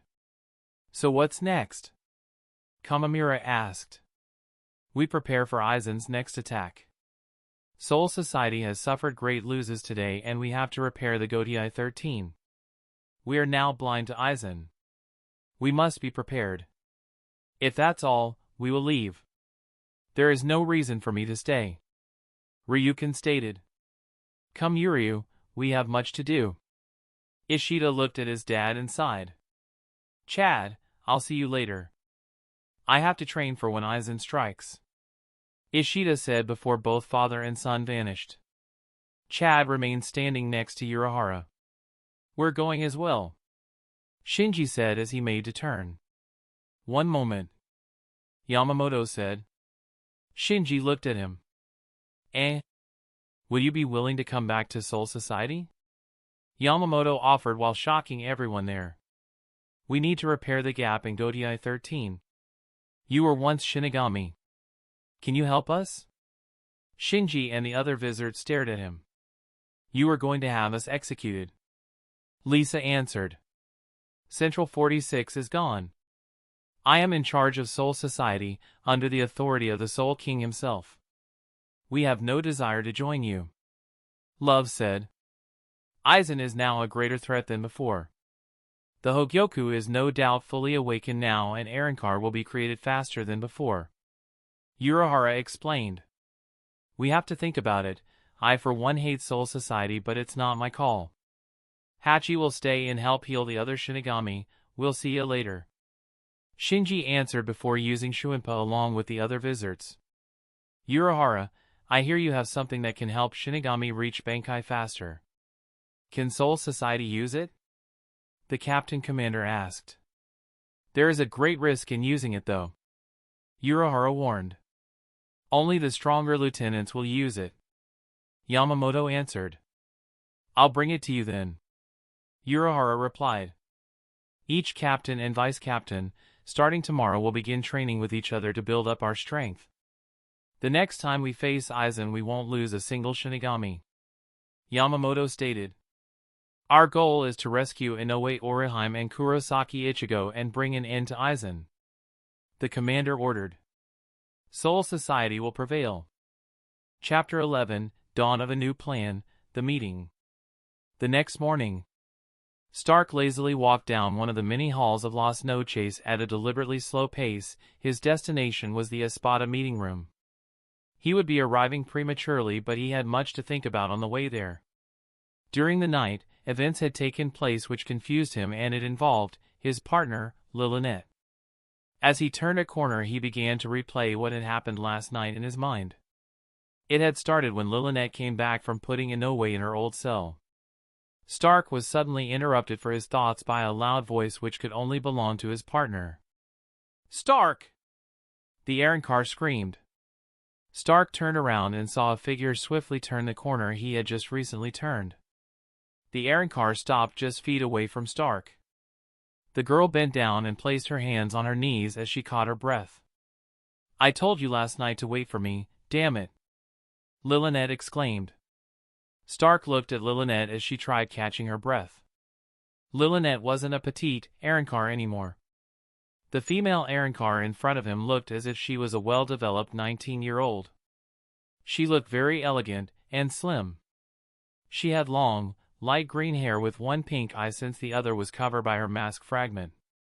Instead of the old clothes that she used to wear, she wore a white skirt, black boots that reached her thighs. She also wore a white shirt that ties to her neck and had enough material to cover her upper body. She was completely different. Her mask fragment and eye color were the only things that would make others realize she truly was Lilynette.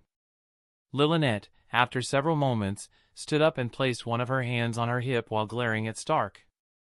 I'm going to have to get used to you looking like that, Stark stated, ignoring her outburst. Lilynette knew he was trying to get out of answering the question. You promised we would go to the meeting room together, she said. Stark locked eyes with her and let out a sigh. I promise no such thing. You're just trying to see if Aizen will let you enter the Espada meeting room, Stark said before turning around and continued to walk towards the meeting room. Details, details. But now that you mention it, why shouldn't I? It's not like he has many Arrancar left. And now I'm stronger than ever. I'm probably Espada level thanks to you, Lilynette replied as she walked alongside him. Thanks to me, Stark thought as he remembered what happened the previous night. Flashback to the night before. Stark was lying on his back as he thought about what Aizen had told him. If he begins showing signs that he remembers his past, kill him.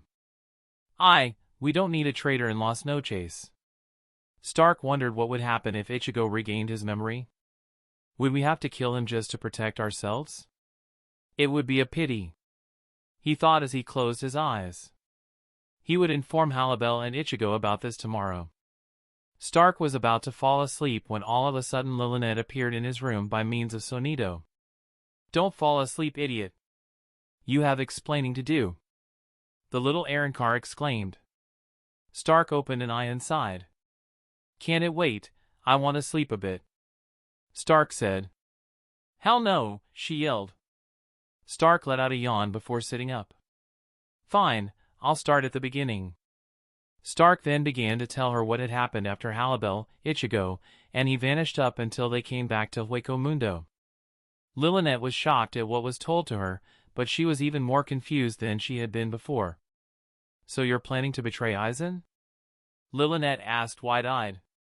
Stark nodded. But, if you're Vasto Lorde, can't you just kill him, no? Why wait? Lilinet asked. Why must we do the work when Aizen is so willing to do it for us? If or when he creates an army of Arrancar, that is when we'll strike. Until Aizen is dead, Soul Society won't leave us alone, so the only way for me to have some peace is for Aizen to be out of the picture. Stark exclaimed. Lilinet smirked. I knew it, you just want to be able to sleep without being bothered. Stark shrugged before lying back down. But what about us? Lilinet asked.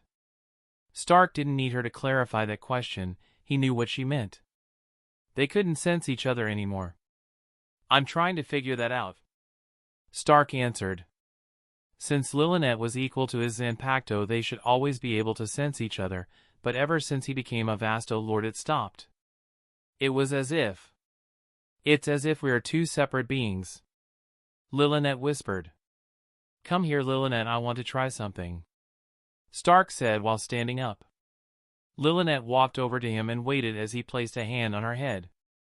Stark, are you sure? Lilinet asked, knowing what he was planning. Stark ignored her. Kickabout. Stark made to release, but he couldn't feel his Ryatsu strengthen, and Lilinet didn't vanish. So I'm a Vasto Lorde, but can't release? Stark asked himself. Lilinet shrugged. Maybe we are still connected somehow and we have to split apart completely. Lilinet guessed. Like you have the power to let me release you, and I have the power to make you an independent Arrancar? Stark broke down. The green hair Arrancar nodded. Maybe I should try giving some of my power to you. Stark said. It's worth a try. I don't know how to go about doing this, but I'll give it a shot. Stark held out his hand and began focusing his Ryatsu in his palm. Maybe you should focus it in my hollow hole. Lilinet stated. Stark slowly put his palm on her stomach and forced his Ryatsu through her hollow hole. Both didn't sense anything change for a moment, but suddenly Lilinet began to scream as both she and Stark lost control of their Ryatsu and were engulfed by an explosion. Luckily, Stark's room was farthest away from Aizen's and the Ryatsu wasn't enough to alert anyone to danger. He would just think Stark and Lilinet were sparing as they usually did. Smoke, that had filled the entire room, began to recede quickly after the explosion. You alright, Lilinet? I freaking fell on my butt, you jerk! Lilinet shouted. When the smoke finally cleared, Stark turned to look at Lilinet and was shocked at what he saw. She was an adult. Gah! Lilinet yelled as she stared at her adult body. You're an adult. Stark whispered. I have to find a mirror. She yelled before running into the bathroom. What's going on? Stark heard from behind the bathroom doors. Stark closed his eyes and immediately found the source of his power. He held out his hand, and after a sudden burst of light, held his new Zanpakuto in his hand. It worked, Lilinet. Stark told her, but she wasn't listening. I'm a woman. Hey, Stark. I'm a beautiful, attractive, slightly petite, but still gorgeous woman. Lilinet yelled. I understand that. No! Stark, I don't think you do. Stark suddenly heard a loud thud. Stark raised an eyebrow at her childish antics. Did she collapse? And flashback. Stark was interrupted once again when Lilinet knocked on his head. Waiting for an invite? She asked as they stood directly outside of the meeting room. I was thinking of something. He replied as he knocked on the door. Since there was no reply, he walked in and walked to the middle of the long table and sat in his usual seat. Lilinet took the seat next to him, Ulquiorra's seat. How early are we? Lilinet asked. About 15 minutes. Too early for me. Stark answered. Lazy. Lilinet mumbled. Stark ignored her and he put his elbows on the table and locked his fingers together so that he could rest his chin on them, his usual pose when in the meeting room. You think Aizen's going to make me an espada? I can sense that you're as strong as Noitora. Stark replied. TCH, I don't see why I didn't become a Vasto Lorde, we used to be the same. Lilinet complained while looking down at her hollow hole. The odds are high that Aizen will make you an espada. But if he doesn't, don't worry. What he thinks doesn't matter anymore. Sorry, Stark. Don't apologize. Stark said lazily. Ichigo's room. Ichigo was currently out on his balcony staring out at the dome of Las Noches. The fake sky above him was too bright for his liking. He didn't understand why Aizen would put such an eyesore in Hueco Mundo. As he continued to look up, his thoughts went to Halibel and all she had told him last night. She had told him a lot and it was hard to keep track of everything. It was troublesome to remember so much. After several more moments of looking at the false sky, Ichigo went back inside and sat on his bed. He had already taken a shower and picked out what would be his Arrancar outfit. He wore a white Arrancar jacket, black sash, a white hakama and typical Arrancar footwear. It was a regular Arrancar outfit with no modifications. Halibel had told him that she would be picking him up this morning, but she had yet to come. Halibel, Ichigo thought. She seemed to act strangely around him last night. Both she and Stark seemed to be Arrancar he could trust. They were straightforward. Stark, Ichigo knew, was highly intelligent and perceptive. Halibel seemed quiet and stealthy, and there was just something about her that attracted him to her. He couldn't explain it. But it felt good. Ichigo's thoughts were unexpectedly cut short when he heard a single knock on his door. That must be her, Ichigo thought before walking to the door and opening it to reveal the beautiful blonde espada staring up at him. Morning, Halibel. Ichigo greeted. Halibel was thankful that her coat covered her face because she felt her face heat up when she saw Ichigo in his new clothes. How is it? Ichigo said while motioning to his clothes. Aizen's probably already in the meeting room. Let's go. Halibel said while ignoring his question. Since she didn't look like she heard the question, Ichigo passed it off as such. Are these meetings usually long? Ichigo asked as they began to walk down the halls together. It depends on what comes up. Halibel answered without looking at him. Why? Well, you have to teach me about the espada and everything. I know. Do you have an idea about what this meeting's about? I'm assuming it's about the human girl. Aizen's going to use you to get her to revive the espada. Halibel answered. I know this girl? You used to. She was infatuated with you, or so we were told. So, she'll do whatever I say then. Halibel nodded. It's going to suck for her when she finds out what I have become. Ichigo said with a grin. Halibel glanced at him a moment before looking away. Ichigo noticed that she seemed very quiet. Not a morning person? Ichigo asked. What? Halibel asked. Never mind. You seem quiet today. Do I? Yeah, is there a problem? Ichigo asked. I have a favor to ask of you. Halibel said. What is it? Remember when I told you about an espada's right to have fraction? Ichigo nodded. Mine were killed in the war with Soul Society. Fortunately, I copied Aizen's idea and took a piece of their mask fragments. Can you get the girl to revive them?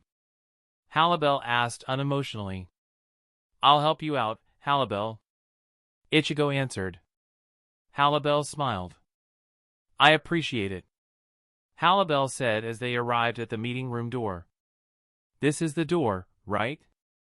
Halibel nodded. She knocked once before letting herself in, followed by Ichigo. When they were in, they immediately saw Stark, but both Ichigo and Halibel were confused about the woman next to him. Don't look so confused, it's Lillinette. Stark answered the unspoken question. Halibel raised an eyebrow while Ichigo just nodded uncaringly. He only saw Lillinette once and thus didn't care. We were able to split into two completely separate Arrancar. Lillinette added. Halibel locked eyes with the beautiful green-haired Arrancar. Lillinette immediately felt uncomfortable and looked away. Ichigo, this is Lillinette. Stark said, formally introducing him. Lillinette smiled at him as he and Halibel walked to the seats adjacent to Stark and Lillinette. Ichigo smiled right back at her. Halibel saw this and suddenly felt irritated by the pink-eyed Arrancar. though she didn't show it. Good, you're all here. Everyone turned to see Aizen walking into the room with Wonder Wise following closely behind him. He took the seat at the head of the table and Wonder Wise sat next to him. Aizen glanced at Lilith, and Stark had to once again explain why she was like this. Aizen didn't seem to mind when Stark had finished. He passed it off as another Vasto Lorde mystery. You truly have the power of an espada. I have no problem with you joining the meeting. Aizen replied. Lilith smiled widely in victory. Now would any of you like tea before we start? Aizen asked. Ichigo couldn't help himself and scoffed. Tea, he asked. Halibel, Stark, and Lilith sighed. Is there a problem, Ichigo? Aizen asked. Why do we need tea? To relax.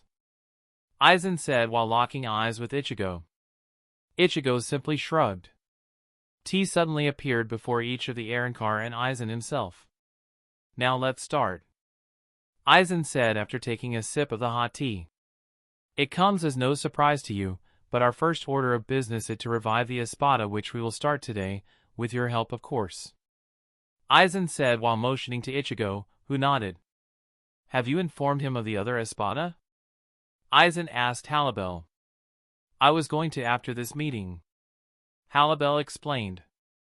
We're reviving Barragan first, so on our way to the Inoue's cell, inform him about the Segunda Espada. Halibel nodded. On another note, after you four retired to bed last night, I had Wonder Wise search for powerful ajuchas so that we could start building our army again. They have already been of some use. It seems 3 Arrancar were found hiding within Las Noches. They helped aid a Shinigami through Hueco Mundo. Surprisingly enough, it was the former 3rd Espada and her 2 Fraction. Their names are Peshquatish, Dondochaka Bilston, and Neliel 2 Oderschwank. They are now in separate cells and will be dealt with in time. The ajuchas found them quickly enough. Aizen explained, while looking at Ichigo to see if it brought back a memory. Can I criticize your way of thinking? Ichigo stated boldly instead of reacting to the news. Aizen and everyone else were surprised at such a question. Let's hear it. Aizen asked after a moment of silence. Maybe you should stop thinking about finding powerful ajuchas and Vasto Lords and start creating Jillian-class Arrancar as foot soldiers to overwhelm our enemies. Instead of just concentrating on 3 powerful ajuchas Arrancar, with the same time you could create 100 Jillian Arrancar. I have deduced this from the information I have been told. Ichigo finished. Stark actually found that idea to be plausible and immediately liked it. Halibel agreed with that way of thinking as well. So you want us to stop finding powerful hollows? Aizen asked. No, I'm saying stop making it your only priority. Well said. Stark replied. I know I'm too new to speak of such a strategy, but it's just a thought. I will think on it. Aizen answered while looking at Ichigo suspiciously. We're talking about creating Arrancar, but we don't even have the Hogyoku. Halibel said solemnly. This brings us to the most important topic of this meeting. As stated before, I alone cannot recreate the Hogyoku and Unohana Kasuke won't willing help us. So we kidnap him and force him to tell us. Lilith said with a wide smile. He would die rather than tell us. We need all his knowledge and there is only one that can steal it. Both Halibel and Stark immediately knew what he was talking about. Halibel had to admit the idea was genius.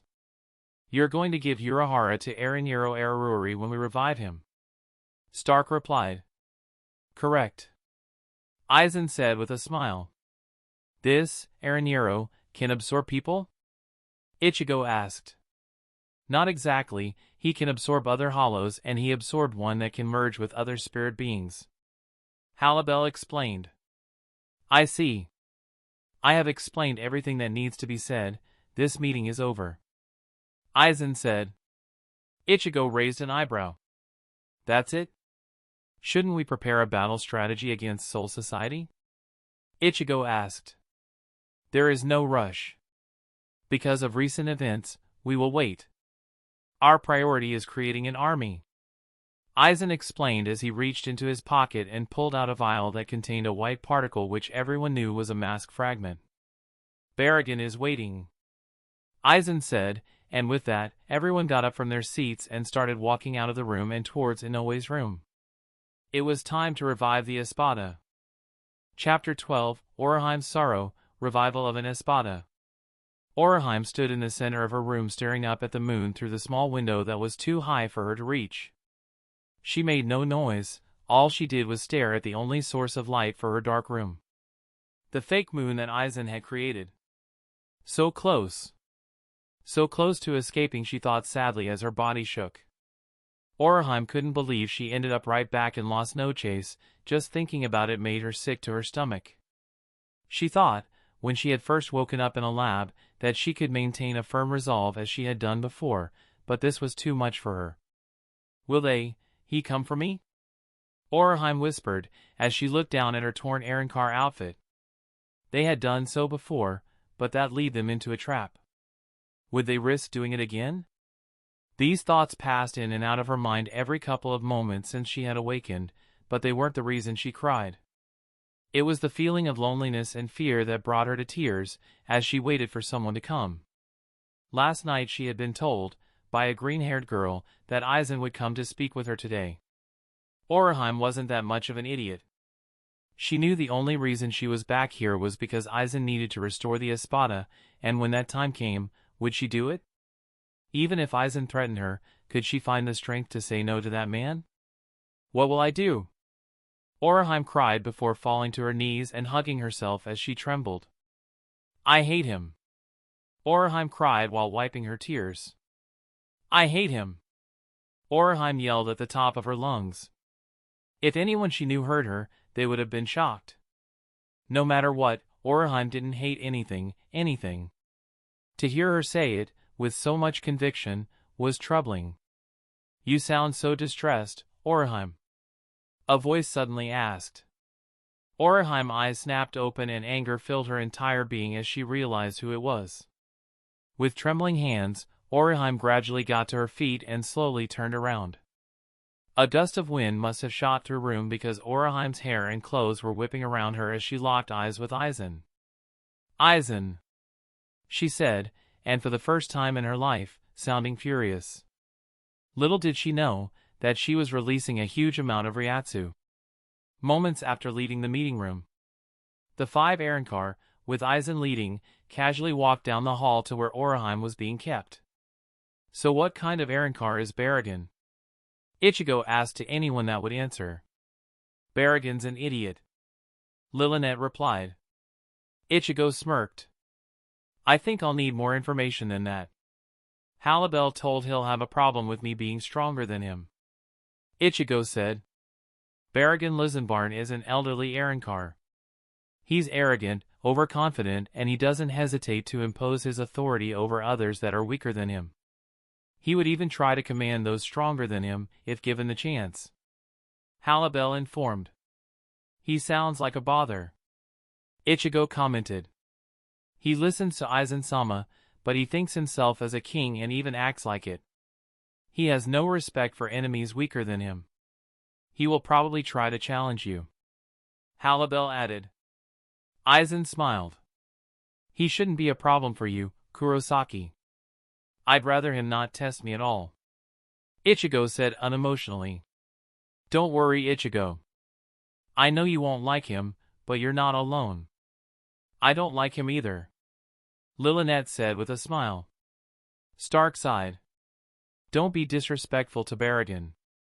He's still you superior, and I'd rather not have to kill him because he harmed you for being a nuisance, Stark said before yawning. Whatcha talking about, Stark?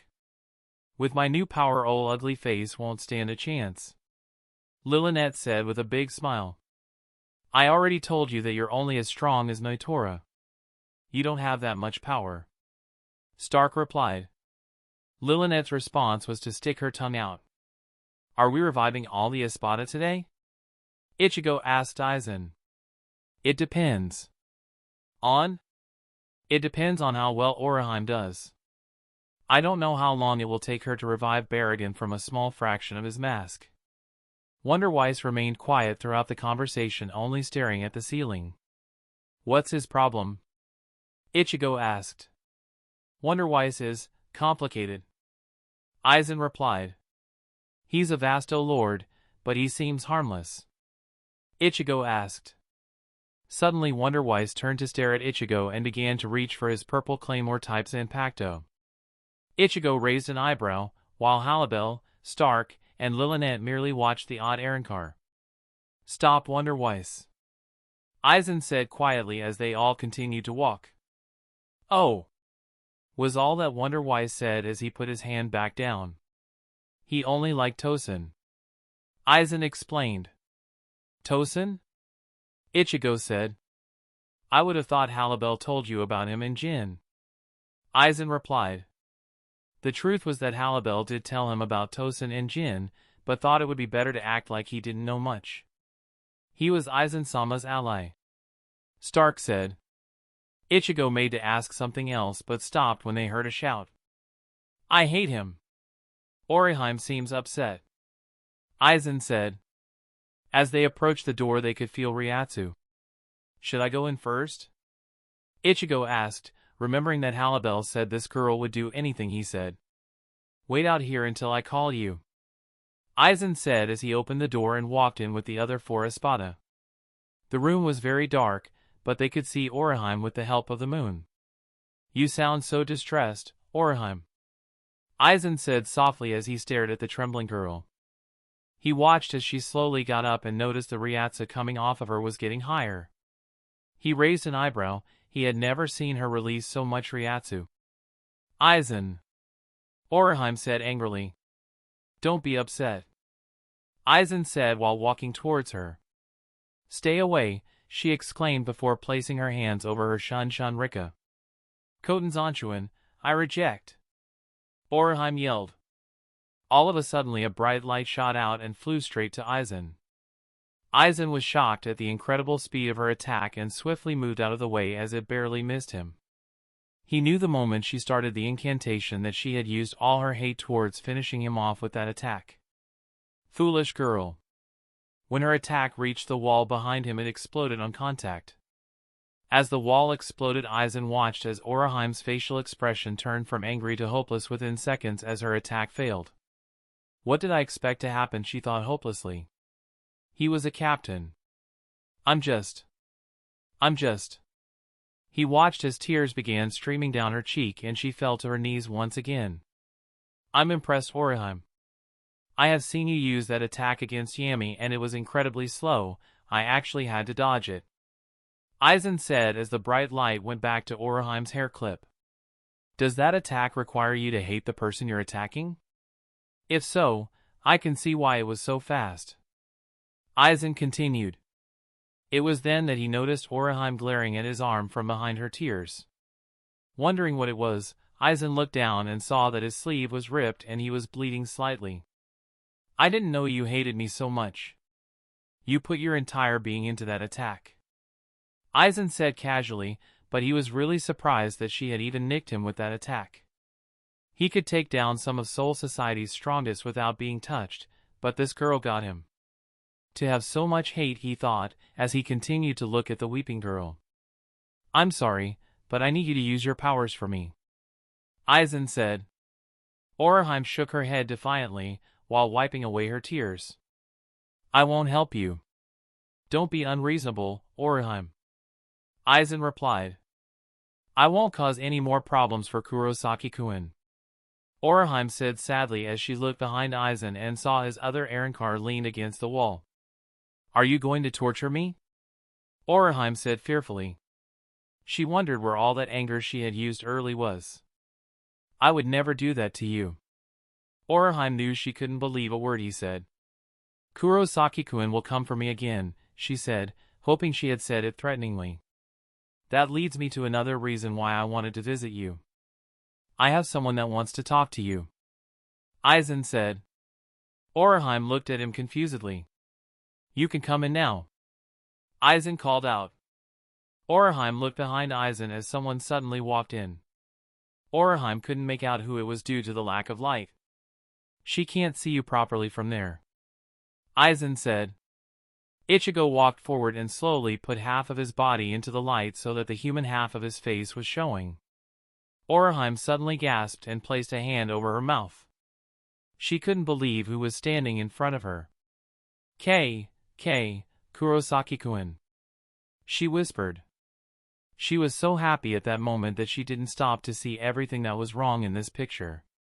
If she looked hard, she could have seen the outline of his mask, his Arrancar clothes, and the fact that he was with Aizen. "Are you okay, Unohana?" Ichigo asked, faking sincerity. Unohana's heart started to pound in her chest. "It's really you," Unohana said shakingly. She suddenly ran to him and gave him a hug. Ichigo slowly hugged her back.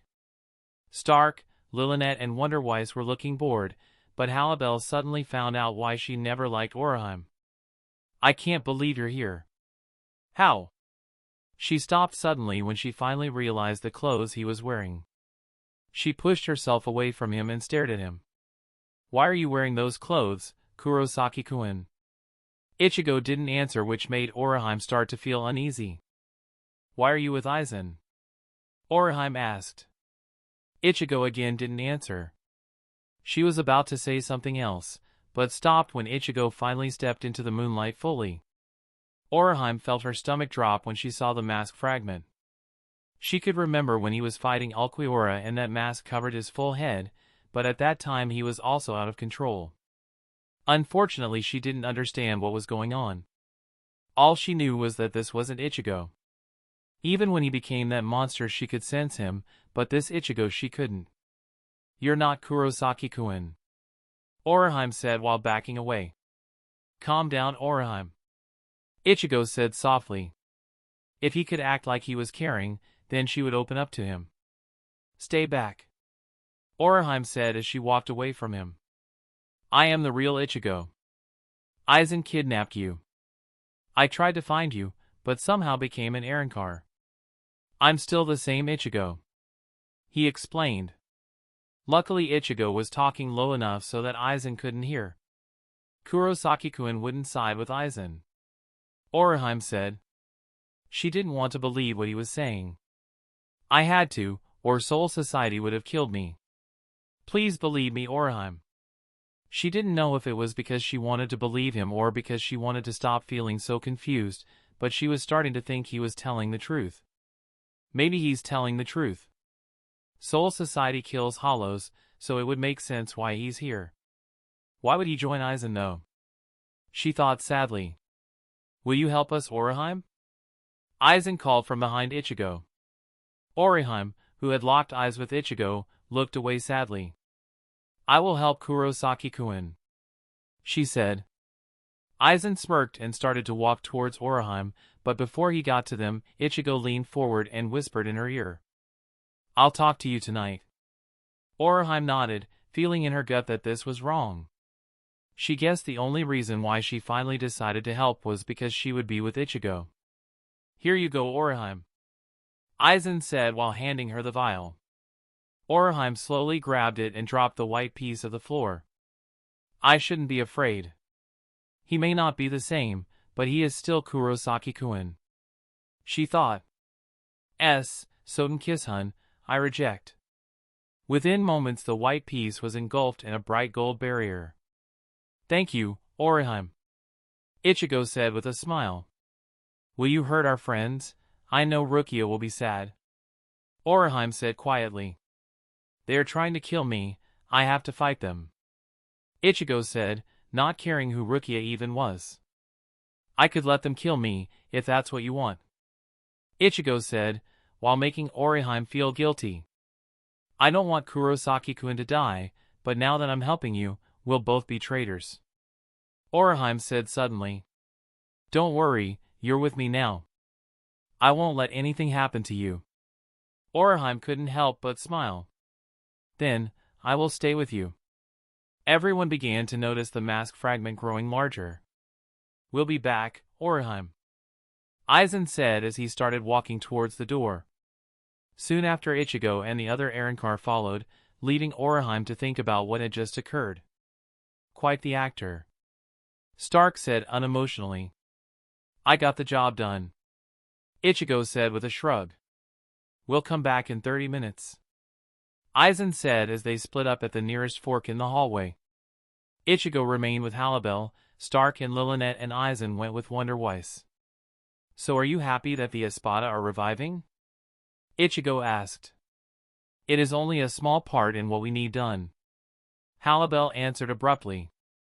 Ichigo glanced at her. Is something wrong? He asked. Nothing at all, Halibel said unemotionally. Ichigo just shrugged, causing Halibel to narrow her eyes at the floor. Consider yourself lucky, Ichigo. Recently Halibel-sama has been talking a lot. Before you came she hardly ever said more than 1 or 2 words. She talks with you a lot, she must like you. I thought she only liked her fraction, Lillinette said. Halibel ignored that blatant lie while Ichigo sighed. Stark was walking ahead of them and looked as if he was in deep thought. Ichigo, Stark said suddenly. Ichigo quickly stared at him. Yeah? Inoue seems to do anything you ask her, am I right? Stark asked. I don't really know for sure. I have no memories of her, so I don't know what our relationship was, but she seemed to do what I asked, Ichigo answered. Halibel wondered where this was going. Tell her to run everything Aizen asks her to do by you, before doing it, Stark said. Why, Stark? Lillinette wondered. Because if she only listens to Ichigo, then Aizen would have no choice but to keep Ichigo here. She'll be safe because Aizen needs her power. What do you mean, keep me here? Ichigo asked. Aizen doesn't trust you. He ordered me to kill you if you start remembering your previous life. If I don't, he'll know what we're planning. Even if I do remember, I'm a hollow now. My old life is over, Ichigo replied. Stark nodded. Let Inoue in on the plan. She'll follow you no matter what Aizen says. I was going to tell her what we are planning tonight, after everyone's asleep, Ichigo explained. Halibel seemed strangely interested when Ichigo said he was meeting Unohana tonight. Good. This conversation probably didn't even need to start, but we must be cautious. Aizen is still, probably, smarter than any one of us, Stark explained. We should also start letting the Espada in on what we are doing as well, Lillinette added. The other 3 Arrancar agreed with her. That will be difficult, Halibel stated while Stark nodded. Let's worry about that when the time comes, Ichigo replied as they continued to walk down the hall. 15 minutes later. Do you think she's done yet? Lillinette asked as they neared Unohana's door. Including herself, Halibel, and Stark had already met up with Aizen and Wonder Weiss. Most likely, Halibel replied. Ichigo and Halibel were walking directly behind her. Let's just get this over with, Stark added.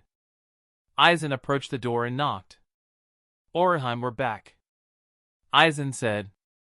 After several moments of getting no reply, Aizen opened the door and they let themselves in. They didn't expect to see what was happening. The Segunda Espada had Unohana by the throat and was lifting her 3 feet off the ground as she tried with all her might to get away. The Espada suddenly turned towards the door. Greetings, Aizen-sama. Help. She gasped as her eyes began to roll to the back of her head. Before anyone could react, a sharp pain suddenly shot through Ichigo's head as he locked eyes with the gasping Unohana. The pain was so severe that he clutched his head with both hands and went to his knees. Everyone in the room, besides a confused Barragan, was staring at Ichigo with shocked expressions. As Ichigo clutched his head, he suddenly saw a mental image. It was an image of him in a Shinigami uniform watching as a weak hollow was squeezing Unohana. He didn't know how, but he knew that the hollow was Unohana's brother. The hollow was about to devour Unohana until he came in with an oversized zanpakuto and stabbed it. As fast as the image came it left, leaving Ichigo on his knees wondering what the hell just happened. Halibel made to put a hand on his shoulder, but quickly caught herself. Ichigo shook his head before standing up once again. I'm fine. Ichigo said before anyone asked questions. Aizen stared Ichigo a moment longer before turning to his newly revived Arrancar. Please drop Orihime, Barragan. Aizen said while sporting a smile. Barragan immediately released his grip, allowing Orihime to fall to the ground and start gasping for air. Aizen paid her no mind and just stared at the aged hollow. Barragan Lizenbarn, the Segunda Espada, had been revived. Chapter 13, Restoration, 2 more Espada. My apologies, Aizen-sama. Barragan responded while bowing his head. I was merely questioning her. No need to apologize. Aizen replied. While they spoke, Stark stared unemotionally at Ichigo, who was ignoring everything around them and seemed to be in deep thought. Seeing Orihime in danger must have unlocked a forgotten memory from his life as a Shinigami. It seems he is unsure of what just happened to him, though Stark thought before focusing on the conversation Aizen was having with Barragan. Stark assumed trouble would start soon. Every couple of seconds Halibel glanced side-eyed at Ichigo, while Lillinette and Wonderweiss remained quiet throughout what was happening. May I ask what happened to your arm, Aizen-sama? The aged Espada asked when he noticed Aizen's missing arm. I encountered an unforeseen obstacle. Aizen said simply. No one besides Stark, Halibel, and Lillinette needed to know that Ichigo wielded a power greater than his own. And the fact that we are back in Hueco Mundo, I could only assume we lost. My plan has only been delayed, you will need to be filled in. Much has changed since your death. Aizen explained while motioning to Ichigo. Ichigo suddenly shook his head to rid himself of the confusing thoughts that ran through his mind and locked eyes with Barragan. From the second he saw the Segunda Espada, Ichigo knew that he wouldn't like the aged Arrancar. You're that Shinigami. Kurosaki Ichigo. Barragan said. Ichigo stared unemotionally at him. Stark and Halibel watched quietly. They could both tell Ichigo didn't like Barragan. Before anything got out of hand, Aizen spoke up. Due to unforeseen events, Kurosaki Ichigo has become an Arrancar. Aizen explained. Even more outstanding is that he holds a vast amount of Ryatsu. Barragan scoffed. So he's on our side now? Barragan replied, while eyeing Ichigo. How ironic. He will be of great use to us. Aizen said. You're just a Shinigami turned hollow, I doubt you'll be much use. Barragan said, already trying to assert his authority over Ichigo. Ichigo simply stared at Barragan and remained quiet. You should learn some manners, brat, it's rude to stare. Ichigo stared at him a moment longer before speaking. You won't lay another hand on Orihime. Ichigo said solemnly. He didn't know why, but he wanted to hurt Barragan for choking Orihime. Ichigo didn't even know why he felt like this when he truly didn't care about Orihime's well-being in the first place. Though he was confused, Ichigo didn't express it or give any hint of his confusion. Barragan raised an eyebrow at Ichigo's statement. Ordering me around? If you're going to be working for us as well, you better learn your place, boy. Barragan explained. Ichigo's eyes narrowed. All of a sudden Ichigo brought the full force of his Ryatsu down on Barragan. Barragan had never felt anything like it. The Ryatsu was so powerful it felt as reality was distorting, the air around him thickened and within seconds he was fighting to breath. He felt his entire body was drained of all his power. No longer able to find the strength to even stand, Barragan fell to his hands and knees. What is this? Barragan thought in confusion as pain began to consume him. This ominous Ryatsu, he can't. He suddenly looked up and made the mistake of locking eyes with Ichigo. Barragan's eyes widened as piercing gold eyes filled his vision. His Ryatsu, it feels, cataclysmic, Barragan thought weakly as he began to lose consciousness. I can't, draw breath. Learn my place? A deep echoing voice called out to him. Barragan could do nothing as Ichigo's eyes seemed to pierce his very existence. Hold your tongue, Barragan Lizenbarn, I will tell you this now, do not enforce your foolish thoughts of supremacy on me. It will only end in your defeat. Now I'll tell you again. You won't lay another finger on Orihime. Ichigo's voice echoed in his mind. All of a sudden, just as quick as it came, Ichigo's Ryatsu vanished and Barragan found himself standing right where he was before he was hit by Ichigo's Ryatsu. What was that? Barragan said, noticing that his body began shaking and that he was gasping for air like Orihime had done minutes before. The Segunda Espada refused to look at Ichigo again. You did that with spiritual pressure? Barragan realized as he felt weak, though it was only a second. Barragan felt as if he was trapped under Ichigo's gaze for hours. Aizen looked between Ichigo and Barragan. One moment Barragan was speaking and the next he was shaking uncontrollably. So he has the ability to paralyze and suppress even the Segunda Espada, Aizen thought while looking at Ichigo. Though he was looking at Barragan emotionlessly, Aizen could tell Ichigo was troubled by something. Stark, Lilinet and Halibel watched what had transpired and were just as surprised as Aizen. They couldn't feel Ichigo's Ryatsu affecting Barragan at all. Don't worry, we were just coming to an understanding. Ichigo explained solemnly as he walked towards Orihime, who had fainted some time after she fell. When he passed the Segunda Espada, everyone noticed Barragan tense.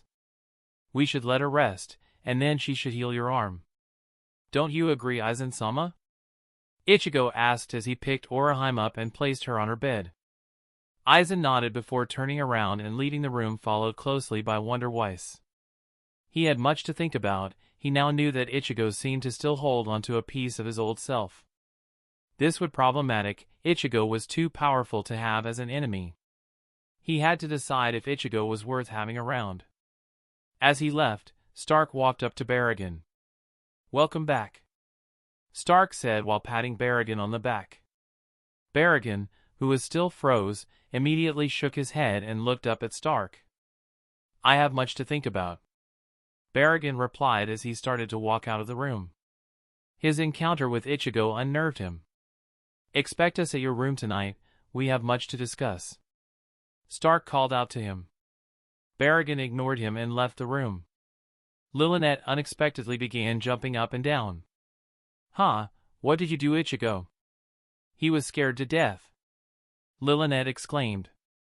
Halibel stayed leaning on the wall with her arms crossed and Stark was staring at Ichigo with his hands in his pockets. I already told you, we came to an understanding, Ichigo answered. They could tell Ichigo's mind was elsewhere. What did you see? Stark suddenly asked, knowing that Ichigo was thinking about the memory. I saw myself protecting Orihime from a hollow that was attacking her, Ichigo replied quickly before looking out the only window in Orihime's room. So you only told Barragan to stay away from Orihime because you felt the need to protect her like in your vision? Halibel spoke up.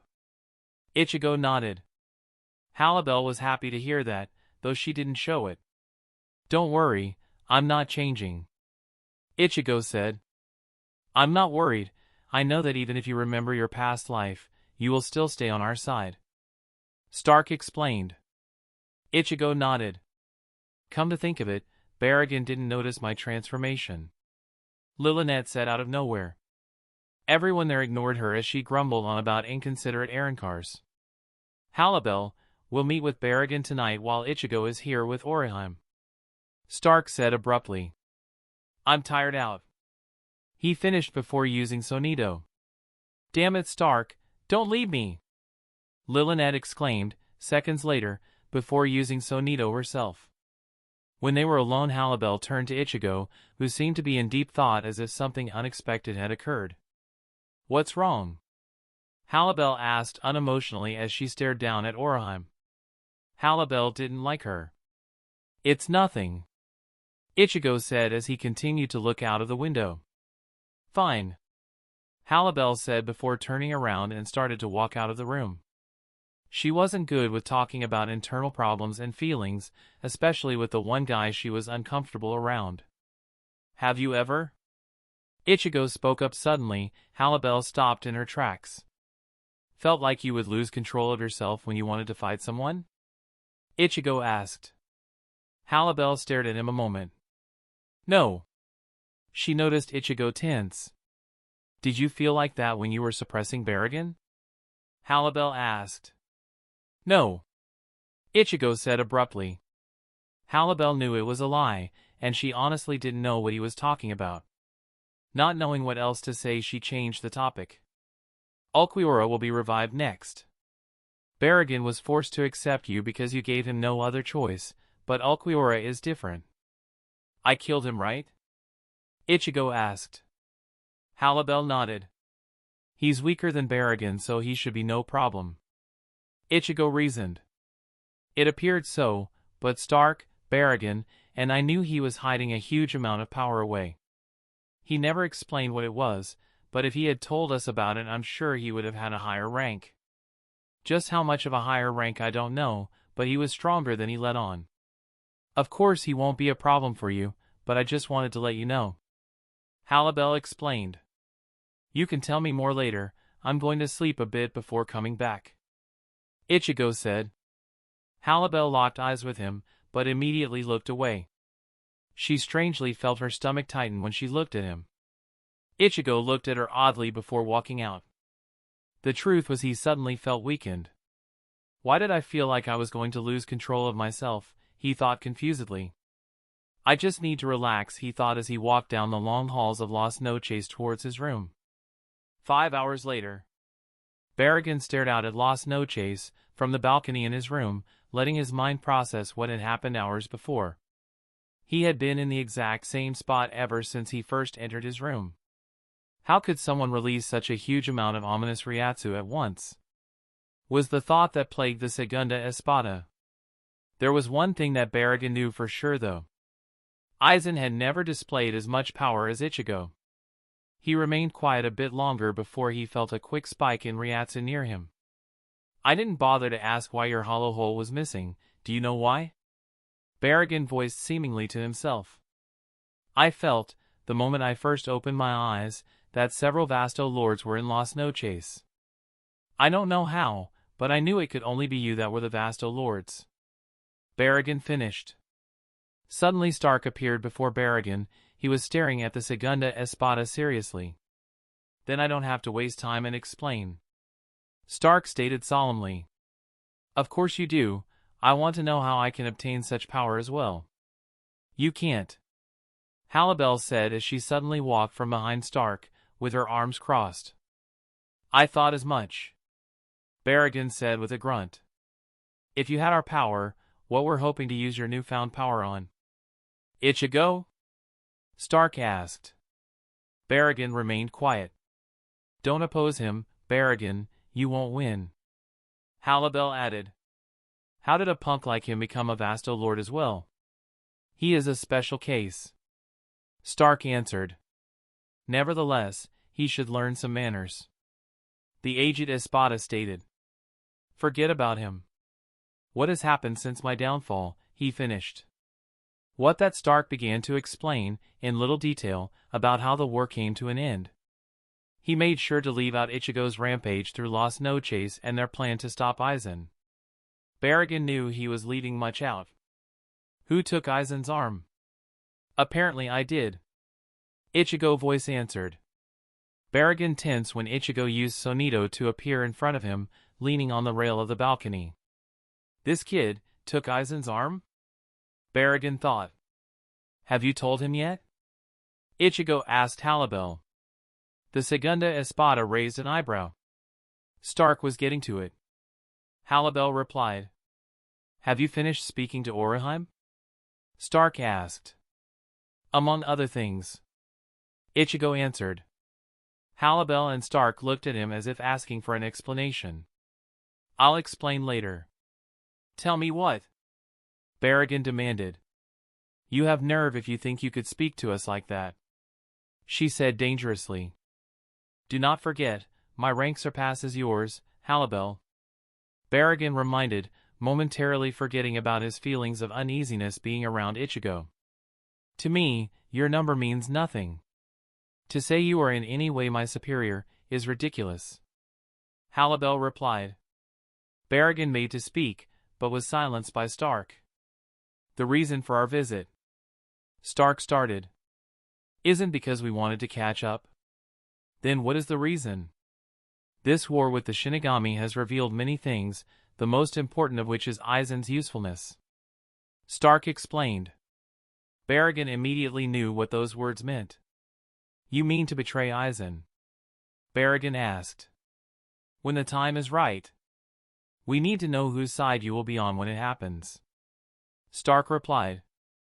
This is a dangerous venture you're undergoing. Remember, I was the first to defy Aizen. Barragan said, remembering when he was king of Las Noches long ago and when Aizen approached him. Our power far surpasses Aizen's now. He will be alive as long as he is useful. Ichigo added. Barragan refused to look at Ichigo. Are you with us? Halibel asked. I doubt I would live another minute if I refused, and besides, I swore to kill Aizen if I was ever given the chance. I never wanted Aizen to lead us in the first place. Besides, I too believe Aizen has lost the power to lead us if his arm could be taken by a Shinigami turned hollow. Barragan replied. Ichigo ignored that comment, not wanting to cause an unnecessary loss. Good answer. Stark stated. Now Barragan was on their side. It was easier than I thought it would be. Stark thought. Suddenly, before Barragan could speak, the door to Barragan's room opened to reveal Aizen, followed closely by Wonder Weiss. I take it you have filled him in? Aizen asked. Stark nodded. Good, let us go and witness the revival of another one of your brothers. Aizen said as he held up another vial containing a mask fragment. 30 minutes before Stark and Halibel approached Barragan. Ichigo let out a long yawn as he woke up. It took him only moments to remember that he had to speak with Unohana. What a pain, Ichigo said. All the confusing thoughts of the sudden image of Unohana being choked were gone. Though Ichigo soon tried to figure out why he felt that he would lose control of himself. Finding nothing else to do, Ichigo left his room and began walking down the, now familiar, halls of Las Noches. He walked for several minutes and turned the final corner that led to Unohana's room. When he finally made it to the door, Ichigo made to grab the door knob when he suddenly heard the cry of a small child. What was that? He thought as he moved away from Unohana's door and looked where the voice was coming from. Being curious, Ichigo walked down the hall a ways and listened as the cries grew louder. We's gonna die in here. A voice, Ichigo realized, belonging to a little girl called out. Wah! Don't think like that, Nell, you're making me crying. Don't you know? Another voice cried. Now I'm crying. A third voice added. Ichigo became confused and turned the last corner and was soon in a wide corridor, and in the center was a large glass box. Ichigo was more surprised when he saw what was in the box. There were 3 Arrancar in there banging on the glass. One looked almost bug-like, another looked odd, and the last was a small child with a cartoon-shaped skull on her head. They hadn't seen him yet, so Ichigo decided to leave, but before he could turn around the smallest Arrancar saw him. Ichigo! The little Arrancar cried out. Ichigo raised an eyebrow. She knows me? I knew you'd come, dear, and save us.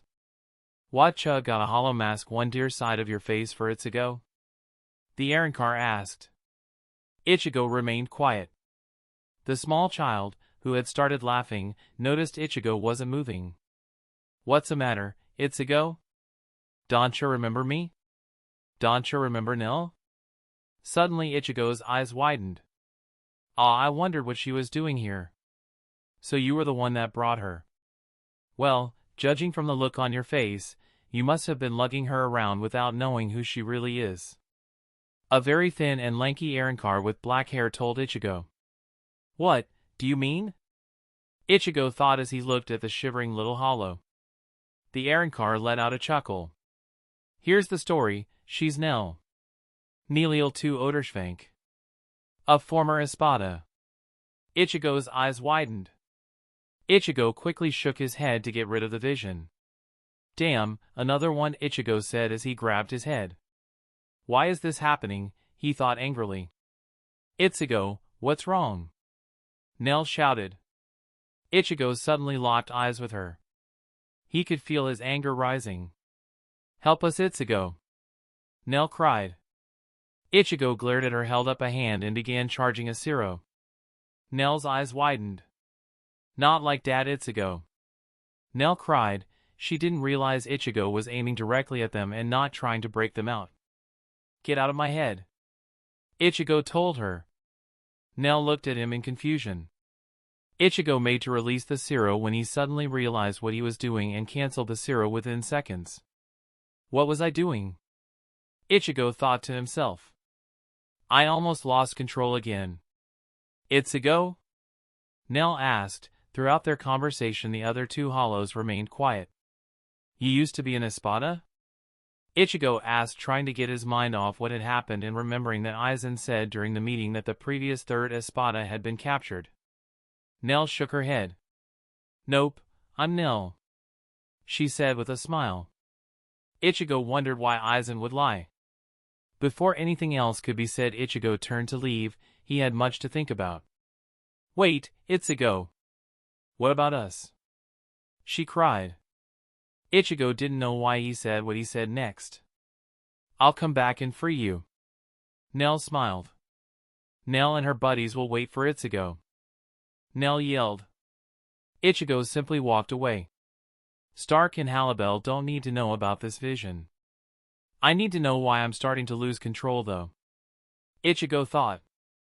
And, why do I want to help that tiny Arrancar? It didn't take long for Ichigo to get back to Oroheim's door. Making a mental note not to think about what had happened, Ichigo opened the door. Oroheim was looking out of the window like she had done multiple times before. Oroheim? Ichigo said. Oroheim quickly turned around and had a smile on her face. Kurosaki-kun, I have been waiting for you, she said happily. What did you need to speak with me about? Aizen. Oroheim's smile fell. Oh. Me and the other espada plan to get rid of him, Ichigo said simply. Oroheim looked shocked. I thought you were helping him, Oroheim said. Does this bother you? Ichigo asked. No. Aizen caused all of this. I don't want him around me anymore. When he's around, he scares me, Oroheim said sadly. Ichigo stared at her silently. He knew that he had known her in his past life, but now he could care less if she was scared or not, though he still felt the need to protect her. Remember what I said, I'll protect you while you're here, Ichigo said, faking sincerity. Oroheim smiled. He was about to leave when he noticed the finger marks on Oroheim's neck. Are you hurt? Oroheim knew what he was talking about and gently touched her neck. A little. When she noticed Ichigo staring at it, she smiled. Don't worry about me, Kurosaki-kun. I wasn't, Ichigo thought. Why didn't you heal yourself? Ichigo asked. Oroheim gave him a blank look for several moments. I forgot, she said with a big smile. Ichigo eyed her suspiciously. Baka. You seem happier. Have you forgotten where you're at? Ichigo asked, wondering what she was thinking about. I miss Tatsuki-chan, Ishida-kun, Sato-kun, and Rukia-chan, but I'm with you so I'm happy. Maybe when all this is over, we could go back, Oroheim replied. They must be people I used to know, Ichigo thought. It will take a while for this to come to an end. You won't be needed once the espada are revived. You could go back though, as a thank you for reviving the espada, Ichigo thought. That's alright, though I do wish I could have a friend here. Too bad Nell-chan isn't here. Ichigo suddenly remembered Nell and what had happened moments before. You know Nell? Ichigo asked. Oroheim smiled. Don't you remember? Oroheim asked. Not really, Ichigo replied. Oroheim stared at him oddly. Don't you remember, she was with us when you fought Grimmjow, Oroheim explained. Who's Grimmjow? I have a little bit of amnesia. I only remember certain things. Do you remember your family? Oroheim asked concernedly. Of course, Ichigo lied. She still needs to think I'm the same Ichigo, he thought. I could heal you, Oroheim said. No, it's fine. Just tell me about Nell, Ichigo asked. Oroheim then began telling Ichigo about Nell and how Ichigo protected them multiple times and more importantly Nell's original form and that Nell would do anything for him. So, she was an Espada? Ichigo realized. Yup. Could you heal her if I brought her to you? It would be a great help to me. Ichigo asked. I'm sure that she's still Espada level, the only problem will be Aizen, but I'll deal with it. Ichigo thought. Sure, I like Nelchan and she's really nice. I would be really happy if she was healed. We could be friends and I won't be lonely if you don't visit me a lot. Orihime said excitedly. One more thing. Aizen might try to make you do things. If he does, release a small amount of Ryatsu to signal me when that happens, I'll come. Orihime nodded. I can try. Good, don't do anything for him unless I'm with you. Don't trust Aizen, but don't fear him either. Remember. I am with you. Ichigo said while faking concern. Orihime felt protected when Ichigo said this.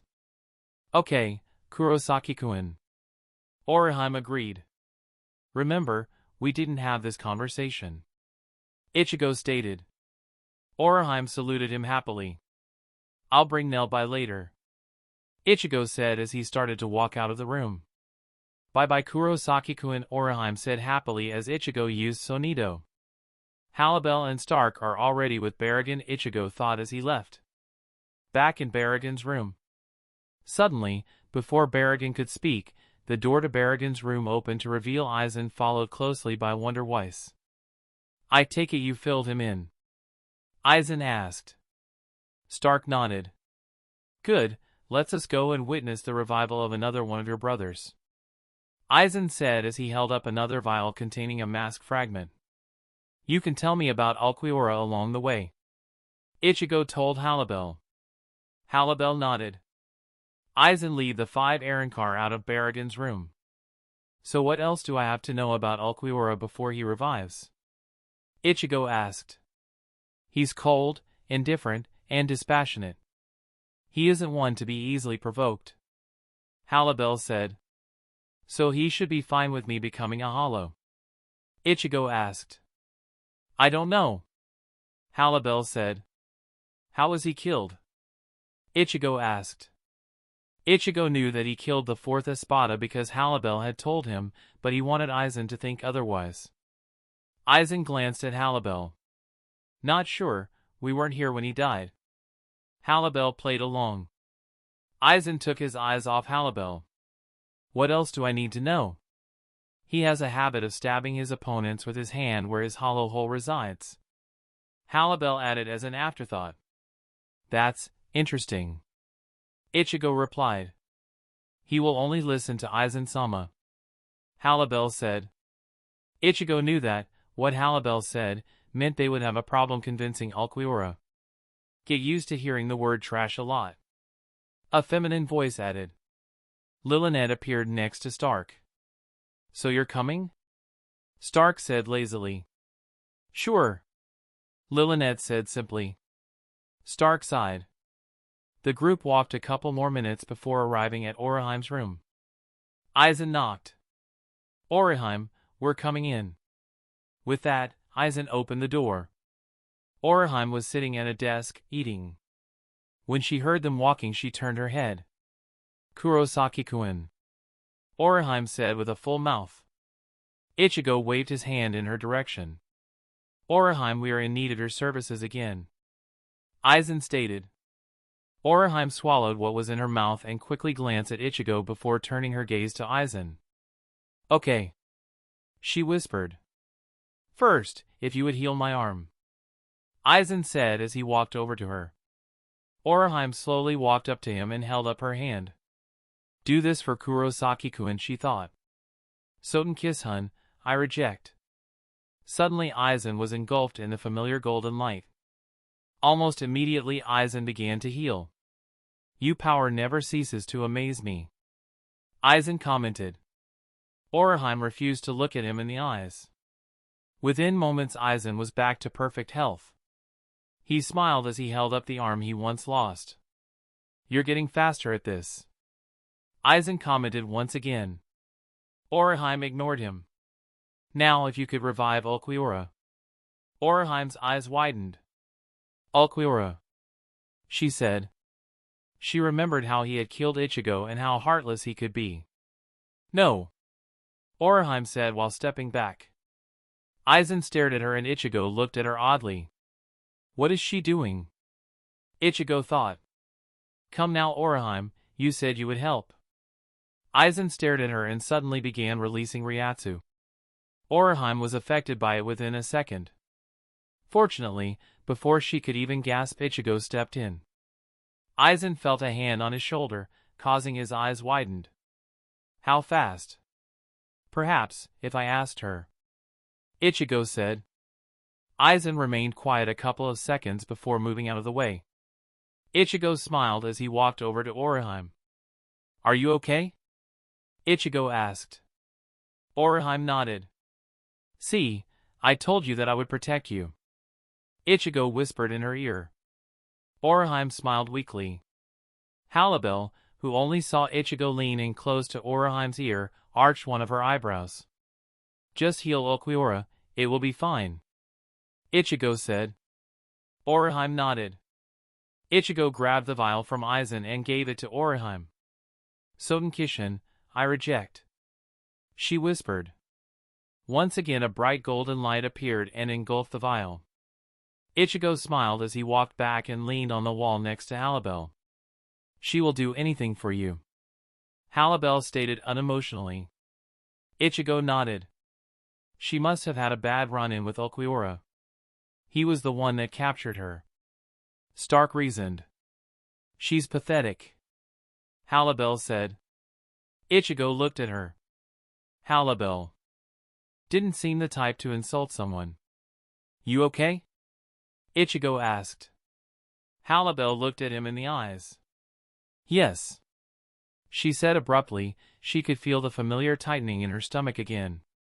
What is this? She thought as she placed a hand on her stomach. Ichigo sighed and looked back at Orihime.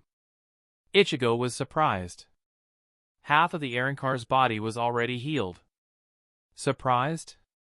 Don't be, Ulquiorra had the greatest regenerative powers among the Espada. Stark explained. Understood. Ichigo said unemotionally. The next 10 minutes passed by swiftly. Ulquiorra's body was fully healed but had yet to open his eyes. He should be up by. Lilinet was interrupted when Ulquiorra's eyes slowly opened. He slowly looked around and locked eyes with Orihime. No words were passed between them as Orihime stopped the healing process. What are you doing, woman? Ulquiorra asked. Orihime stayed kneeling down. I'm not afraid of you. Orihime whispered. Ulquiorra looked at her a moment longer before getting up completely. Welcome, Ulquiorra. Aizen said. Ulquiorra turned. Aizen-sama, he said while bowing. Rise, Ulquiorra, we have much to discuss. Aizen said as he stepped aside to reveal Ichigo. Ulquiorra's eyes widened as he saw Ichigo with a mask fragment. What's going on, Aizen-sama? Ulquiorra asked as he looked up at Ichigo. He's on our side now. Aizen said simply. Ichigo stared at the revived Espada curiously. So this is the Espada I killed, he thought. No matter how much you look like a hollow or how similar your moves are, the difference between us is like night and day. It's natural that humans and Shinigami should imitate hollows in order to grow more powerful. But humans will never be the equals of hollows. If you don't know, then I will tell you. This is the true form of despair. Don't tremble. Don't break your stance. Stay aware of your surroundings. Don't let your guard down for an instant. Bind! Murcielago. Among the Espada, my power is ranked the 4th. Many images accompanied by Ulquiorra's voice passed through Ichigo's head. Fortunately, this time Ichigo had somehow expected it to happen and wasn't surprised when it did, but suddenly he remembered all the times he faced off against Ulquiorra and the conversations they held. Ulquiorra cipher. Ichigo thought seriously. I once told you that Shinigami could never obtain the power of hollows. It appears I was wrong. Ulquiorra spoke to Ichigo for the first time. It appears you were. Ichigo answered. Ulquiorra stared at Ichigo a little longer. How did he become a hollow and a Vasto Lord at that Ulquiorra thought? I don't know how you became a hollow, but you have earned my respect. Ulquiorra stated. I don't need it. Ichigo replied unemotionally. It seems you've changed. Ulquiorra said solemnly. Are we done, Aizen-sama? Ichigo asked. Aizen nodded. Fill Ulquiorra in like Barragan. Aizen said as he left with Wonder Weiss. We'll fill you in tomorrow morning. Stark told Ulquiorra before leaving with Lillinette. I'm going too. Halibel added. Wait, Halibel. I need you for something. Ichigo asked. Halibel stared at him unemotionally, but stayed where she was. Ulquiorra simply left without a word. That went easier than Barragan's revival. Ichigo said to Halibel. I told you he was calm. She replied. Why did you need me? Do you know Neliel to Oderschwank? I do! Orihime yelled from behind Ichigo. Halibel stared at Orihime before looking up at Ichigo. I wasn't in Espada then. I haven't seen her, but I know of her. I'm bringing her here so that Orihime could heal her. Ichigo explained. Are you sure? Halibel asked. Yes, she could be a great help. Then, I agree with you. Halibel stated simply. Meet me here at midnight then. Ichigo explained. You want me here? Halibel asked. Yes. Halibel felt the tightening in her stomach get tighter. Then I'll be here, but don't forget my fraction. She said before using Sonido. Orihime. Ichigo said. Orihime jumped in surprise. Yes, Kurosaki-kun. I'll be back midnight. Ichigo said with a fake smile. Orihime smiled. Okay. Midnight. Ichigo, you come back fair Nell. Nell shouted when Ichigo appeared in front of her. Quiet Nell. Ichigo said. The other two hollows were fast asleep and he didn't want them up. Who's dat with you Ichigo? She's purty. Nell asked as Halibel appeared behind him. Halibel, now be quiet. Ichigo said as he cut the glass box a door without making a sound. We're going with Orihime. She's going to heal you. Ichigo explained. Halibel was staring at the odd Arrancar that proceeded to jump on Ichigo's shoulder. Ichigo glared at Nell, but she just ignored him. I don't need to be healed, but I'd do it fair you. Nell replied. Let's go. Ichigo said as they started to walk down the hall. Halibel was already annoyed by the talkative Arrancar. As they walked down the hall, Halibel glanced at Nell, who was still on Ichigo's shoulder, and was annoyed to see the little Arrancar glaring at her. What is your relationship with Ichigo? Nell asked. Halibel glared at her, successfully shutting Nell up the short remainder of the walk. Orihime? Ichigo said from the other side of her door. The door opened seconds later. Hello Kurosaki-kun, Nell, Halibel. Orihime greeted. Start as soon as you can. I will explain to Aizen when he finds out tomorrow. Ichigo said. Nell jumped down from Ichigo's shoulder. What you gonna do Orihime? Nell asked. Heal you. Orihime replied happily. Nell looked confused, but shrugged. Okay. Orihime nodded and rose up her hands. Sotenkishin, I reject.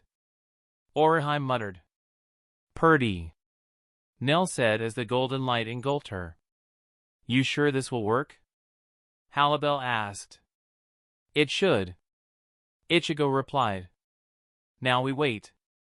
After 30 minutes of nothing happening, Nell suddenly began to shake. Nell. Ichigo said. Halibel was confused as well as Orihime. Was going on Ichigo? Nell cried. Wait a bit longer. Ichigo answered. All of a sudden Nell let out a loud cry as she became engulfed in pink smoke. This happened last time. Orihime explained.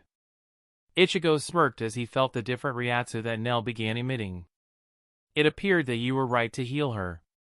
She's definitely stronger than Noitora, Halibel stated. She seems loyal to me. That's good for us, Ichigo replied. Halibel agreed. After several moments the pink smoke died down to reveal a fully grown woman. Neliel 2 Oderschwank was back. Nell slowly opened her eyes as Orihime stopped healing her. Orihime? Nell asked weakly. Hello, Nell, Orihime said with a smile. Within a second she wrapped Orihime in a big hug. I'm kinda confused, but I don't care, Nell cried happily. Neliel 2 Oderschwank, welcome. Nell suddenly stooped, squeezing Orihime, and turned around. Her eyes locked with Ichigo, and before he knew it, she tackled him to the floor. Ichigo! Nell cried happily.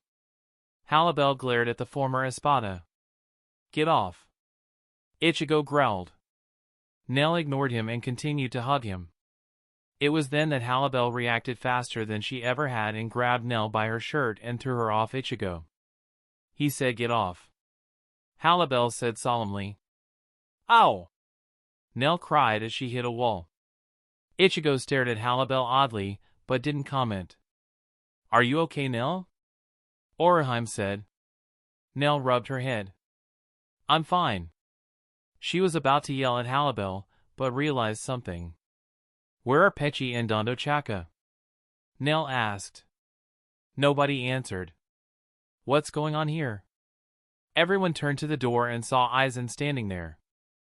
Aizen-sama, Nell whispered. Chapter 14, Ulquiorra's Decision. Ichigo and Halibel simply turned to Aizen, both apparently unsurprised at the intrusion. Orihime, who was scared of Aizen, hid behind Ichigo and hoped that he would protect her, while Neliel immediately jumped up from the ground and brushed away some of the rubble on her clothes. She was also standing behind Ichigo. Greetings, Aizen-sama, She immediately shut up when Aizen locked eyes with her.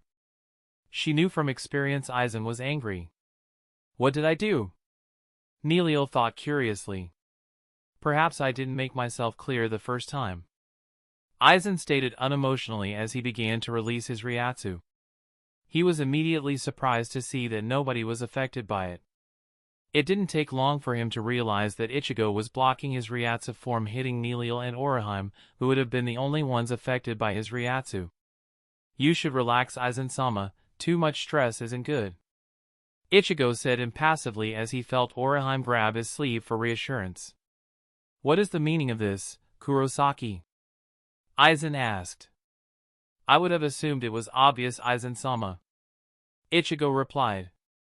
Halibel couldn't help but smirk behind her collar. Aizen stared dispassionately at Ichigo. I had Neliel in a secured cell. Why did you release her and then proceed to restore her? I believe that she would be a great help to us. I gave you no such order. I didn't think I needed one, Ichigo replied. Neliel is a traitor to Lost Noches, and I will not have her running free. Neliel stared at Aizen in confusion. Traitor? From my standpoint, we need a lot more powerful Hollow, besides Stark, Halibel and I, to fight Soul Society's top fighters. I know that you can feel Neliel's power. She will be a great asset to Lost Noches. I have no use for traitors, Aizen said with a tone of finality. Halibel dispose of. Ichigo suddenly interrupted. I didn't think you would be afraid of such a weak Arrancar. I apologize, Aizen-sama, Ichigo said with a bow. When Ichigo made that statement, everyone in the room, including Orihime, knew that Ichigo had won. If Aizen had Neliel killed, he would look weak, but if she was allowed to live, Aizen would appear kind, thus giving Hollows more of a reason to follow him. Watch yourself, Kurosaki, Aizen replied soullessly. Aizen-sama, Neliel is very powerful. She may not be as powerful as Ulquiorra, but she is definitely stronger than Noitora, Halibel added, assisting Ichigo. I'll watch over Neliel for you, Aizen-sama, Ichigo said while ignoring Aizen's last comment. As Aizen already knew enough about Ichigo to figure out what he would do, Ichigo would remain adamant in keeping Neliel here. Aizen didn't want Ichigo to openly opposing him, so there was only one option. After thinking on it, Aizen finally spoke. Kurosaki, Neliel is your responsibility. If she betrays me, you will be just as guilty as she is. Aizen stated. Ichigo grinned at Aizen. Of course. Ichigo replied as Aizen turned to leave. And Kurosaki, don't test me. Aizen said as he left the room. Ichigo remained staring at the spot Aizen had just occupied. As if you could stop me. Ichigo replied just low enough for Halibel, Neliel, and Unohana to hear. Neliel looked at Ichigo in confusion. Ichigo, what do you mean? Ichigo stared at the former third espada.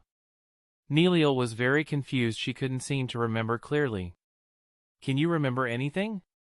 Unohana walked from behind Ichigo and stood next to Halibel. Halibel glanced at Unohana before looking back at Ichigo. I remember my time up until Noitora tricked me, then I remember saving you from Noitora, and that's about it. I don't even know how I got here. Ichigo didn't remember her saving him. Then you don't know about the war with Soul Society? Ichigo asked. Neliel shook her head. I know that Aizen-sama was planning it. He sent us out to find Vasto Lorde all the time. Neliel answered. Ichigo noticed that she wasn't acting hyper like she was before. She's very serious now. Then this is going to take a while. Ichigo, with the help of Halibel, began to fill Neliel in on the war, how they became Vasto Lorde, the Espada revival plan, and about the plan to overthrow Aizen. After 20 minutes of explaining, Neliel seemed to understand what was happening. So the question remains. Will you help us? Ichigo asked. Neliel smiled. My path is the path you set for me. I will follow you, not matter what. Ichigo. Neliel answered. Ichigo smiled. I feel the same, Ichigo. Unohana added. Thank you, Neliel, Unohana. Ichigo replied. He didn't know why, but he was beginning to feel closer to them, if only a bit. Stark and Barragan will be filled in tomorrow. He told Halibel. Halibel agreed. Then we're done for today, we should get some rest. Wait, Ichigo. Neliel stated. Ichigo glanced at her. Pesh and Dondochaka, can Unohana revive them? Neliel asked. I see no reason not to, besides you should be asking Unohana. Ichigo replied. It's fine, I can heal them for you. Halibel suddenly tapped Ichigo on the shoulder. Ichigo turned and saw her holding a vial with 3 mask fragments in it. I forgot, sorry Halibel. Ichigo said. It's fine. Halibel said quietly and handed over vial to Ichigo. These to Unohana. Ichigo said as he threw the vial to Unohana, who barely managed to catch it. I'll go get them. Neliel said. Oh, thank you, Ichigo. Neliel cried out as she gave Ichigo a hug before running out of the room to get her fraction. I hope she doesn't think that she could do that whenever she wants. Ichigo said. Halibel was thinking the same thing. It didn't take long for Neliel to return accompanied by her fraction. Both of her fraction wore serious expressions. Neliel-sama has filled us in on what's happening. Thank you for restoring Neliel-sama to her previous form. We don't have to act like complete fools anymore, and it's time to once again be our true selves. Neliel-sama hasn't seemed so happy in a long time. She seems at peace. That is all Dondochaka and I wanted. Pesh said to Ichigo. I, too, wish to thank you, Ichigo-sama. Dondochaka added. Ichigo waved his hand. Don't thank me, Unohana is the one that will heal you. Ichigo said unemotionally. No need to thank me. Unohana said while scratching the back of her head and blushing. Can you start? Halibel asked. I'll do you 2 first. Unohana told Pesh and Dondochaka. Both proceeded to lie on the floor as Unohana instructed them to. Soten Kishun, I reject, Unohana incanted. Soon both were engulfed by the golden light. I'm so happy, it'll be just like old times. Neliel said as her fraction smiled at her. Both were happy to see a smile on their leader's face. With minutes of getting healed, both Arrancar began changing right before everyone's eyes. Pesh's body transformed from bug-like into a human. He had pale white skin, shoulder-length blonde hair, and blue eyes. The remains of his hollow mask covered the upper left side of his face with a hole for his left eye to see out of and a short horn at the top of his mask. Dondo Chaka went through a similar transformation. His body became human, he had short brown hair and brown eyes. His mask fragment took the shape of a white gladiator helmet. Orihime cancelled out her ability as both Pesh and Dondo Chaka summoned their respective Zanpakuto. "Thank you, Orihime," both Dondo Chaka and Pesh said at the same time. Orihime blushed. "Pesh, Dondo Chaka," Neliel exclaimed before she hugged both her fraction. "I'm so happy you're back." "So are we, Neliel-sama," Pesh replied. As they continued to hug, Orihime dropped the contents of the vial on the floor. Halibel grew happy at the thought of her fraction reviving. Besides Neliel, Halibel was the only Espada that truly cared for her fraction. It took long to revive Halibel's fraction because Orihime was reviving 3 this time. It took an hour to revive them to their fullest. During that time, Ichigo remained standing, watching Orihime's powers work. He could tell that Orihime was having a difficult time using her powers. Healing Neliel, her fraction, plus reviving Halibel's fraction had started to take its toll on her body. Halibel was waiting in anticipation while Neliel began filling her fraction in on what was going to happen. "Nervous?" Ichigo asked Halibel. She looked at him, wondering how he could tell. "You're taping your finger," Ichigo answered. Halibel immediately stopped. "I always do that," Halibel stated. "I'm sure," Ichigo replied with a smirk. Halibel continued to look at him. She liked when he smirked. When she realized what she was doing, she turned back to her fraction. Her eyes narrowed as she tried to ignore the slight embarrassment she was feeling. Luckily for her, Halibel's face was covered all of the time. Soon, one by one, Halibel's fraction began to open their eyes. Each of them was looking around in confusion. "Relax," Halibel said. Sunday through Sunday, Apache, and Mila Rose turned to Halibel at the same time. "Halibel-sama, what's going on?" Apache asked. "Where are we?" Mila Rose asked. "Everything will be explained," Halibel replied. Everyone was suddenly taken aback when Orihime collapsed on the floor, causing her Shun Rika to break apart before she could end the technique herself. She must be exhausted from overusing her abilities. Ichigo told Halibel as he picked up Orihime from the floor. "Halibel-sama, what's going on?" Apache asked. "You 3 were killed during the war," Halibel answered. "Orihime was able to heal you," Ichigo said as he laid Orihime on her bed. "Hey, I know you, you're that jerk that was fighting on par with Grimmjow," Apache yelled. "Silence, Apache," Halibel stated abruptly. "But Hallie," she was interrupted. "Grimmjow," Ichigo said and began thinking about that name, which name sounded very familiar to him. "I defeated a Grimmjow once," he said to himself, ignoring the insult. "What's going on, Halibel-sama?" Sunday through Sunday asked. Halibel, who was looking at Ichigo in confusion, turned to her fraction. "Much must be explained, wait a little longer," Halibel said. "Yeah, shut up, Sunday through Sunday," Apache yelled.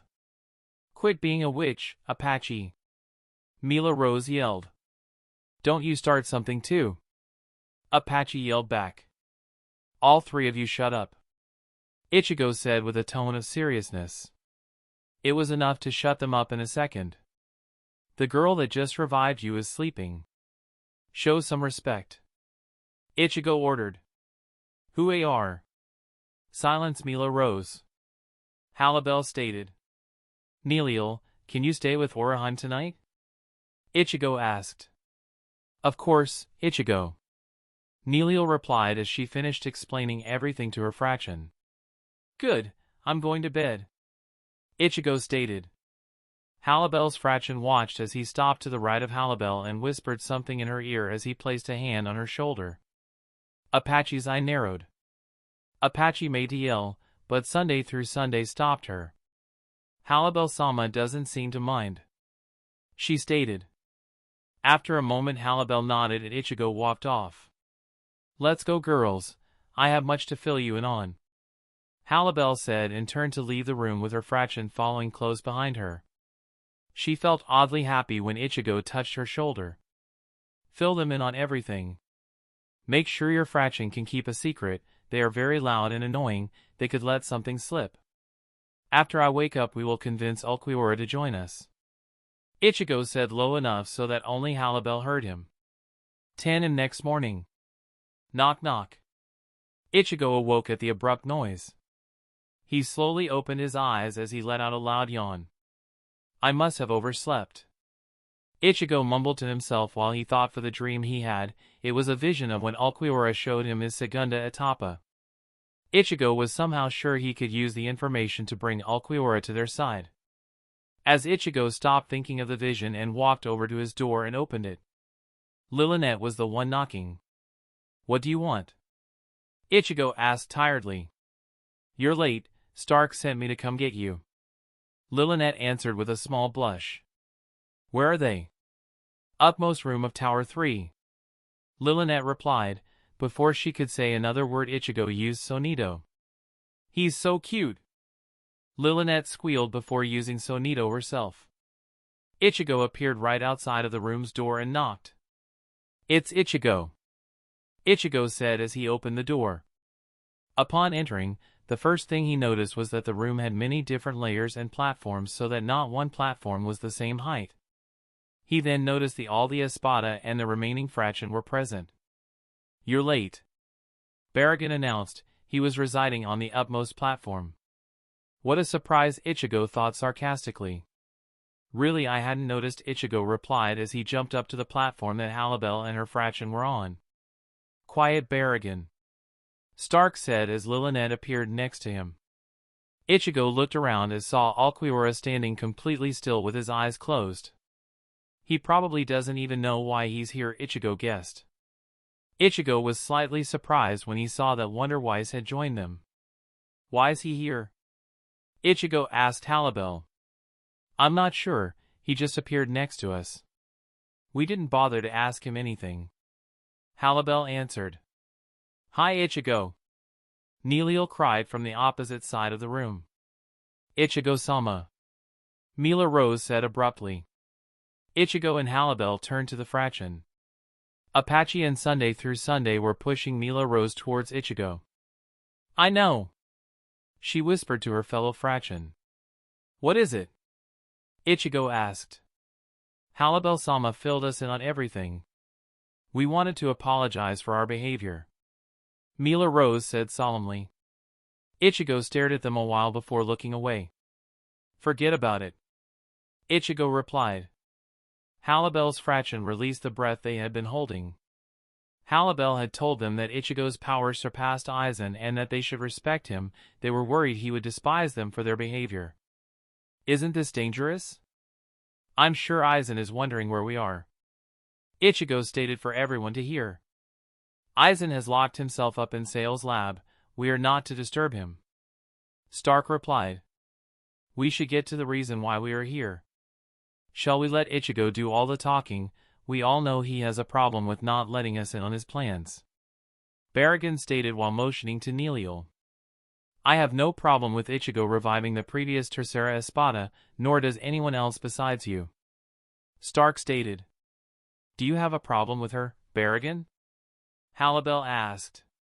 Maybe you feel threatened, Ichigo said unemotionally. Barragan glared at Ichigo, but remained quiet. Where's Orihime? Ichigo asked. She's still asleep, Ichigo Neliel answered. Ichigo nodded. She must have been really exhausted from using her powers so much. I'm sure, Neliel spoke. Ulquiorra is wondering why we have gathered without Aizen, she finished. I have guessed the reason, Ulquiorra replied. Your answer? Ichigo asked. Silence filled the room as the Arrancar waited for Ulquiorra, who had his eyes closed in deep concentration. Aizen-sama gave me this power, why would I? We betray him? Ulquiorra asked. That man is no longer powerful enough to control us. I have said this before when I was king. When you were king. That time has long since passed, hasn't it? Ulquiorra interrupted. Barragan narrowed his eyes. Aizen cannot be trusted to lead us. Ever since the Espada started to fall, Stark and I noticed that Aizen could care less about us. He just stood, watching over us as Halibel was pinned down. I faced numerous opponents and Barragan killed. He just doesn't care, and I refuse to follow someone who sees us as nothing but tools. Lilinet stated. Are you saying that you are betraying Aizen-sama because he wouldn't assist you in your fight against Soul Society?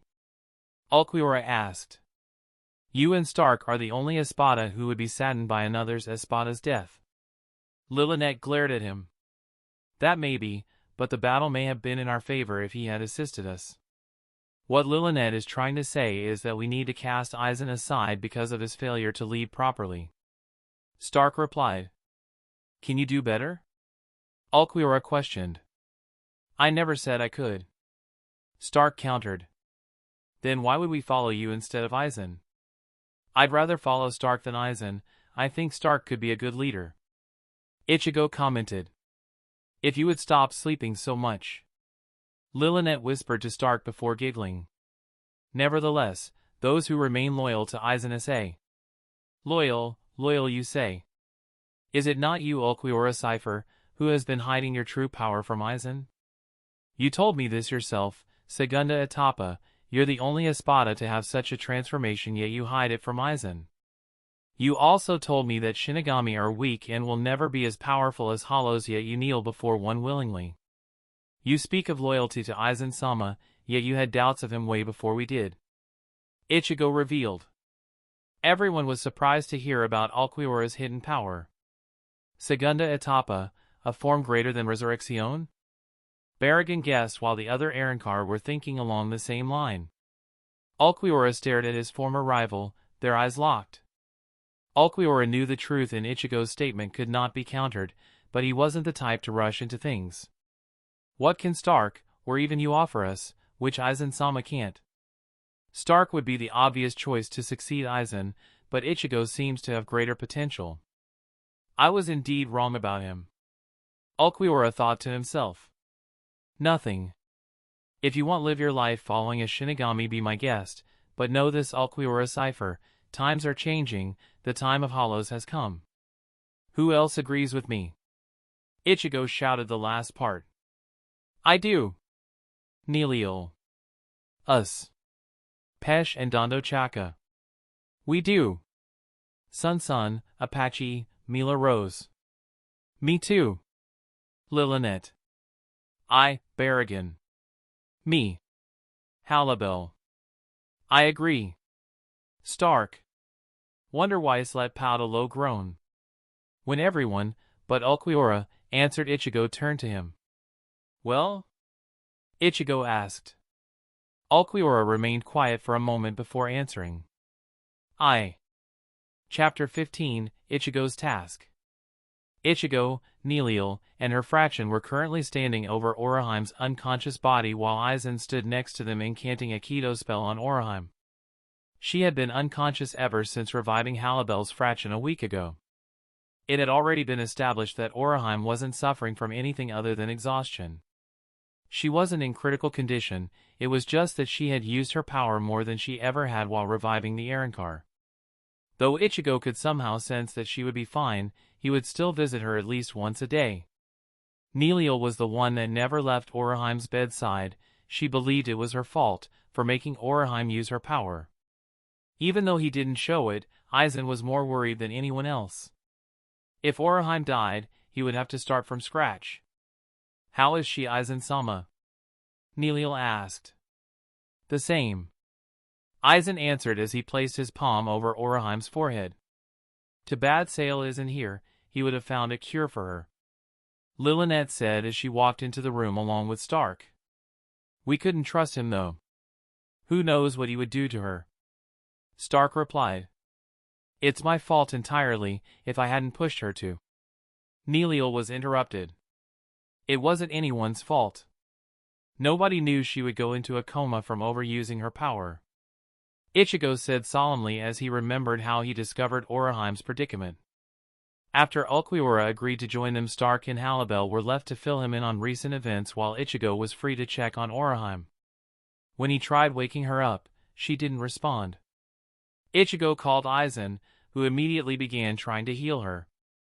The Arrancar, and even Aizen, was shocked at such a turn of events. It shouldn't have been a surprise though. Oroheim had revived 5 Fraction and 2 Espada in one day. What a pathetic being. Barragan stated, breaking Ichigo out of his thoughts as he entered the room. Tell me something, Barragan, can you revive the dead? If you can, we could kill her now and have you do the rest. Ichigo said unemotionally. Barragan didn't respond. She just needs rest. A power that challenges fate, consequences are expected. Pesh stated. Agreed. Dondo Chaka added. There is little more I can do. Aizen said while canceling his Keto spell and turning to the Arrancar in the room. For now, the remaining Espada that have yet to be revived must wait until Oroheim's fully healed. When she wakes up, this could happen again. How can it be avoided? Ichigo asked. Put her through the Shinigamification process. Making her an Arrancar would increase her power exponentially. Barragan replied. How would you go about doing that, Barragan? Killing her and making her a hollow first? Lilinette asked sarcastically before Stark smacked the back of her head. Naturally. Barragan answered, causing Neliel to gasp. We can't kill Oroheim. She wouldn't want to become a hollow. Neliel exclaimed. Too many things could go wrong. I will think of a way to fix Oroheim's situation. Aizen said before turning to Ichigo. For now I need to send you somewhere so that you can collect something for me. Ichigo already knew what Aizen was going to ask him. A couple of days ago, Aizen ordered Ulquiorra to track down a Vasto Lorde that was rumored to be in the Minos forest. No doubt Aizen wanted Ichigo to capture it. Aizen wanted to keep this a secret from everyone, but Ulquiorra told his fellow Arrancar the moment Aizen left his sight. Ulquiorra hadn't been seen since. The rest of you can leave. Aizen finished. One by one the Arrancar left the room, leaving only Ichigo, Aizen, and an unconscious Oroheim. What do you need me to do, Aizen-sama? Ichigo asked, feigning confusion. I have recently had Ulquiorra searching the darkest parts of Hueco Mundo for more Vasto Lorde. He just came back earlier today. That explains why I haven't seen him in 4 days. Ichigo replied. Correct. He brought me some good news. 2 Vasto Lorde were spotted near the northern edge of the Minos forest. They have been in hiding. Ulquiorra wouldn't have stood a chance alone if I had ordered him to capture them. So you want me to capture them then? I'm sending Barragan with you. Aizen confirmed. I would prefer Halibel. Ichigo replied. Halibel was the only person Ichigo enjoyed being around. Aizen stared at him a moment. You have my permission. Ichigo nodded. Be warned, even if they aren't Arrancar, they are still Vasto Lorde. I do not want 2 of the strongest Arrancar dead. We don't know how strong these Vasto Lorde are. I know. Aizen walked past Ichigo. I want them alive. He said abruptly, causing Ichigo to grin. Of course, Aizen-sama. Ichigo said as Aizen used Shuimpa. Ichigo turned to Oroheim and watched as she took a deep breath. Hurry up and awaken Oroheim. Ichigo thought as he walked out of the door and was greeted by Stark, Barragan, and Neliel. You heard? Ichigo asked. Neliel nodded. We'll be back soon. Will you and Halibel be enough? Barragan asked. It should be, besides. Ichigo said while, for the first time, unsheathing his blade. I want to see what I'm capable of. Ichigo turned away from them and took several steps before using Sonido. It's very dangerous putting those 2 together. I don't trust him. Barragan remarked. Be wary, Barragan. Don't make him an enemy. Stark replied as, he too, used sonido. Halibel's room. Halibel was standing outside on her balcony along with her fraction, which were once again arguing amongst themselves. Halibel closed her eyes as a breeze passed her. She truly missed her fraction. She hadn't felt so comfortable since before Aizen appeared. Who are you calling a cow? Mila Rose yelled at Apache. Who d'ya think, cow? He would like me way more than you. Apache yelled back. Halibel idly wondered what they were arguing about. After so many arguments she could successfully tune them out. Why you freaking moose? Shouted Mila Rose as she got into a battle stance. I'll kill you. Moose? Moose? I'm a doe, you gorilla. Apache shouted back, while she also got into a battle stance. I'm a lion. We eat doe, stupid. Since when? Apache yelled angrily. Can't you stop fighting for 1 second? Besides, he wouldn't like either one of you. Anyone could see he would like a quiet girl. Sunday through Sunday stated matter-of-factly. Ichigo-sama's mine. All three fraction yelled. Halibel's eyes snapped open. What was that? She asked them, albeit a little taken aback by what was said. Halibel-sama, don't you agree the... Suddenly Halibel felt a familiar reiatsu and immediately forgot about what was said. Girls, come back later, leave us. Halibel suddenly said, causing her fraction stared at her oddly. Us? Apache asked. Go! Halibel said quietly. Without another word the three Arrancar left.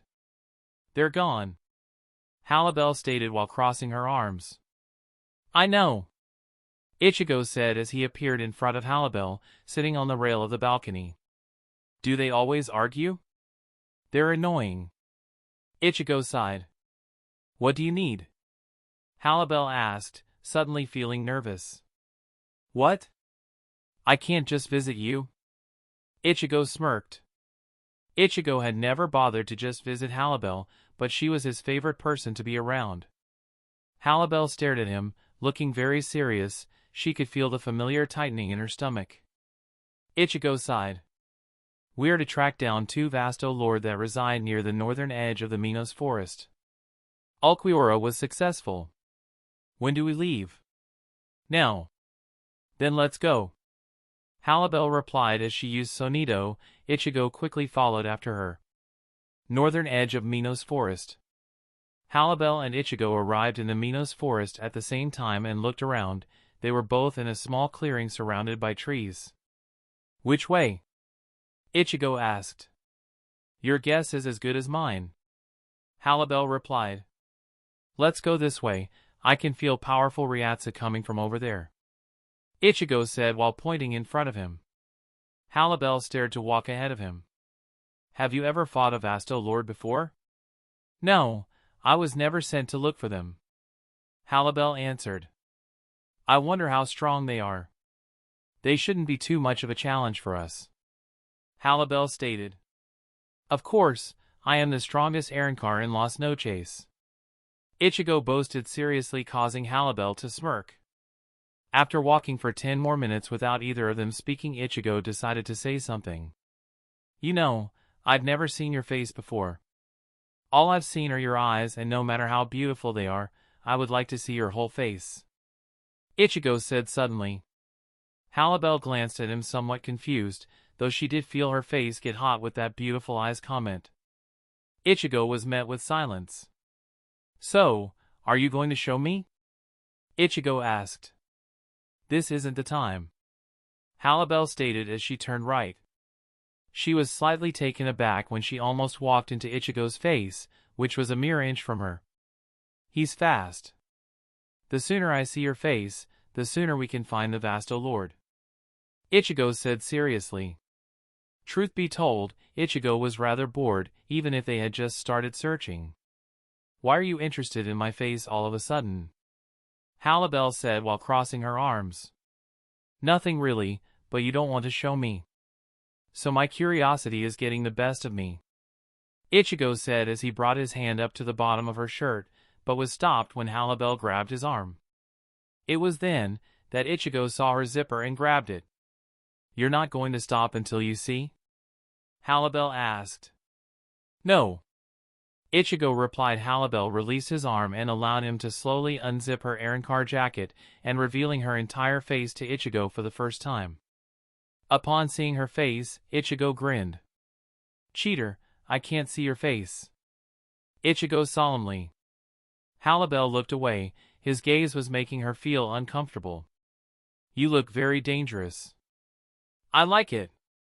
"You shouldn't hide behind your collar," Ichigo said as he looked at her mask fragment. Halibel slowly locked eyes with him. She could feel her heart beating very fast now. She didn't know why, but she felt that they were getting closer to one another. Ichigo couldn't tell how she was feeling because she was just staring at him like she always did, emotionlessly.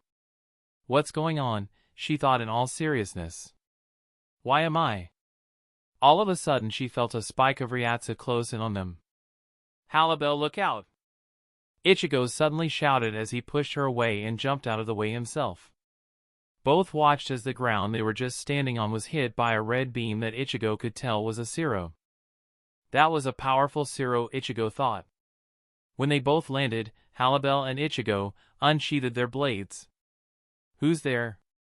Halibel said angrily. She was upset that whoever shot the Zero at them ruined whatever was going to happen between her and Ichigo. "What are you doing here?" a deep voice shouted. "We're here to speak with you. You are the Vasto Lorde that has been hiding here, correct?"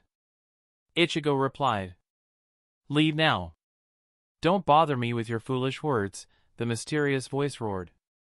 "Sorry, can't do that," Ichigo said, and within a second, the Vasto Lorde that had been speaking charged Ichigo from where it was hiding moments before. With one of his claws ready to slash, the Vasto Lorde lunged at Ichigo. Ichigo lazily dodged the pathetic attempt to cut him. He was unbothered by the sudden appearance. The Vasto Lorde before him, it definitely had the size and shape of a human. His skin was pitch black and had distinct features, bulging eyes, lanky body, and even its movements, Ichigo noticed, had somewhat resembled a frog as did its mask. No hollow hole was seen. "There's no doubt in my mind. I can feel your incredible Ryatsu. You're truly a Vasto Lorde," Ichigo said as Halibel walked over to him. "Tell me what your name is," Ichigo asked. "Sakon," the Vasto Lorde replied. "Sakon, we have not come here to fight, hear us out." "Now!" Sakon shouted out suddenly. Ichigo immediately realized this was a trap, but neither he nor Halibel could guess what happened next. 3 hollows jumped out of their hiding spots and boxed Ichigo and Halibel in. What shocked them even more was that they all had the same amount of Ryatsu as Sakon. One resembled a bear, another resembled a beetle, and the last, a female, resembled a butterfly. "For Vasto Lorde? I thought Ulquiorra said too," Halibel whispered. Ichigo was amazed at how much Ryatsu they had. "Do you think we can fight them?" Halibel asked. "Of course," Ichigo reassured. "Seigo," the bear Vasto Lorde said. "Tenjin," the beetle said. "Cho," the butterfly Vasto Lorde replied. Ichigo and Halibel knew they were saying their names. "One last chance, Sakon, hear us out," Ichigo shouted. "You are in no position to threaten us." Seigo shouted. "We'll get nowhere just talking," Ichigo said. Without warning, the 4 attacked. Sakon quickly opened his mouth and his tongue came whipping out. Ichigo ducked, but quickly brought his hands up when Seigo appeared in front of him and punched Ichigo. Ichigo blocked the blow, but was sent flying, separating him from Halibel. Tenjin shot a Zero at Halibel while Cho attempted to one-shot Halibel by cutting off her head with her elongated claws. Halibel easily dodged both attacks. She was about to retaliate when she saw Ichigo separate from her. "He'll be fine, let's see how powerful I've become," Halibel thought as she began releasing a huge amount of Ryatsu. Both Cho's and Tengin's eyes widened in surprise. Ichigo vs. Sakon and Seigo. When he landed, Sakon and Seigo appeared in front of him. That was quite a punch. Ichigo told Seigo, "Get out of here." Sakon growled, "We have no desire to join you or Aizen." Ichigo simply grinned. "I guess I'll take you back by force." Sakon quickly fired a Zero at Ichigo. Sakon and Seigo were surprised to see Ichigo bat it away with his hand. "You're going to have to do better than that," Ichigo replied. All of a sudden Seigo appeared behind Ichigo and captured him in his hands. Ichigo was unfazed by the sudden action. "What can you do now?" Seigo mocked. Ichigo suddenly vanished from his grasp and appeared next to Sakon and with a swift kick sent the frog-looking hollow flying into a nearby tree. "Is that it?" Ichigo asked. Seigo once again tried to grab Ichigo, but Ichigo ducked the obvious attack, but before he could turn around he found himself unable to move. It didn't take long to figure out why. Sakon's tongue was wound tightly around him. Ichigo grinned. "You guys are something else." Without warning, Seigo appeared and punched Ichigo into the ground with all of his strength. Halibel vs. Cho and Tenjin. "Is this all there is to your power?" Halibel asked while sheathing her Zanpakuto. The two Vasto Lorde, Tenjin and Cho, were both glaring at Halibel. They had failed in their fourth attempt at one-shotting Halibel. She was able to move faster than they could read. "Don't get cocky, Aizen witch!" Cho exclaimed as she once again charged Halibel. Halibel dodged the strike and successfully kneed Cho in the stomach and followed up by grabbing her by the throat and brought her crashing down to the floor. Ugh! Cho tried clawing at Halibel's hand to escape suffocation. "You're no match for her." Halibel was interrupted when she instinctively moved her head back as Tengen's arms passed inches from her face. This allowed Cho enough time to remove Halibel's hands from her throat and unbalance her. "Take this!"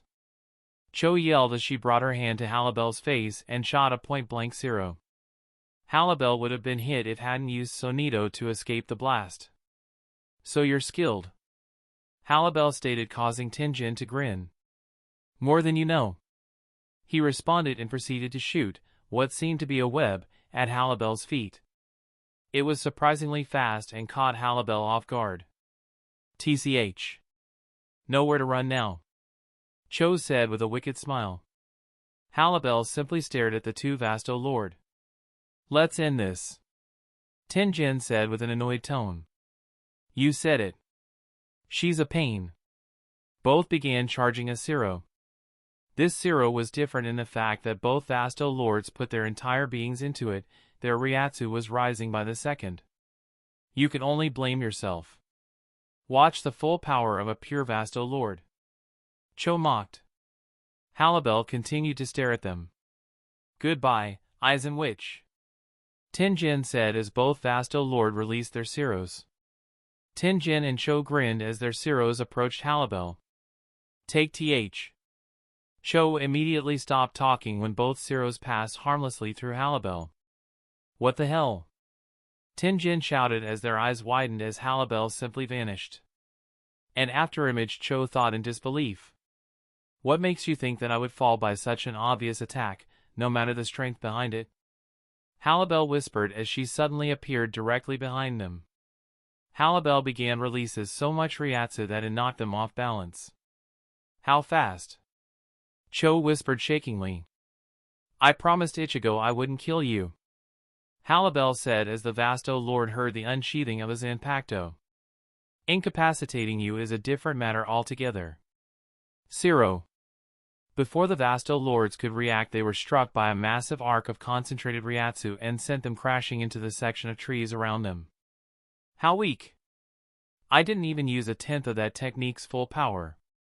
It was easier than I thought," Halibel stated as she sheathed her weapon. She made to go and assist Ichigo but was shocked when she suddenly felt a spike of Ryatsu directly below her. "What?" Halibel thought in disbelief as she looked down and saw a hand break out of the ground. Before she could even react, the hand clutched her throat. Fast, Halibel thought. "You let your guard down." A male's voice said as he tightened his hold on Halibel's throat. Can't breathe, she thought as she heard her mask fragment cracking. Ichigo versus Sakan and Seigo. Damn, you're powerful, Ichigo said as he stood up from a recent punch by Seigo. For a Vasto Lord, you're not too strong. Add in the fact that you're an Arrancar and you're pathetic, Sakan mocked. Ichigo ignored the comment and simply wiped dirt off his clothes. Did you he? Sakan was interrupted.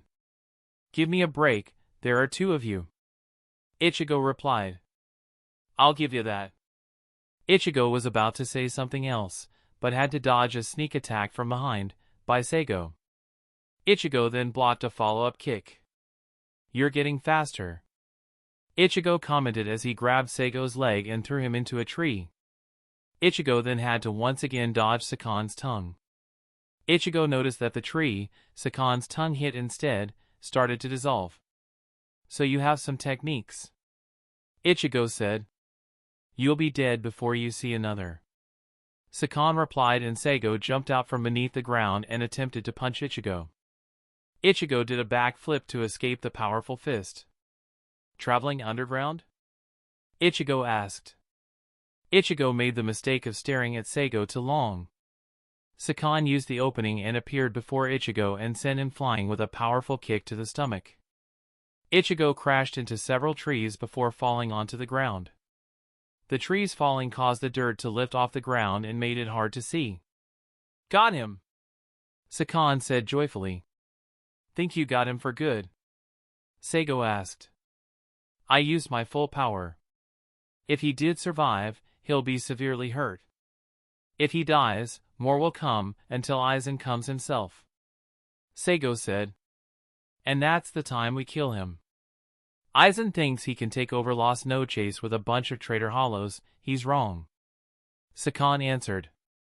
Oi, look, he's alive, he added as both Vasto Lords saw Ichigo's silhouette from behind the dust. That hurt, was Ichigo's only reply as he walked out of the cloud of dust, showing that he wasn't harmed in the slightest. Sakan glared at Ichigo. His clothes aren't even damaged, he thought. Shall we go again, or will you hear me out? Ichigo asked. Not a chance, Sakan said as he charged with his hand and fired a Siro at Ichigo. Don't underestimate me, Sakan yelled as the blood-red Siro, seemingly, hit Ichigo. He was surprised that his Siro failed to explode, but the red energy was still there and was apparently shrinking. What's going on, Sakan? Seigo asked. Not sure, he answered in surprise. They only had to wait until the Siro's energy was a fourth of its original size when they realized what was happening. Ichigo was forcing the Siro's energy into a concentrated orb of Ryatsu. What's he doing? Sakan asked. Seigo didn't respond. Lucky me, I didn't know this could be done, Ichigo said as the orb was forced into the same size as his fist. Sakan's eyes widened when he realized what Ichigo was planning on doing. You fool, releasing that much concentrated Ryatsu could kill us all, Sakan yelled. Ichigo started at him unemotionally. That would be your problem, Ichigo said. Fortunately for you, I'm not in the mood to kill us all, he finished. Ichigo squeezed the orb with his fist and crushed it, releasing all the pent-up energy into the Minos forest. You sure are skittish for Vasto Lord, Ichigo mocked. Seigo and Sakan glared. That was probably your only power, Seigo stated. Ichigo just stared at them. Let's finish this, Seigo. Agreed, Seigo said. Both Vasto Lord charged Ichigo once more. When they were close enough, Seigo suddenly burrowed into the ground and Sakan jumped him up. Dividing my attention, eh? Ichigo asked as he jumped up and met Sakan midair. You first, Ichigo stated. Ichigo and Sakan immediately started a hand-to-hand fight. I'm going to kill you, Sakan said as he used his incredible speed to overwhelm Ichigo. Ichigo blocked all punches and retaliated with punches of his own. It appears that Arrancar Vasto Lord are just regular Vasto Lord that looks human. You're not superior to me. Ichigo simply sighed. You're pissing me. Sakan yelled. Sakan was unexpectedly kicked by Ichigo and sent flying through the air. Ichigo flew after him and stopped when Sakan got his bearings. Ichigo noticed he had sent Sakan in the direction Halibel was fighting, and he could now see how she was doing. It looks like your friends are having a hard time with my partner. Ichigo commented. Don't take your eyes off me. Sakan roared as he kicked Ichigo and sent him to the ground. Ichigo landed on his feet as Sakan appeared before him. Where's your friend? Ichigo asked suddenly. Sakan grinned. Finally noticed? No, but I would have assumed he would show up by now. Well, he's dealing with your friend right now. I doubt she could hold off 3 Vasto Lords for long. Sakan grinned. It was then that Ichigo sensed Halibel in trouble. Ichigo turned to where Halibel was fighting and was surprised to see Halibel being chalked by Seigo. Halibel's in trouble. Ichigo said emotionlessly as he saw Halibel's mask fragment beginning to crack. It had to end sometime. Got that right. Sakan yelled as he began charging a Zero, but instead of releasing it he kept it charged in his hand. You're going to pay for challenging us. Sakan yelled and he took off towards Ichigo, moving faster than ever. I'm going to kill you. Sakan roared. Ichigo didn't even bother looking Sakan's way, he was focused on seeing if Halibel truly needed help. Sakan was within inches from him before Ichigo reacted. Out of nowhere Ichigo's hand moved and grabbed Sakan's wrist, disrupting the Zero and causing it to vanish. Sakan's eyes widened. He stopped me with one hand, he thought in disbelief. Ag! Sakan yelled in pain as Ichigo crushed his hand and then began releasing a massive amount of Ryatsu. Tell me, did you truly think you defeat me? Ichigo asked emotionlessly. Sakan tried and failed to get away from Ichigo's grasp. What, is he? Sakan thought incredulously as black Ryatsu surged around Ichigo. His power, even the way he speaks, has changed. No answer? With a sudden tug Ichigo ripped Sakan's arm completely off. Sakan let out a loud cry of pain. I'm going to kill you. Sakan yelled between cries, as he tried to stop the blood from flowing out of his body. Did you really think I was using my full power? I was playing with you. You wouldn't have been able to touch me if I was serious. Hollow, you are weak. Ichigo said as he finally turned to Sakan and walked towards him. Sakan's eyes grew wide and he backed away in fear. I'll never join Aizen. Hollows are the supreme beings, not Shinigami. Ichigo sighed. You misunderstood our reason for being here. We wanted you to join us and bring Aizen down. Sakan looked at Ichigo in confusion. It's too late now. You will die along with your friends. If that is your true goal, then why kill us? We will join you willingly if what you say is true. Sakan started to feel the effects of the massive blood loss. No. Ichigo said unemotionally. Why? Sakan asked weakly. Why? You want to know why? Ichigo asked vaguely. Sakan didn't answer him. I'll tell you. It is because I have to watch Halibel choke until I free her. Ichigo stated carelessly. When Ichigo was within inches of him, Sakan shot his tongue out, but before it could even reach Ichigo it was suddenly cut into pieces. Knowing he was about to die, Sakan made a last-ditch effort to kill Ichigo by charging a Zero. Ichigo simply brought Sakan to his knees with a sudden burst of Ryatsu. I'm going to kill you, Sakan said weakly as he brought the Zero up to Ichigo's chest. That's all you say along with firing Zeros. It gets rather boring after a while. Here. Ichigo brought his hand up to Sakan's face and began charging a black Zero. Let me show you, a real Zero. Ichigo finished unemotionally. Sakan let out a terrible cry as he was engulfed by the omnipotent Zero and disintegrated. That's the end of this tale for now. Like and subscribe for future installments. In the meantime, check out our other stories on the channel. Peace.